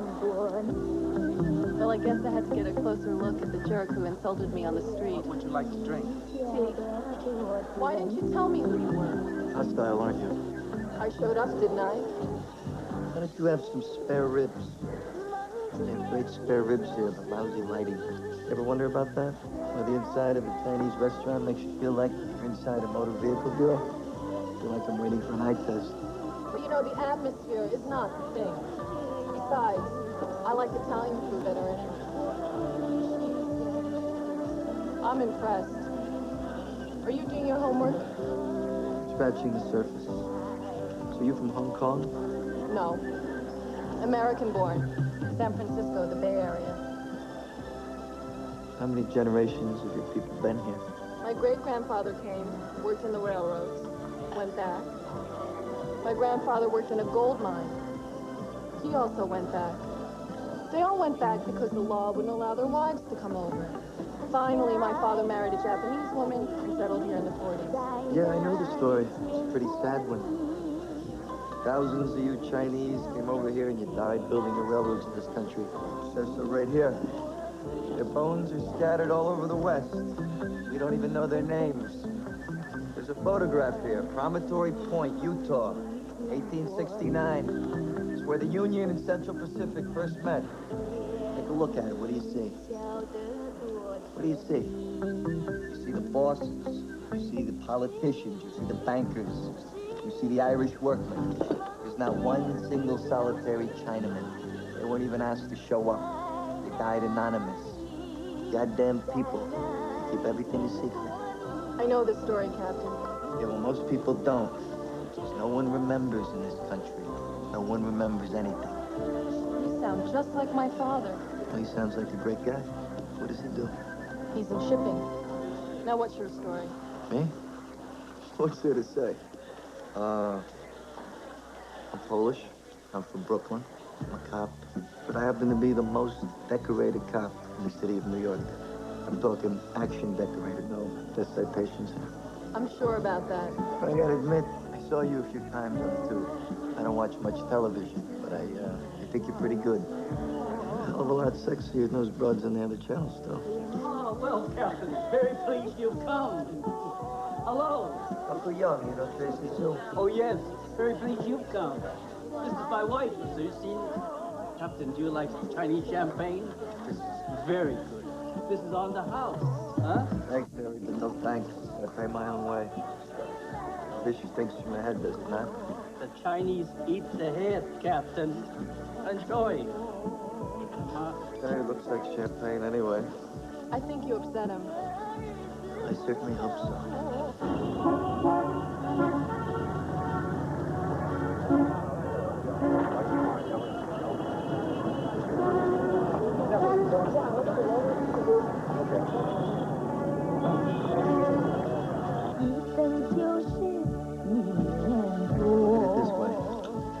Harry Young. He's the head of the richest long in Chinatown. He's got to be involved in the Chinese mafia. Even if he isn't doing anything, he's got to be doing something.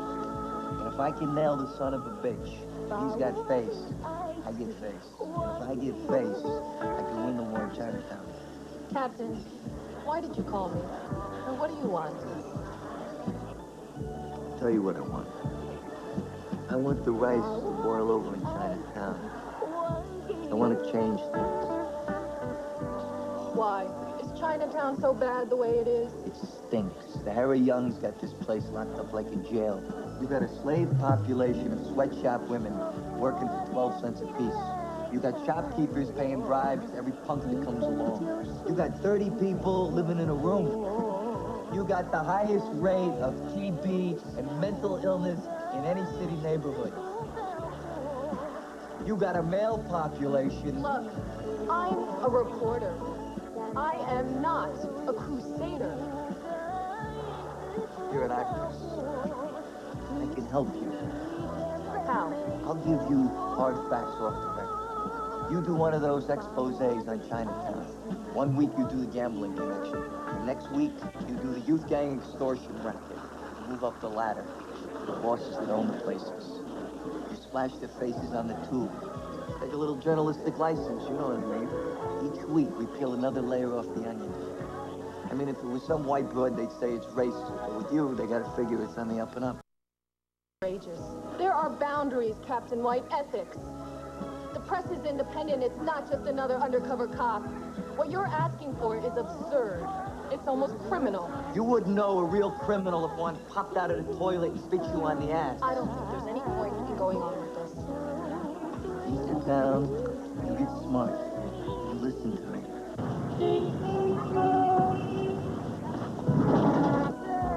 Go fuck yourself.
Ran up the stairs alone. It was all.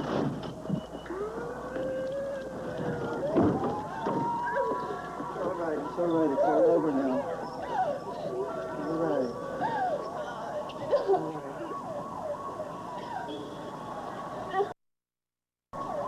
Stop crying.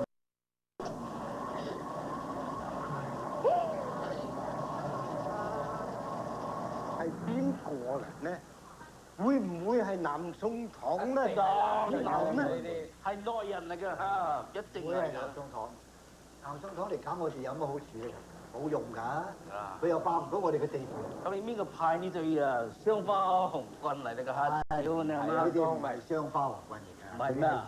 二五仔二五仔啊！洪叔，呢單嘢係全部南信嘅人搞嘅。嗰兩個僆仔你唔使問啊，係 Toronto 落嚟嘅。你點知啊？前幾日有人見過佢哋啊嘛，而家匿埋咗，嚟抄一下，一定會揾到佢哋嘅。咁有辦啦？係。我再問過你一次，南宋有咩理由啊？因為 Thailand 啊嘛，阿公。佢哋想同我哋爭病身嗰啲貨，咁咪呢度搞我哋咯。嗱，而家有香港到 Amsterdam 嗰啲兄弟咧，全部知道晒南星咁嘅威力。咁而我哋睇嚟咧，好似冇晒符咁啊！嗱，你參觀我哋開炮同埋近來呢啲事，全部係想同我哋丟架嘅啫。但係我怕最緊要阿公，佢而家針對住咗你啊！如果我哋唔教訓下佢哋啊，唔乜架丟清㗎啦。你明白？講啲話咧有啲道理㗎。你睇我哋做生意，你市面上面一定要穩定先做得好啊，係咪啊？而家市面好唔穩定。但係半年前開咗炮之後，而家餐館方面都做得7成生意嘅啫。嗱，呢啲意大利仔咧，仲係好嬲關於我哋 Candy Store 嗰件事。屌你老母！我哋同你合作咗幾耐啦，仲係當我哋好似二奶仔咁嘅喎。喺我哋背後咧，佢叫我哋 Yellow Niggers， 係咪啊？ Our banking and shipping profits are all down. Gold prices are slumping. Our stocks are sluggish. Our commodity position has slipped. There's no new money coming in, gentlemen. It's only a question of time before the Vietnamese start competing with our gambling profits. And this new policeman making rude noises about Chinatown and justice and all. 我對你哋各位德高望重嘅叔伯係非常尊敬嘅，但係我提議我哋而家需要一個強硬啲嘅領導人。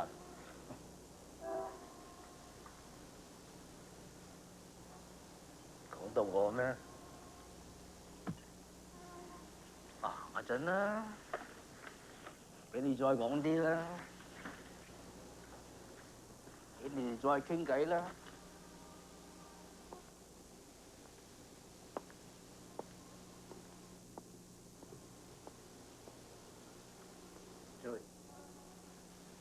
你講關於我哋啲生意呢一樣嘢咧係真。如果我哋俾你去做啊，你會點做咧？第一件事最緊要咧，阿公落台嘅時候咧，我做得好好睇睇，係咪啊？咁第二咧，我會揾到呢班搞起餐館嘅人，咁我又會去Thailand 同阿 Ben Sum 斟下我哋嗰啲貨啊，係咪啊 ？Then there's the matter with the Italians. It is perhaps time to consider ending the old arrangement with them. Do like they do. Sell directly to the blacks and Puerto Ricans. 好啊，佢賺多啲錢。係唔係啊？佢賺多啲。你並叔，你嘥時間啊！你同呢啲自己做，係嘛？多啲錢。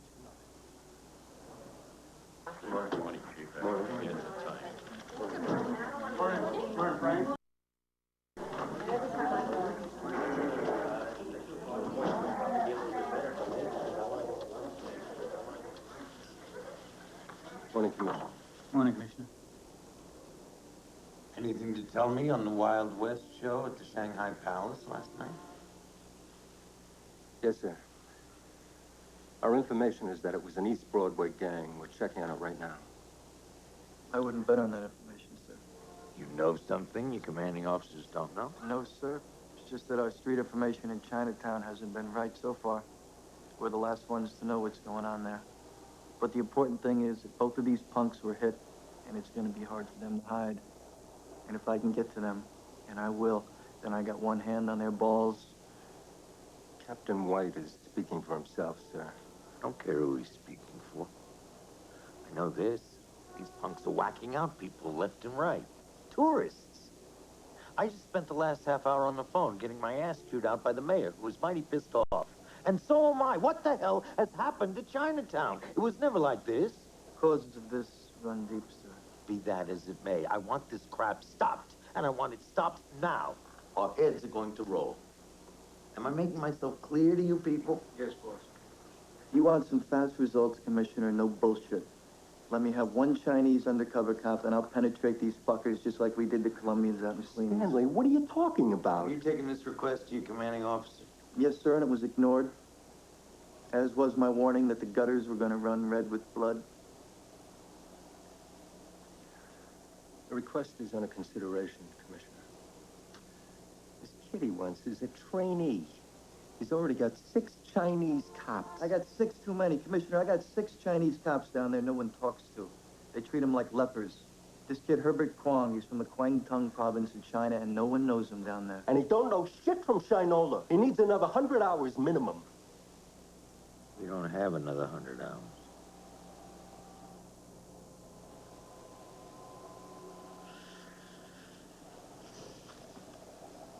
Give him what he wants. Now. And get some results.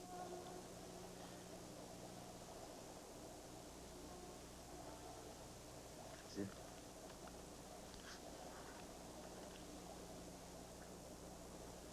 Nobody does what you did in here. Nobody. Look down at the muzzle of the gun. Make sure it's aligned with the target. Do that. Do it. Your head is what you're doing. On the whistle. You're going to fire 6 rounds from the full combat position and free. Your time limit will be... Are you sure about this? 3 seconds. 3 seconds for 6 rounds. And you will freeze in that position. You will not move.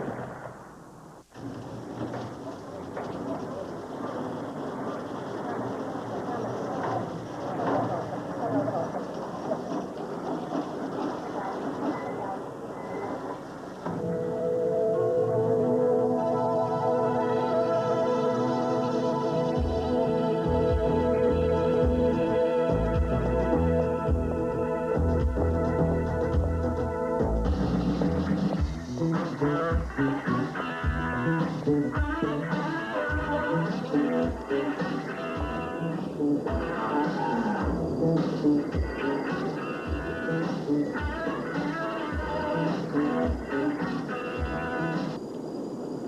日夜夜，你哋唔係食咧就係賭。我叫你都執得乾淨啲啊嘛！屌你老味做咩咁樣垃圾就咁呢就咁？有咩唔可以啊？真啊！到裏邊咯。老實冇咩事啊，而家。嚟咗喂！嚟細佬，點啊你？痛唔痛呢腳？冇事㗎。打針係嘛？係。兄弟點啊？隻腳？吹吹，我睇到。誒，弟弟，隻腳點啊你？行真係你？試下試下。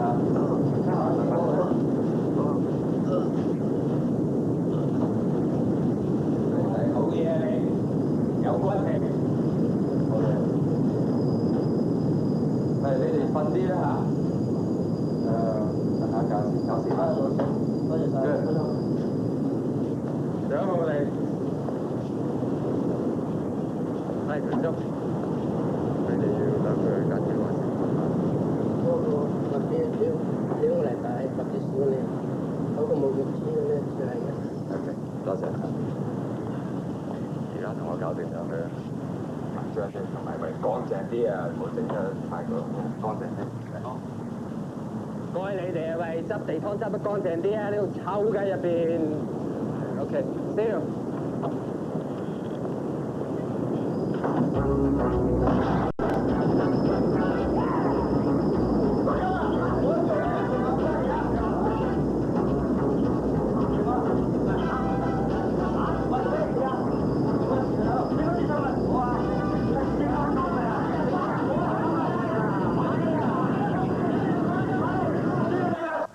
How'd you ever get a name like Herbert?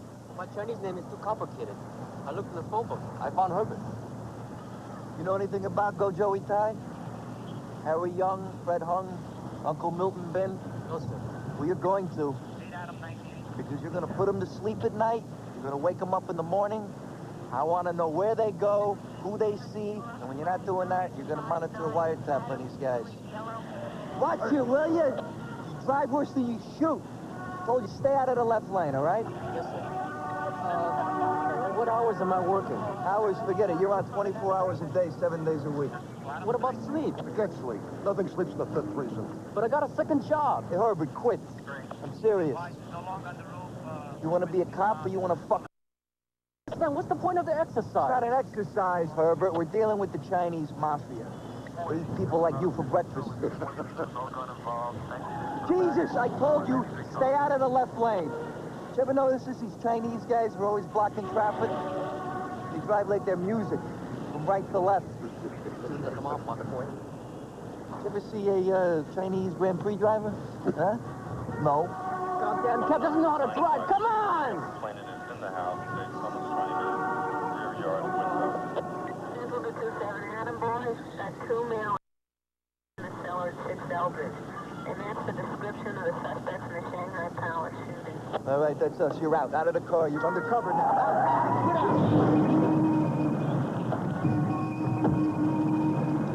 Free, where's White?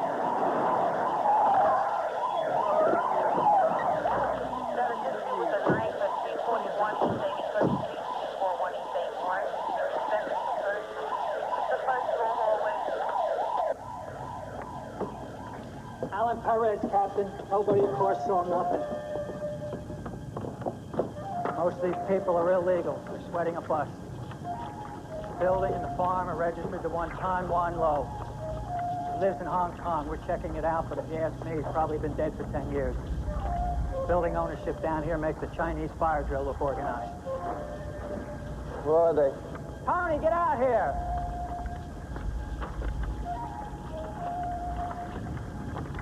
This is the guy that tipped us. He calls himself Tony. Says he's been working down here 40 years. Tony, you want to show the captain what you showed me?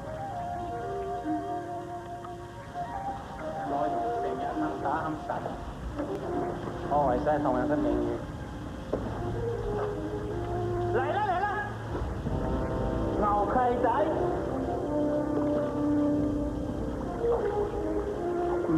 Cho khai cho lại.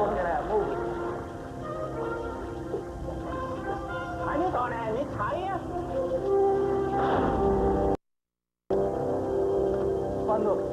Quan tới đây.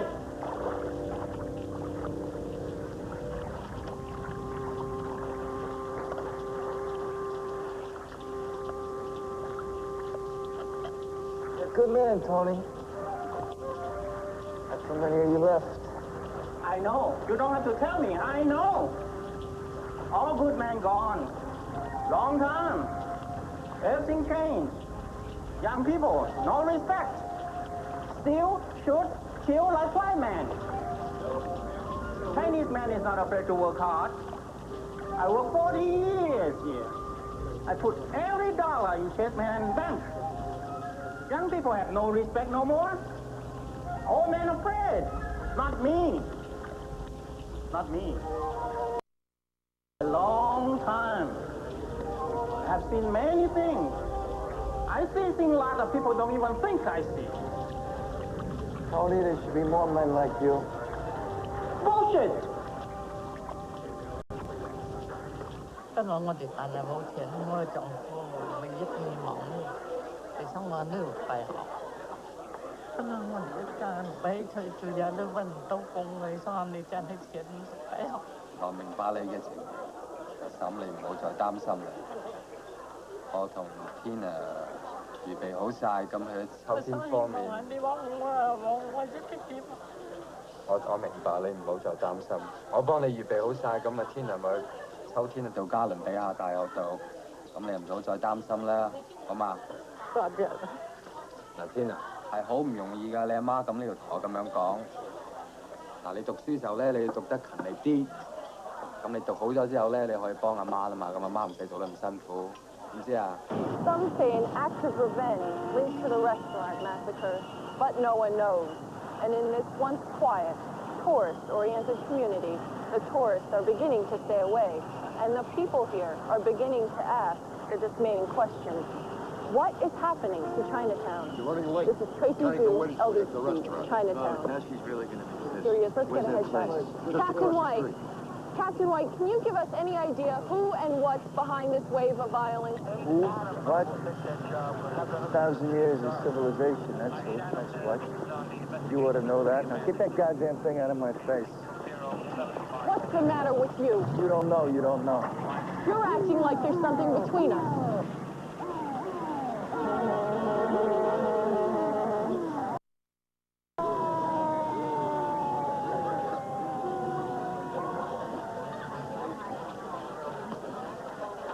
阿嬸啊，唔好再擔心，我要走啦。阿嬸你食飯啦嚇，唔好擔心就得㗎啦，唔好食飯。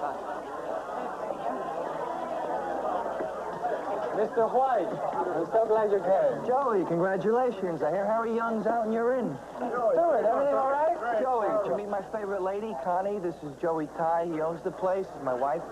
It's a pleasure to meet you, Mrs. White. Hi, how are you? Look, I'm sorry I'm late. Something came up. Why don't you just order some spare ribs or something? I told you I got a late shift tonight. We can talk after dinner. So it might disturb my digestion. You really are something. You know that, Stanley? Just come over here. Let's call it a truce. How about some good champagne, Joey? Sure, Mrs. White. Come this way. Harvey, 攞啲凍啤啤啊，呢個好啲啊，白牌啲嚟嘅。You have an eye for beauty, Captain. Yeah, she's a real rock. She's the best. By the way, you must have heard we dug up those two midgets. They hit Harry's place. Found them in a soybean basement. No, I didn't. My guess is somebody didn't want us to find them. You don't think it might have been the friends of the boy who was killed? Well, if you accept the surface of things, Joey, which most people do. Why the bodyguard? Does it come with the new title or what? Just a precaution. There's been too much violence I lately. agree. The thing is, what are you and I going to do about it? Come out. Are you enticing those to be conquered and coming to the conqueror? You should try our exploding lobster. My chef does it better than anybody in the world. I brought him from Hong Hey, what Kong. do you want, Joey? Spit it out. Cigarette? No.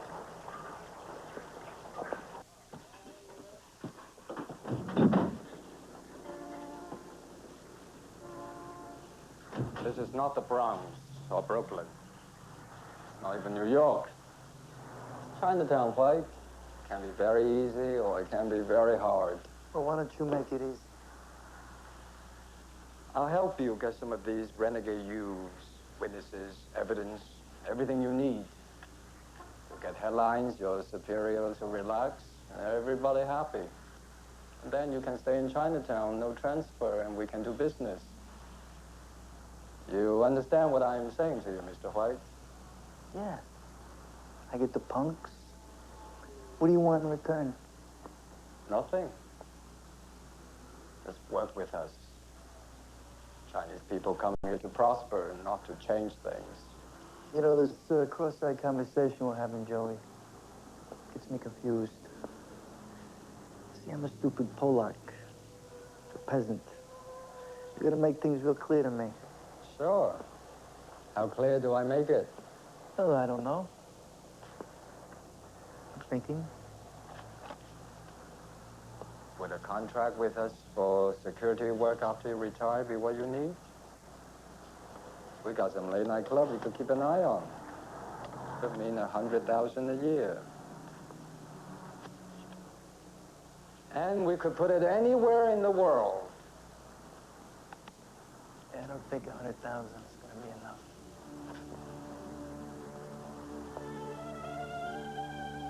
Okay. How much then?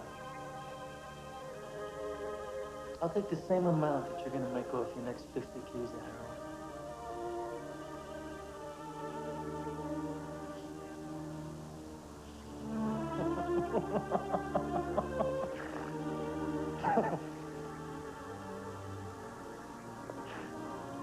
At last, the clouds part to show the true sky. You know, most drug dealers are morons, Joey, but I gotta hand it to you. You're one silky son of a bitch. This the way you deal with the Italians? This the way you moved out Harry Young? How about your father-in-law, Jackie Wong? You know, rumor has it was your hand that was on the knife that killed him.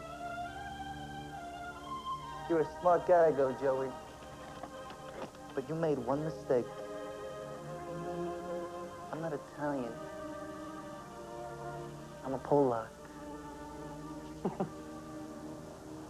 And I can't be bought. I'm gonna burn you down. I'm gonna drag you and your dirty laundry out on the street, and I'm gonna humiliate you. You are very stupid. And you're not gonna last. I'll last long enough to piss on your grave.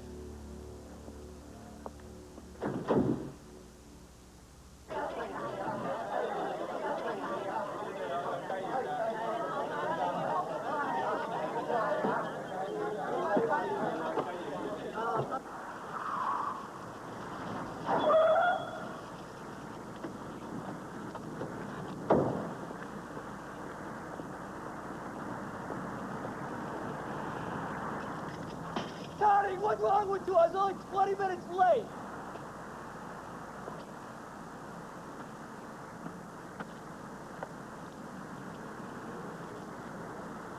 What's the matter with you?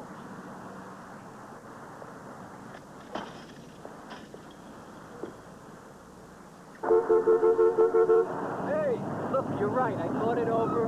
I tried very hard to suppress it, but I think there's definitely something between us. When you get in the car, I'll drive you home. You know, I'm not some goose hooker on the streets of Saigon. Em lỗi, em tập lắm. Does that work with all the girls? Comme ci, comme ça. Hey, listen, why don't you give me a break? It's not every day I get to meet a famous person. Listen, I got a legitimate story for you. Want some wine? White or red? Both. Wow, this is someplace. Hey, listen, forget what I said in the restaurant. I know you got your ethics. I respect that. But listen, you know, you got a great human interest story in Joey Pye.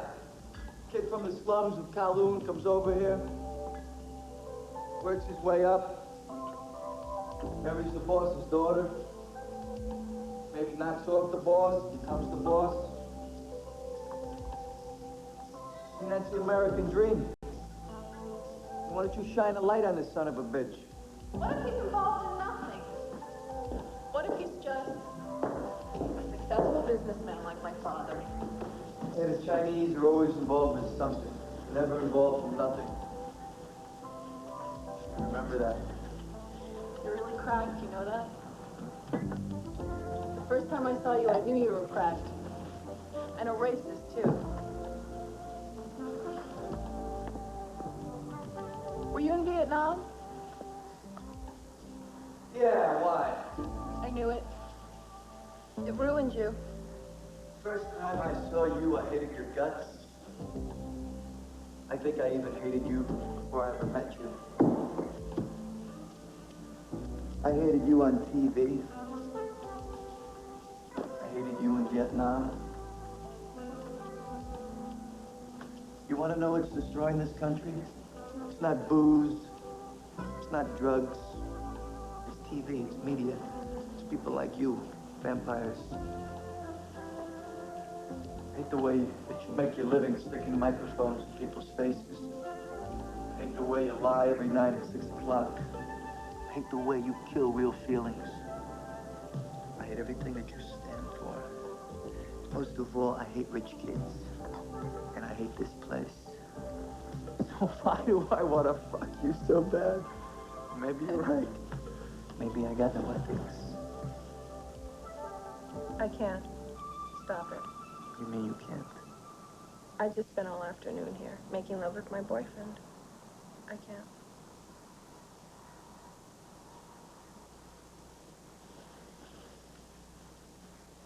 So why'd you invite me here?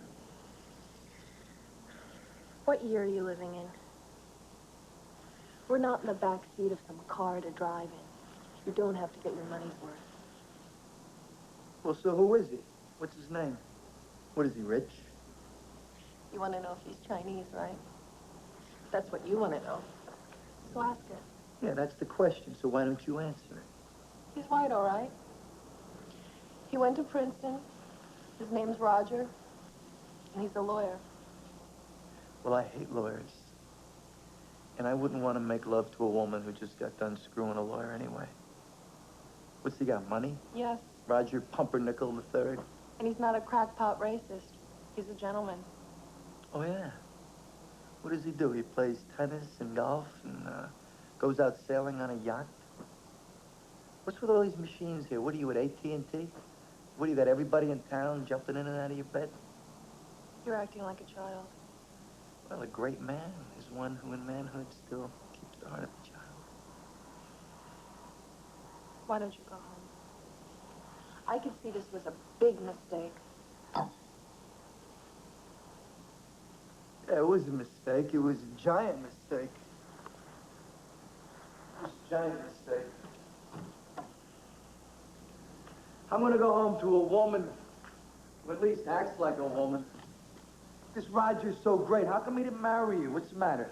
He didn't want a little slant-eyed Roger IV at Princeton? I don't know. We've never discussed it. We just meet here to fuck.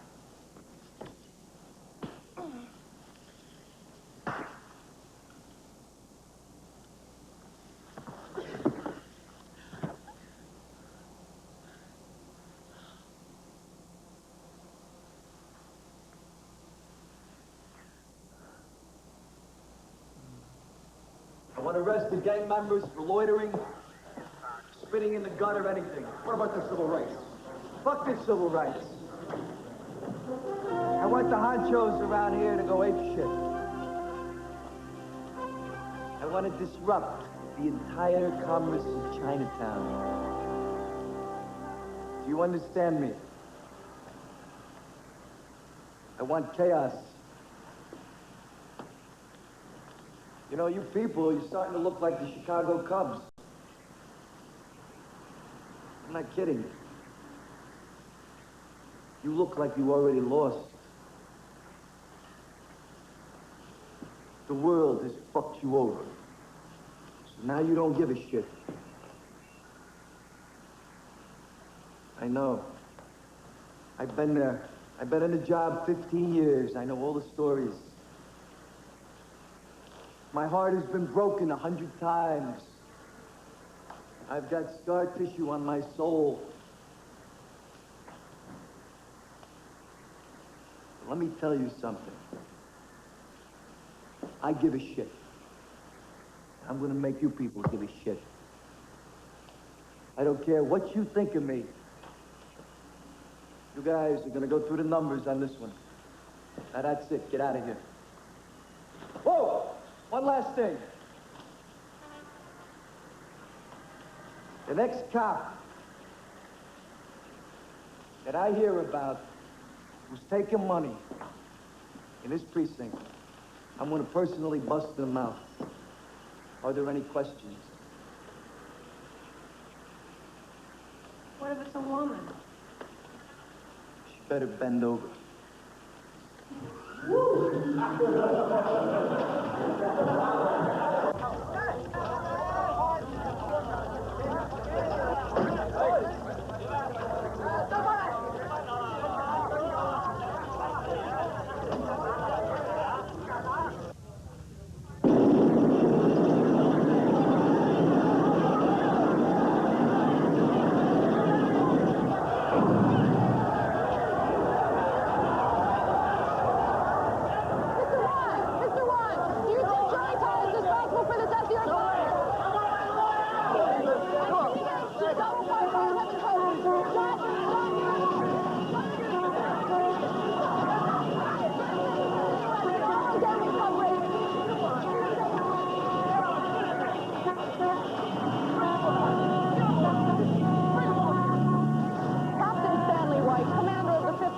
And the most decorated cop in New York City has declared war on Chinatown. Today there were 43 gang arrests, 3 gambling parlors raided, 6 sweatshops busted, and now in an opening blow at the man who's been called the godfather of Chinatown, Joey Tai. Captain White has padlocked his restaurants on a health violation. Needless to say, a crackdown is in the works, and although District Attorney Jane Hassman denies it, a major drug conspiracy case is rumored to be pending against various respected older members of the Chinatown ruling elite. Mr. Tai, can you tell us if there is such a thing as a Chinese mafia? Sounds very exciting, like a comic book. The existence of triads is documented by the Drug Enforcement Agency. Documentation without proof. This farce is further evidence of the consistent discrimination against Chinese in this country. Mr. Tai, are you saying there is no criminal element in all of Chinatown? Of course not. But why do you media people insist on emphasizing this sinister Charlie Chan image? Why don't you talk about the chair in Chinese history our association has endowed at Yale University? Or our $12 million fund for our 10,000 members? A free meal for the aged and the unemployed, free burial, things like that. Positive things. Mr. Tai, what is your comment on Jackie Wong? Mr. Tai, do you have any comment on Jackie Wong? Come on!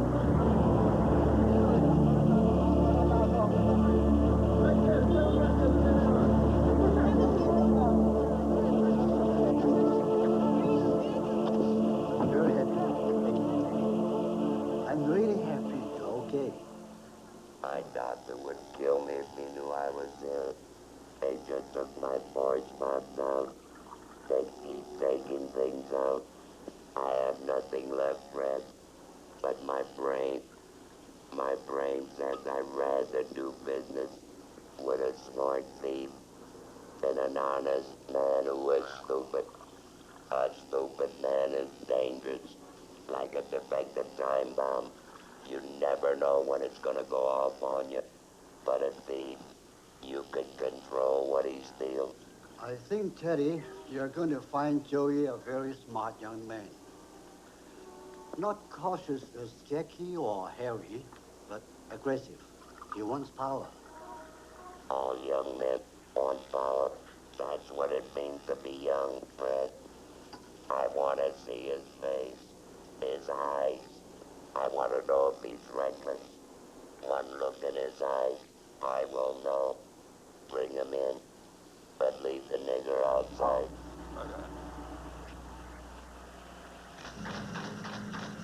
My esteemed friends How's it of sound? very diplomatic. A little background noise, but it's not too bad.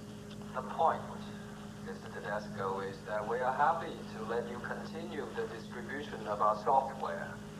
But with a 50% reduction in volume and at a reduced fee, something like 17 or 18%. The rest stays with us till we weigh other offers. Jackie Wan made these arrangements with me. We were pioneers when you were sucking your mother's dick, and I don't see why anything should change now. Because Jackie Wan is dead, and Harry Young has stepped down, and I am the Talk Woon now. Hey, Joey. And I say we can't afford to sell to old man the old way. You know, Fred, in all my years, nobody, and I mean nobody's ever talked to me like that. Nobody. No insult was intended, Mr. Tedesco. But you people don't control Canal Street anymore. We do. I think when you think through my offer to you, you see that it's not unprofitable to both sides. Who you gonna sell to? The niggers? The Smigs? You people don't have that kind of weight here. They will bury you so fast like you never was here.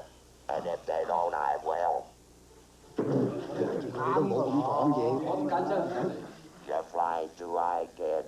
And the air's very thin up there.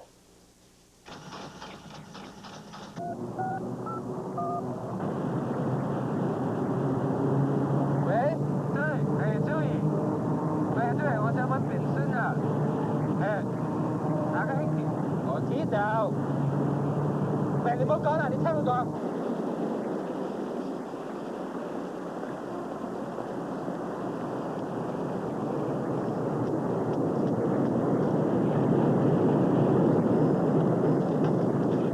You got anything?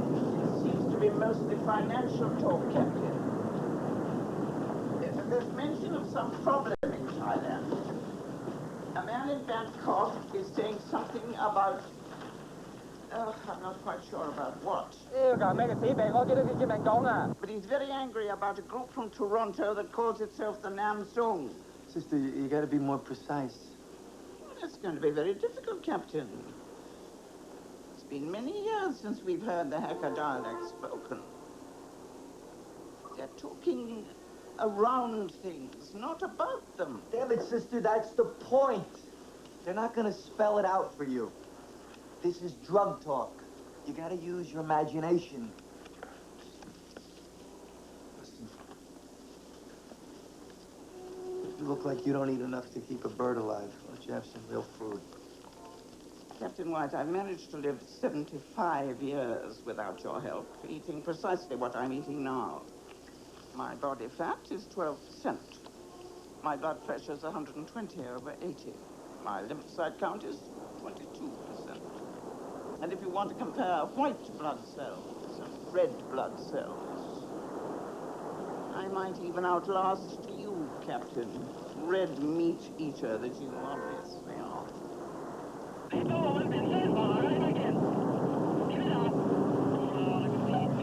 Copy that. The perpetrator is saying he's flying into Bangkok next week. He's flying under another name. Okay, he's making his move. I want you to get the DEA on his tail. Call the Bangkok police, whatever you gotta do to eyeball this scumbag while he's over there. I'm sorry, sister. I just wish the fuck I could go there myself. Come on, back on the street. That'll be the day the NYPD brings for a ticket to Hong Kong, huh? You guys are doing a great job. Keep it up. Rizzo, come on. I want you to hit Chinatown like Genghis Khan. I want restaurant health violations.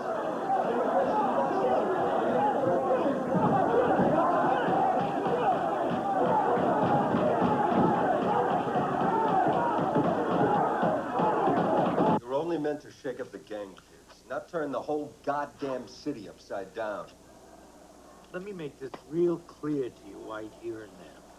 Joey Tide goes to the Manhattan Borough President, who he contributes $100,000 a year to, right? The borough president goes to the mayor goes to me, and the word is lay off. That is the way the game is played, okay? No more wiretaps on Joey Tide. And you don't go to the drug enforcement agency. Going to outside agencies isn't your job, it is Lou's job. And what about the dead tourists, Commissioner, huh? I guess they don't add up to a can of sardines, do they? You know, you change your tune pretty fast just because that slime bag is having tea with the mayor. You can't link Joey Ty to that. You know it. The point here is you cease and desist. Yeah, what if I don't, huh? What are you gonna do? You gonna suspend me? What's that gonna look like in the papers, Commissioner? You tell me. First, you suspend the most decorated cop in the city. Second, you call off an investigation into the Chinese mafia. What investigation? What Chinese mafia? The investigation's in your mind. What's it gonna look like? You tell me, Commissioner. Your department's gonna look like shit, that's why. You trying to blackmail me, White? Yeah, you call it what you want. I've been swallowing the bullshit around here for 10 years, and I'm choking on it. You ever think about your pension, White? Fuck the pension. That's what's wrong with this whole goddamn police department. Everybody's so worried about their pension. Stanley. Oh. Never in the history of the department have I ever heard anything like this. This is a fucking disgrace. No, Lou. This is a fucking war, and I'm not gonna lose it. Not this one. Not over politics. It's always fucking politics. This is Vietnam all over again. Nobody wants to win this thing, do you? Just flat out win, do they, Lou? You go to the press again, White, you know what you're doing? You're putting a gun to my head, Stanley. That's who we are. We're 4 guys in a room with a gun to our heads. Kenny, will you step outside for a minute?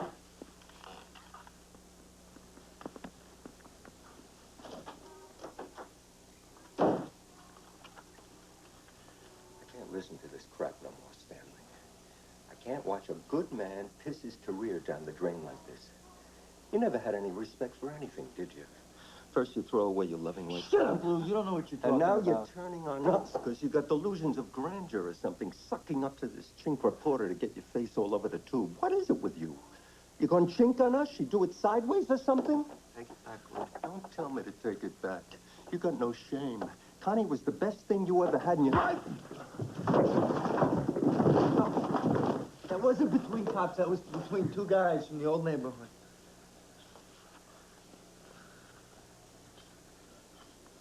Oh, I'm sorry.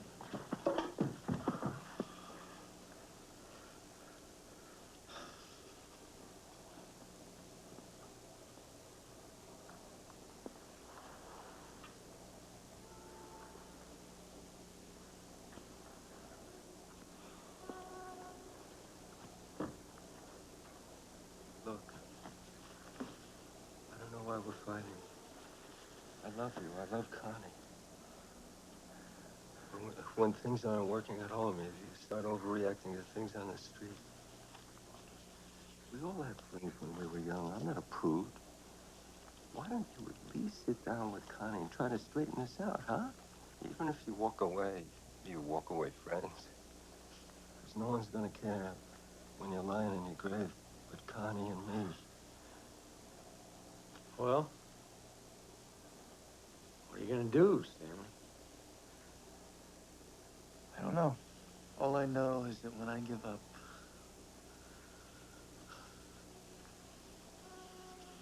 the system gives up.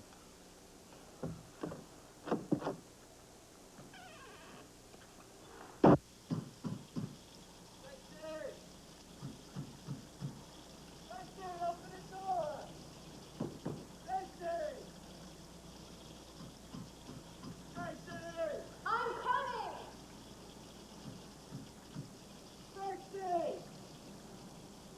Come on, open the door! Hey! Oh, Who do you think you are? And what are you doing with that? these are my Chinese books. Moving in. You what? Did I misinterpret what you were saying to me the other night when I was lying on top of you? Fuck you. What's the matter with you Chinese? Why don't you ever come out and say what you're really thinking? I'm going to call Roger. Go ahead and call him. I got something I want to say to him, too. Go away, will you, Stanley? You're cracked. You're really crazy. Do you ever listen to yourself? My Tell me the truth. There is no Roger, is there? You know how I know? It's because when you talk about him, your eyes, they're not real. There is a Roger. Well, tell me what you see in this guy. Come on, tell me. I want to know. I want you to look me in the eyes, and I want you to say,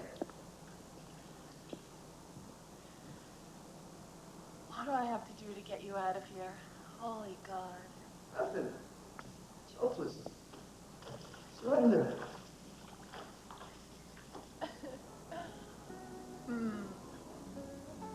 Why am I laughing? I'm becoming a crazy like you. Oh. Tired. I think I need to sleep. Maybe everybody's right. I'm chasing something that doesn't exist. I know how to stop it. Jesus, I'm tired.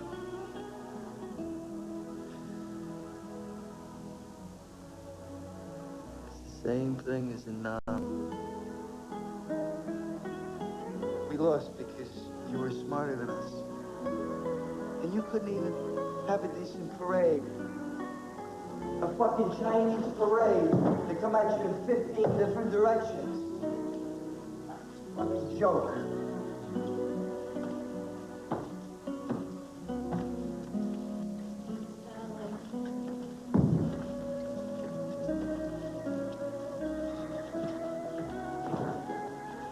Can't stay here. Don't you have a friend I could call? Somebody you can stay with tonight? You're the only friend I have left.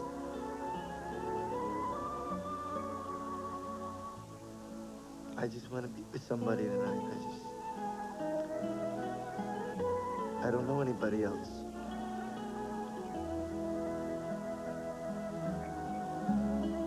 Isn't that a real laugh? I don't know anybody.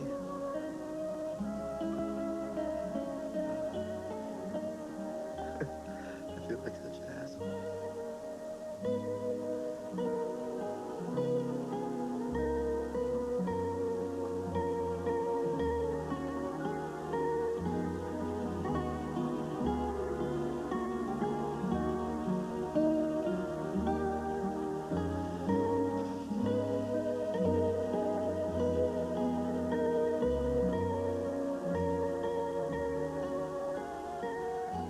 Tracy,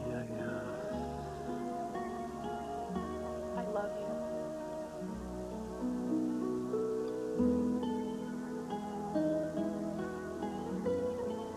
Did you hear what I said?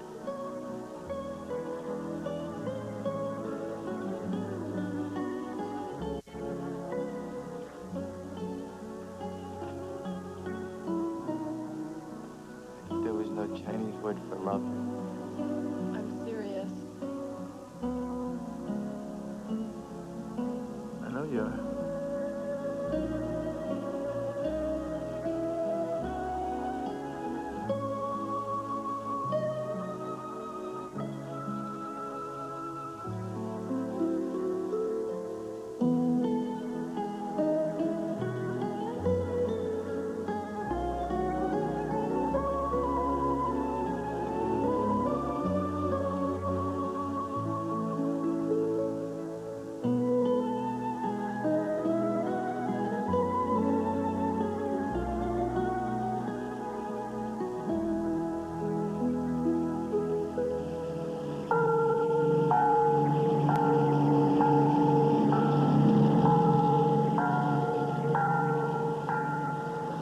It was bad enough doing business with the old general, that double-dealing slime. But Van Sung's even worse. We lose all face by going up to deal with him direct. Van Sung's got an ego like a fucking octopus. I know, but I don't trust his agent here. His mother was fuck white powder. Ma knows Van Sung's got a bumper crop of 150 to 200 tons.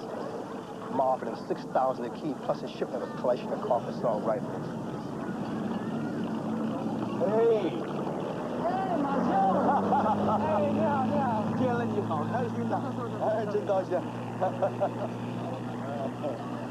终于见了面了啊！老弟，上次我听到你岳父大人让你杀害的消息之后，我心里很难过。你要知道，没有他老人的指导，咱们赚钱就没那么容易了。我们南顺兄弟想来想去，想不出来到底是谁下的手。不过，下手的这个王八蛋，比那些从腐尸屁股钻进去吃内脏的臭乌鸦还不如。简直是太下流了，太卑鄙了！哎，还有一个新的消息啊，这小子啊，最近在土兰多又惹是生非，是吗？太不像话了。不过你放心，嘿嘿，像这种臭乌鸦，我不会把他放在眼里的。大兄，你这样一说，我真是茅塞顿开了。我想我们应该互通一点消息，那么这样大家合作，一定会抓到那个臭乌鸦去，扒了他的毛，点了他的尾巴，拆了他的翅膀，你说对不对？我明早就要走了。哦，如果你肯赏脸，今天晚上我做一个冬，那你能来呢，那就最好不过了，对不对？好，我一定来。那好极，好，就这样了。好，我们今天晚上见啊！晚上见，谢谢，再见。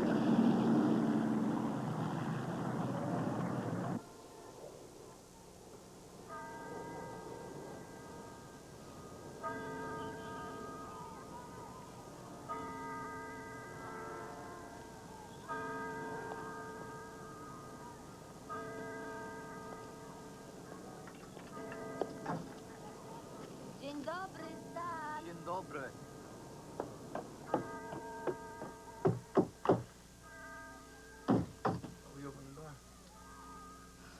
Open the door. What do I gotta do? Break it down? We gotta clear the air between us. We gotta talk it out. So talk. I don't know what got into me with this Chinese girl. I care more about you than anybody in the world.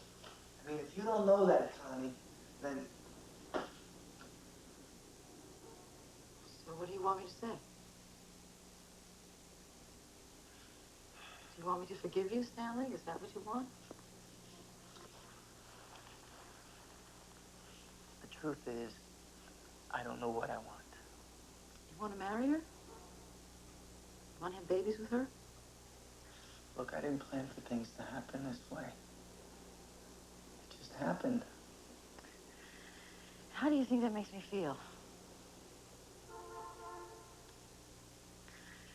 It makes me feel pretty low, Stanley. I feel pretty low myself. It's about time. You used me up, Stanley, and then you burned me down. And I was a rock.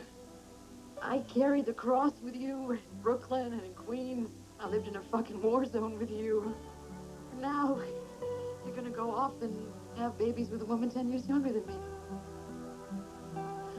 I don't have any pity for you, Stanley. I hope you feel bad.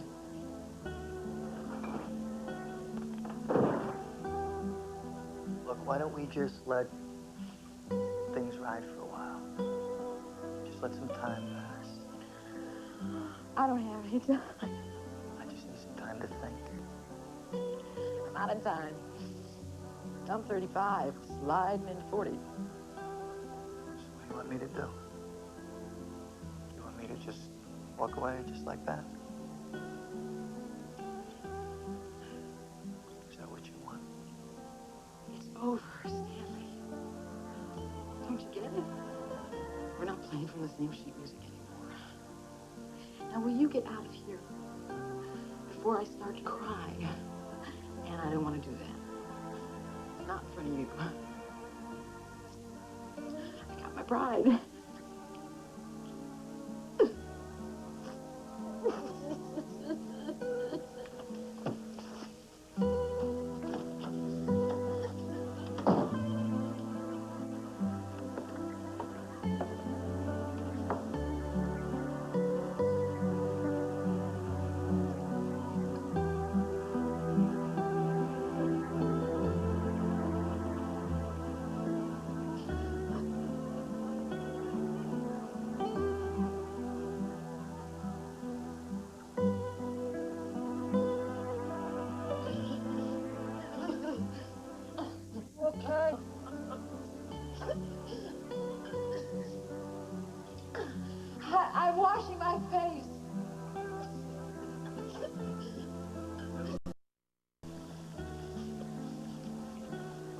whole lot better if you just keep the house.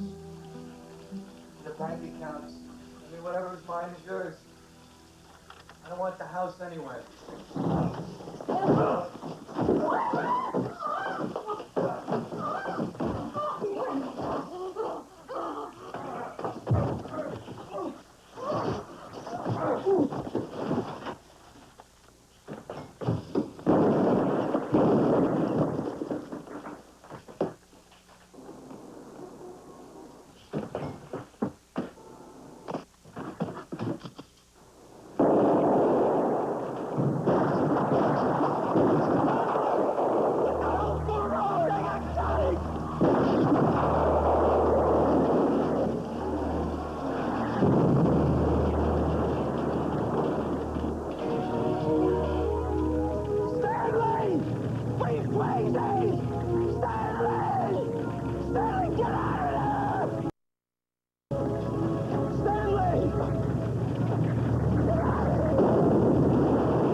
Long time no see, Jodai.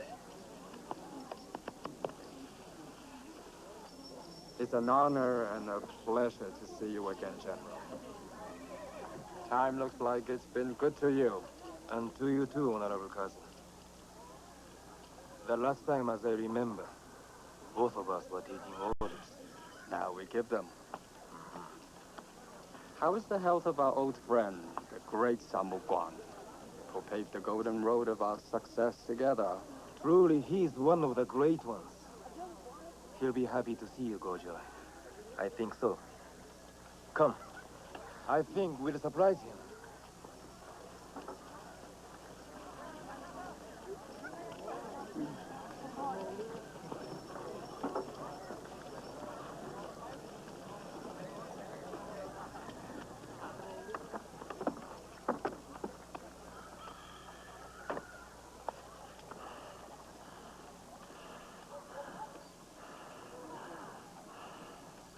Perhaps. The general doesn't recognize you. The general likes heroin in his suit.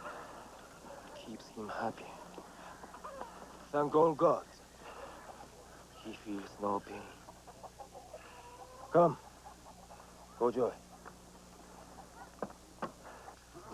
A Kalashnikov. Best rifle ever made. The Russians used to give them to us to fight the Burmese. But now it's harder to get. They want dollars. Everybody wants dollars. One bullet. By the time it gets to me, costs me $1 American. Dollars are like small fish. Difficult to catch, but not to be thrown back except as bait for something bigger. I'll make it 4,500 a kilo. You give me a 6,500.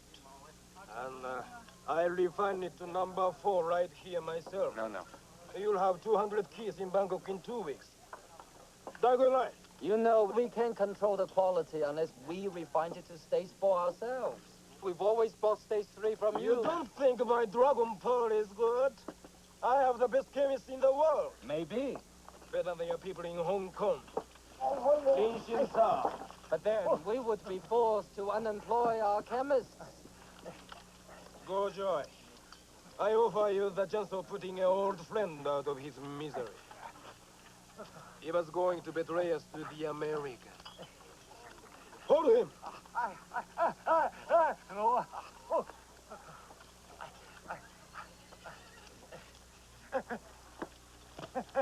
Cứu mẹ, cứu mẹ, cứu mẹ, cứu mẹ, cứu mẹ, cứu mẹ.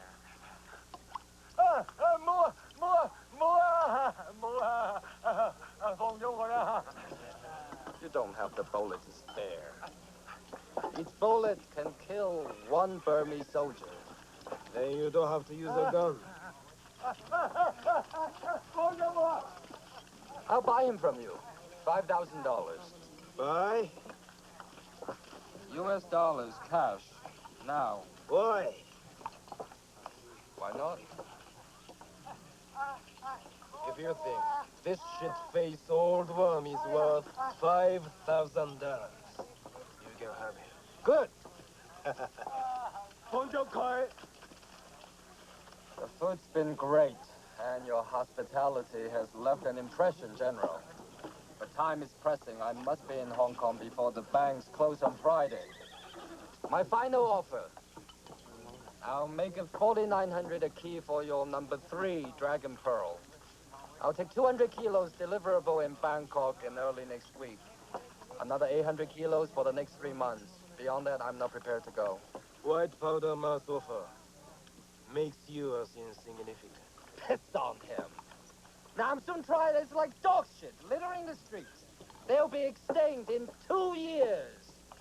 I think perhaps I put my money on white powder ma. I think so. I think White Powder Ma will be pleased to hear this. Tell him yourself, General. My gift to Ben Suck. In honor of our association, let no motherless fuck ever raise his head again between us.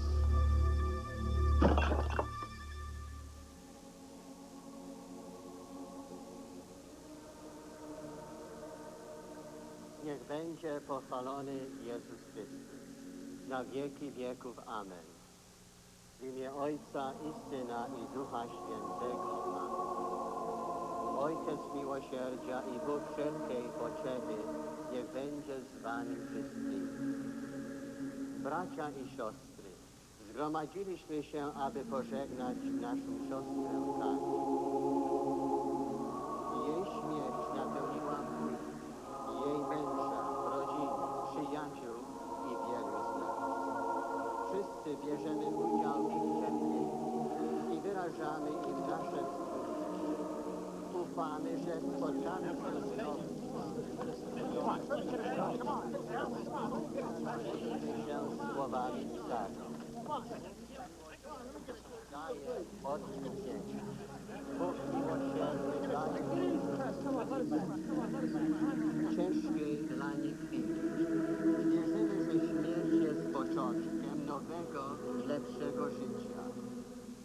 nasza dzwonka ze smarkłymi jest przejściowa. Jeszcze zachowasz Panie największe uwagi. Panie, wróć się ostoi. Martwa Spirytu nas przewadzi, aby Ci ze czcią usłużono. Bóg miłosierny daje odpowiedź. Pokłada znaczny Pan.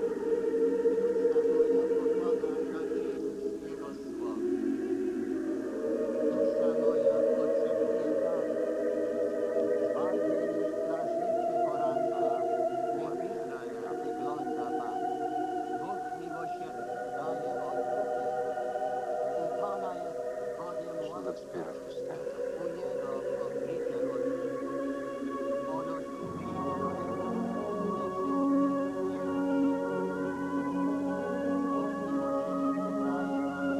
Bóg miłosierny daje odkupienie. Słowa miłosierdzia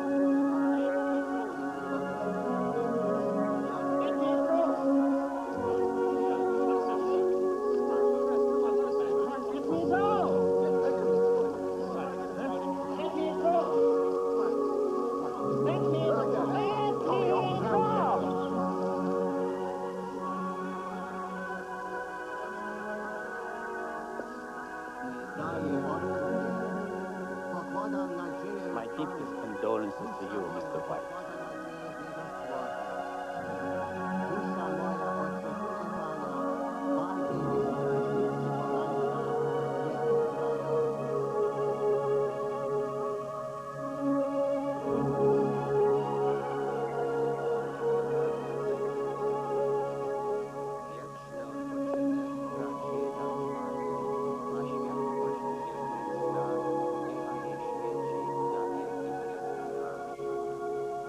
Wieczny odpoczynek raczej dać Panie, a światłość Jego Chrysta niechaj jej świeci na wieki wieków.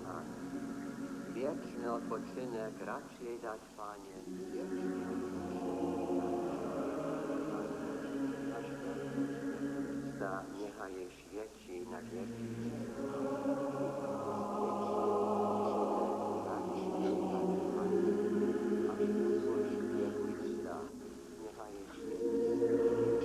If it makes you feel any better, you said it wasn't that Chinese girl.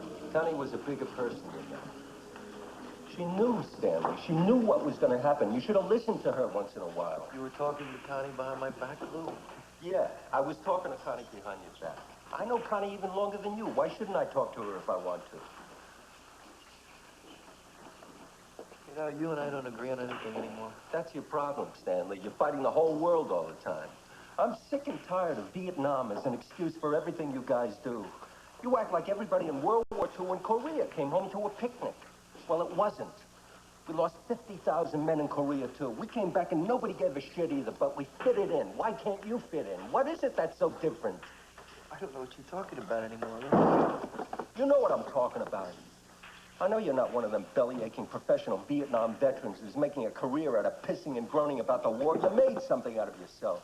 But you're still acting like you're on a fucking crusade, Stanley. You think you got the right to trample over anything and everything. We got an arrangement, a treaty with these Chinese. And however tarnished it is, it works. Life is arrangement, Stanley. Life is getting along. That's why this neighborhood is what it is. That's why 8 million people every day in this city can function. Lou, I don't want to argue with you anymore, all right? Honest, I don't. Take it easy. You need anything, you call me, you hear? You want a bed, there's always a bed at my place. You know, your arrangement is what killed Connie, Lou.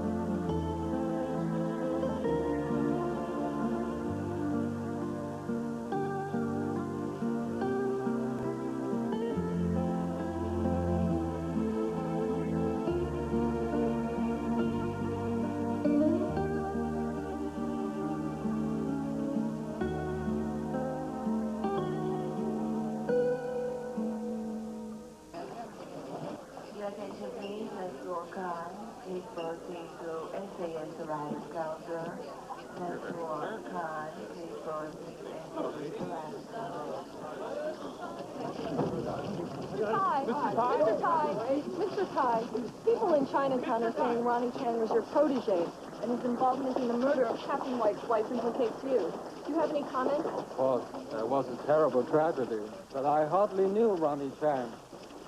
Ronnie Chang represents much of what is bad in Chinatown. We are trying hard to get rid of this element. Mr. Tai, my sources say you've just returned from Bangkok. Was there a business purpose for this trip? I have interests there. I import foods from the Far East. I also have a company that distributes films in Thailand.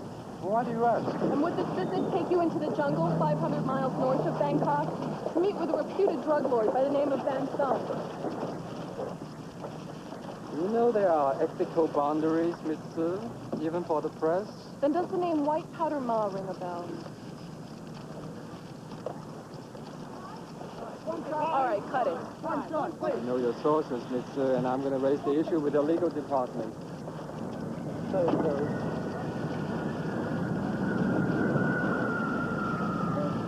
Hey, look, I don't give a shit. I got the new lady district attorney behind me on this thing now. You think the NYPD is gonna lift a finger for me? No. No, I'm not gonna tell you where I am. Hey, look, I'm gonna make this case with the DEA, Customs, and Immigration if I have to. The goddamn Internal Affairs sniffing around again. I bet you it's that fuck Kearney. Give me Scrappy Peck on the line over Customs. He owes me a few favors. What'd that son of a bitch say when you hit him with White Powder Ma? What is all this? What's happened? I couldn't work in my office anymore. The walls have ears. I let you use this place, but this is ridiculous. Get off the phone and get these people out of here right now. Captain Peck's on the line. No! No more calls. Look at this place. I give you an inch and you take a mile. I want these people out of here right now. I mean it. Look, I don't have time to write you thank you notes. I'm over Joey Ty's throat and nobody's gonna stop me. So just don't break my balls, all right? Just hang in there a little while and you'll be famous. That's what you want, isn't it? You ungrateful, overbearing, self-centered son of a bitch. Don't tell me what I want. That's your living here, ignorant polar. Everybody, get out! Sit down. What's so funny? Well, you drive everybody crazy, Kevin, not just me. But she's an aristocrat. You can't push her around too easy. That's an aristocrat? She's from the north, Mandarin. They're like that. We'll ring right back. This is all bullshit. We're not getting anywhere. Look, that dope is somewhere between here and Thailand. It's on the move. We gotta get a top of Joey Ty's office in the restaurant. You must be kidding me. A white face would never get in there. Impossible, Captain. Oh, come on, Herbert. You could get in there as a busboy or something. After that, plenty of time off for sleep, promotion. No way, Captain. Tough kid from Fine Tongue. Kid whose ancestors used to hang in baskets in the Sierras, poking dynamite sticks and cliff faces. All I'm asking you to do is be a fly on the wall. Your ancestors are probably rolling in their graves. Goddamn bullshit, Captain. You're pushing too much. I'm no slave. Look, I gave up my security job. I gave up my chauffeur job. I send less money home. I'm tired all the time. I don't eat right. I'm getting sick. I die, I'm fucked. My family's fucked. For what? Hey, what do you mean, for what? You don't care nothing for people. You make us all die for you. And let me tell you something, Captain. When your ancestors were living in caves and scrabbling for coal in Poland, the Chinese were sailing the ships across the Pacific. Hey, what do you know about my ancestors? What do you know about mine? We were traders, shipbuilders, explorers. We taught you agriculture. We gave you the orange, the grape, your irrigation system. We dug your gold and silver, Stanley. We taught you how to fish the Pacific. And still, we were bought from American citizenship until 1943. We worked so hard to build your railroads. And when our opium didn't come on time, we were so desperate, we helped each other kill ourselves. But I'm not gonna kill myself for you, Captain White. No more Chinaman Joe. Those days are over.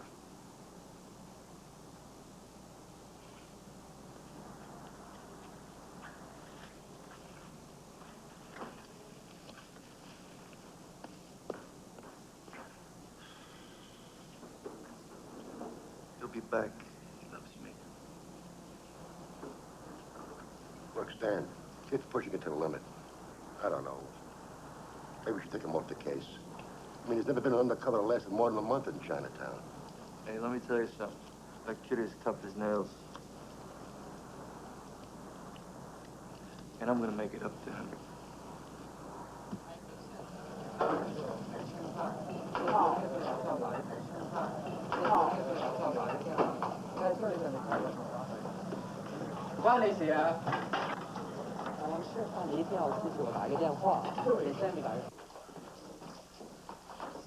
Pick it up.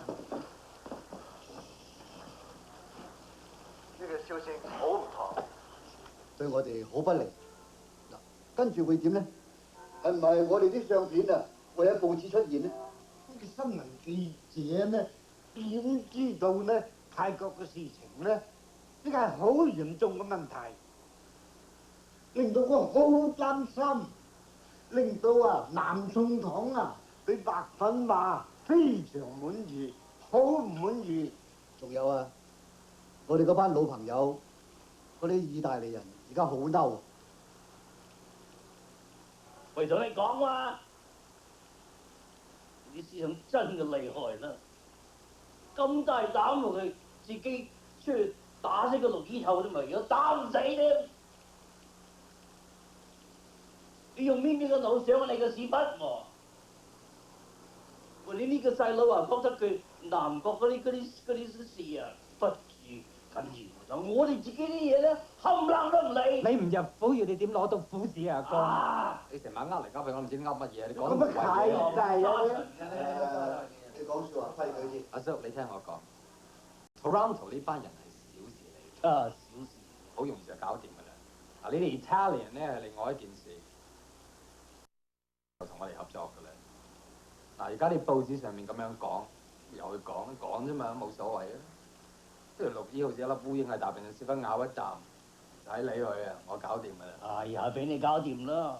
嗱，阿叔呢批貨星期二咧就到咗 Bangkok， 佢星期六咧已經到咗 Amsterdam 㗎啦。我哋同我 Camus 喺香港講好晒㗎啦，佢擔保我哋2個禮拜一批貨。阿叔你諗一諗，阿黃伯1年先至做得到咧，我3個月就全部搞好晒。3個月，車大炮。咁而家嗰批貨幾時到紐約啊？1個禮拜以內，我哋啲錢啊喺銀行嗰度一件全部預備好晒，我哋星期一咧就下個禮拜星期就可以攞到㗎啦。嗱，阿叔我問你哋，你仲想點快法啊？係咪啊？扮要咁快收貨咩？啲時候唔啱，等1個月唔得咩？唔等得㗎，哥，你而家送翻去哈林仲係危險㗎嘛？你哋唔使擔心啊，所以我對我送貨人好有信任，我信得佢哋，你哋。我搞好晒。咁我哋呢一次係咪又同拉星新公司合作？係，你個新嘅公司。咩新嘅公司啊？我想覺得對大家方便，唔好提呢個船嘅名，因為而家出邊太過亂啊嘛。喂，你等一陣，我就翻嚟。Oh shit! Goddamn name of the ship! Boyd has a wire in your office. Who? I don't know, but I'm going to find out. Perez, I don't want anything to go wrong with this ship, and it's important to me. Don't worry. I want you at the pier. All right, where? The Kazimierz Pulaski, Polish Orthodox Tuesday. Pier 11. I'll be there. Thanks.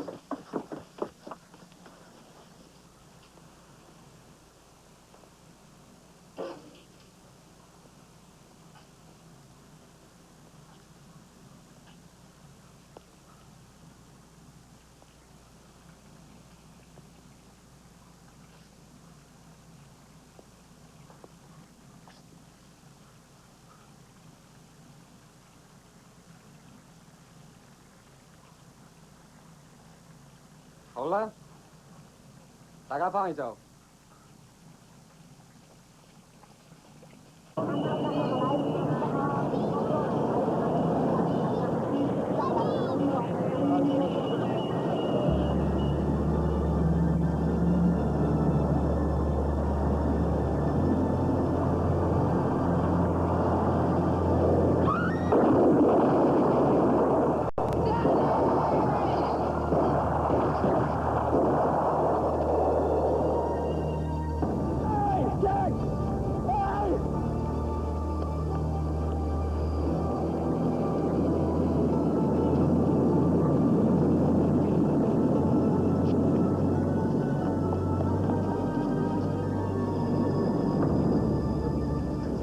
All right. I'm proud as hell of you. What? The dog. Get the Bigman for Christ's sakes!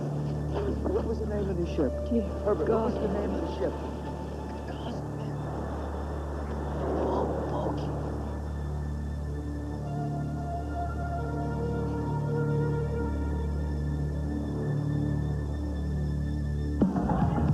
You got the bomb. You and me gonna have a little talk about Herbert Claw. Get up!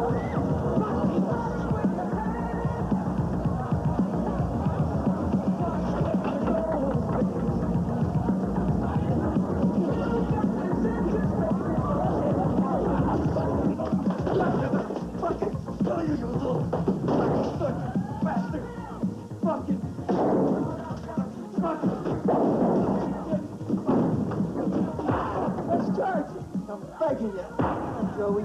Call a cop. Come on, let's go to court. Come on. I'm begging you. Come on out, Stan.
You look like you're gonna die, beautiful.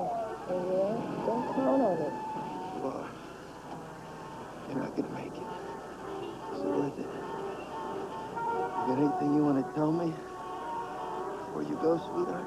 Yeah, fuck you. What happened, Captain? Got one of these guys. Captain, what the hell happened?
你走得太快，咁咪跌到啦，係嘛？喂，我哋個個啊，睇翻嚟 Jackie 嗰時候啊，唉，天下太平啊，係嘛？咁就到而家咯。如果我哋對於嗰啲兄弟有益咧，我哋嗰啲 relationship 啊，對於白人嗰啲報館啊，City Hall 啊，尤其是嗰啲意大利鬼啊，一定呢約以前你咁做法嘅，但係 my friend。Harry 咁樣講法都啱㗎。嗯。我亦呢係咁諗法。阿 Joey 啊年少氣盛，佢講啲話咧得罪阿 Harry，令到阿 Harry 呢加上佢個人嘅惡感。如果我錯啊，我一定即刻咁啊搞掂佢啦。但係做呢排做啲咁嘅撚嘢，對於冇人有益嘅。我哋同啲鬼佬做嘢，時時都係有福同享，有禍同當嘅。你哋而家唔信得過我，無論如何，我擔保你哋冇損失嘅。我親自會去碼頭攞貨。Look, I'm talking about one ship out of Rotterdam.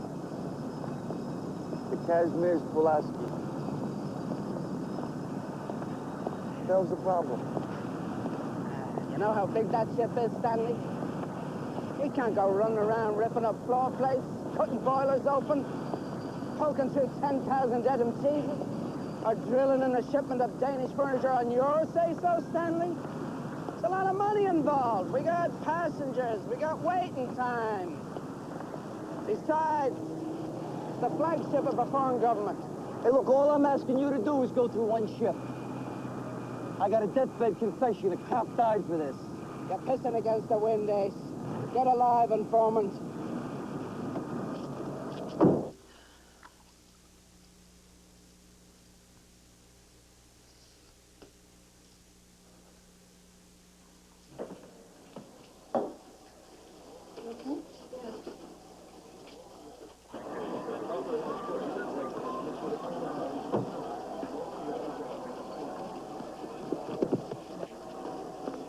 Why not? What, are you embarrassed your friends are going to see me?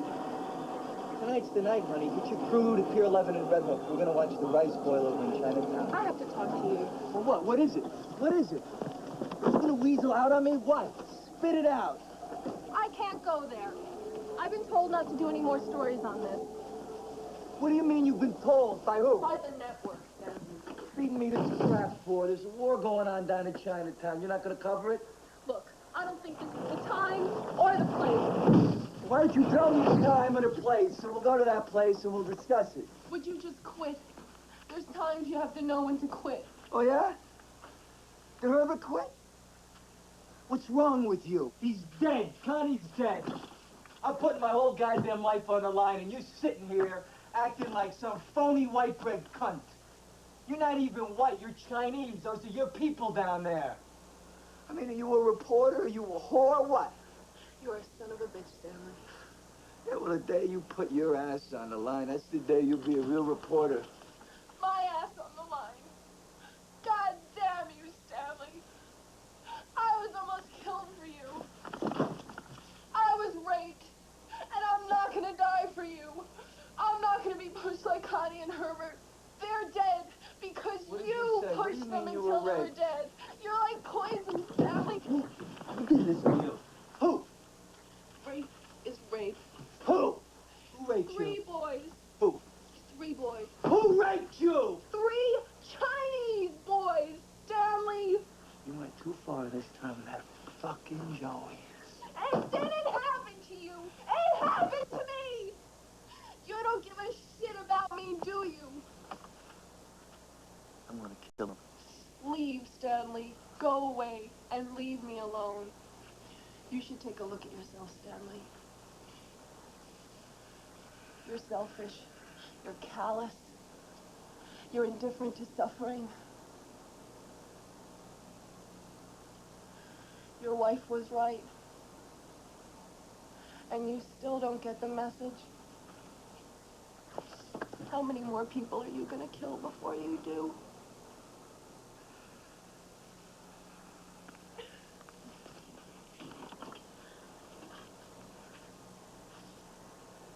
Tracy, No, Stanley. Just go away and leave me alone. Don't say anything. Just go away.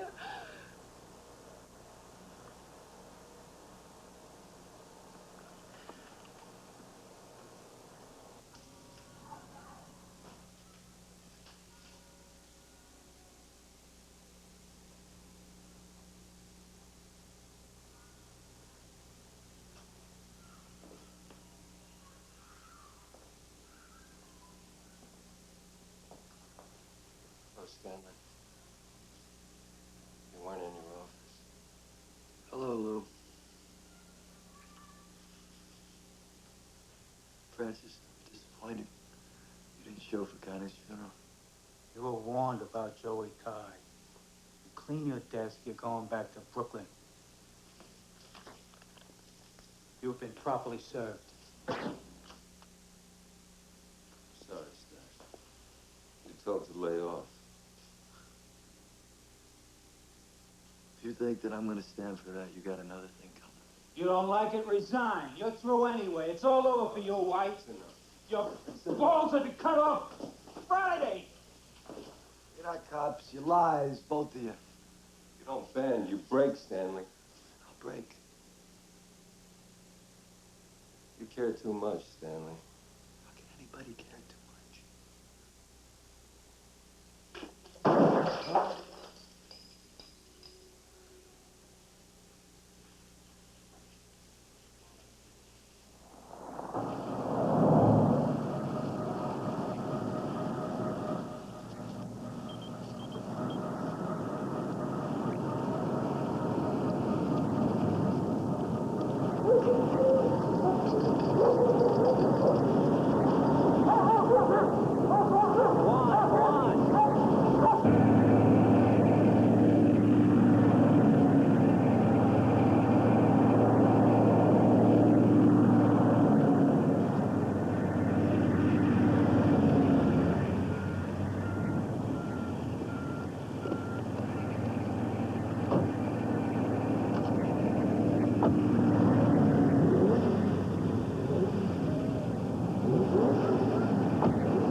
Get out of my second.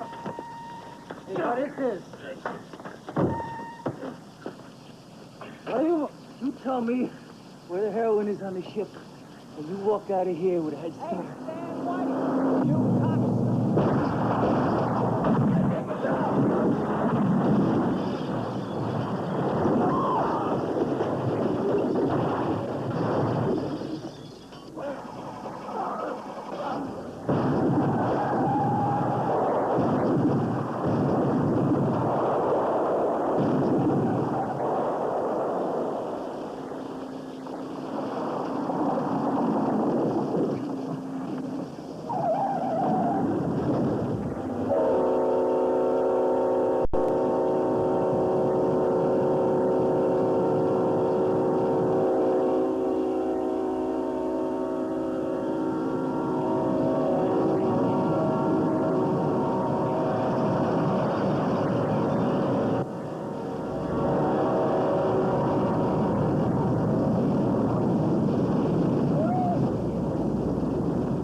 Give me your gun.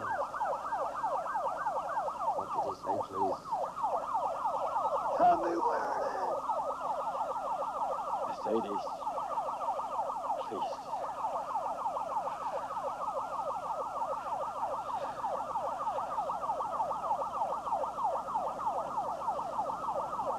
There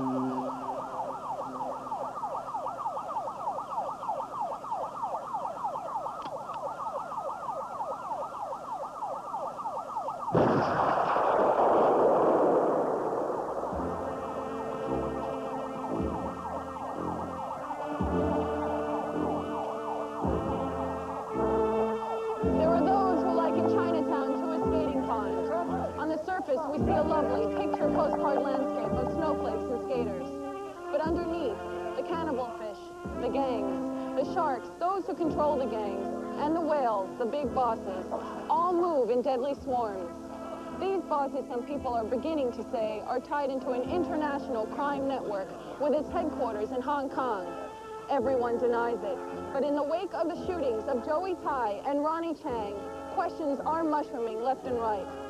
Charges of illegal wiretapping have been leveled by H.J. Young, head of the Hun Sang Association, resulting in the removal of Captain Stanley White. One wonders if this is not a smokescreen to distract from the main issue, which is what part the Hun San plays in this Chinese opera. Tracy Zhu, Chinatown. Okay, that's it.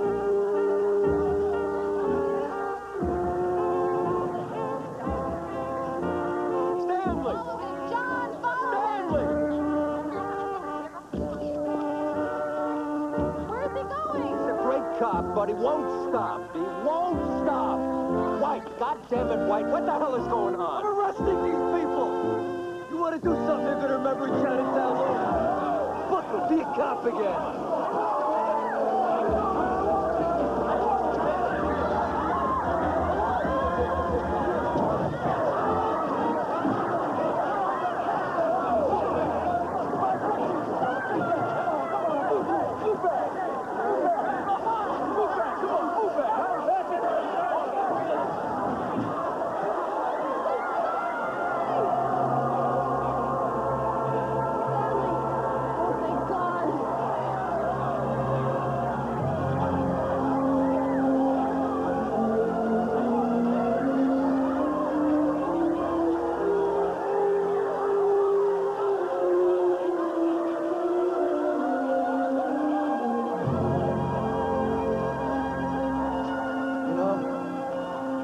right. I was wrong. Sorry. I'd like to be a nice guy. I would. I just don't know how to be nice. You're really cracked, you know that?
'Cause when your heart is free, gonna put the light on you. My fingertips won't feel no matter what you do.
One of my favorite beach activities has always been checking people out.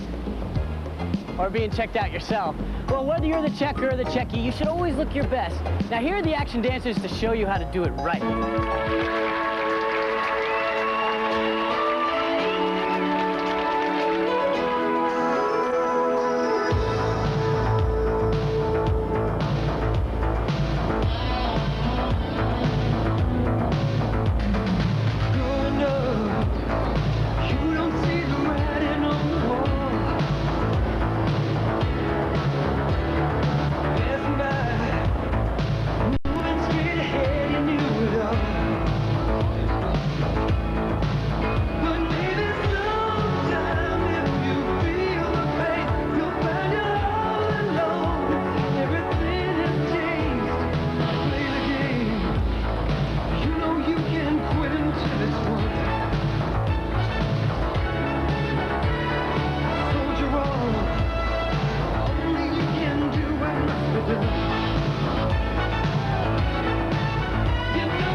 Brought home the gold.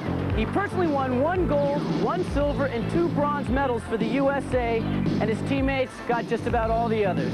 We're just as proud of him today as we were in the summer of '84. Let's take a look at another of his classic performances, ladies and gentlemen, Mitch Gaylord!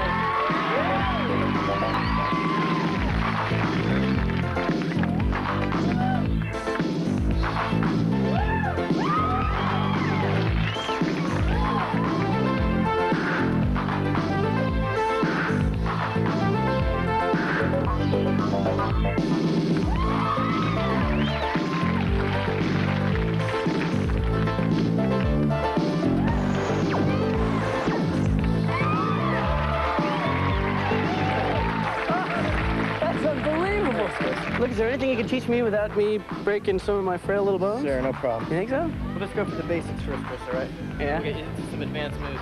When you come down here, and this is the support position. You just want to do some straddle walks across. Like this. Ah, no problem. Okay, a little swing. A little straddle walk, a little swing. Nice high dismount. Ready, set.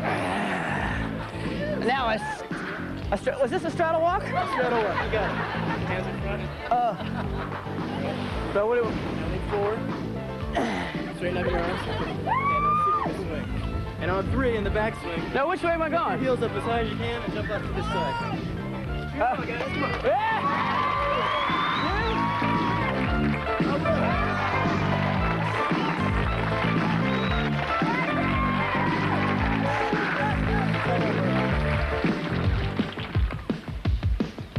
we're still having fun, and we're not all danced out yet. Let's do it one more time. Invincible by Pat Benatar.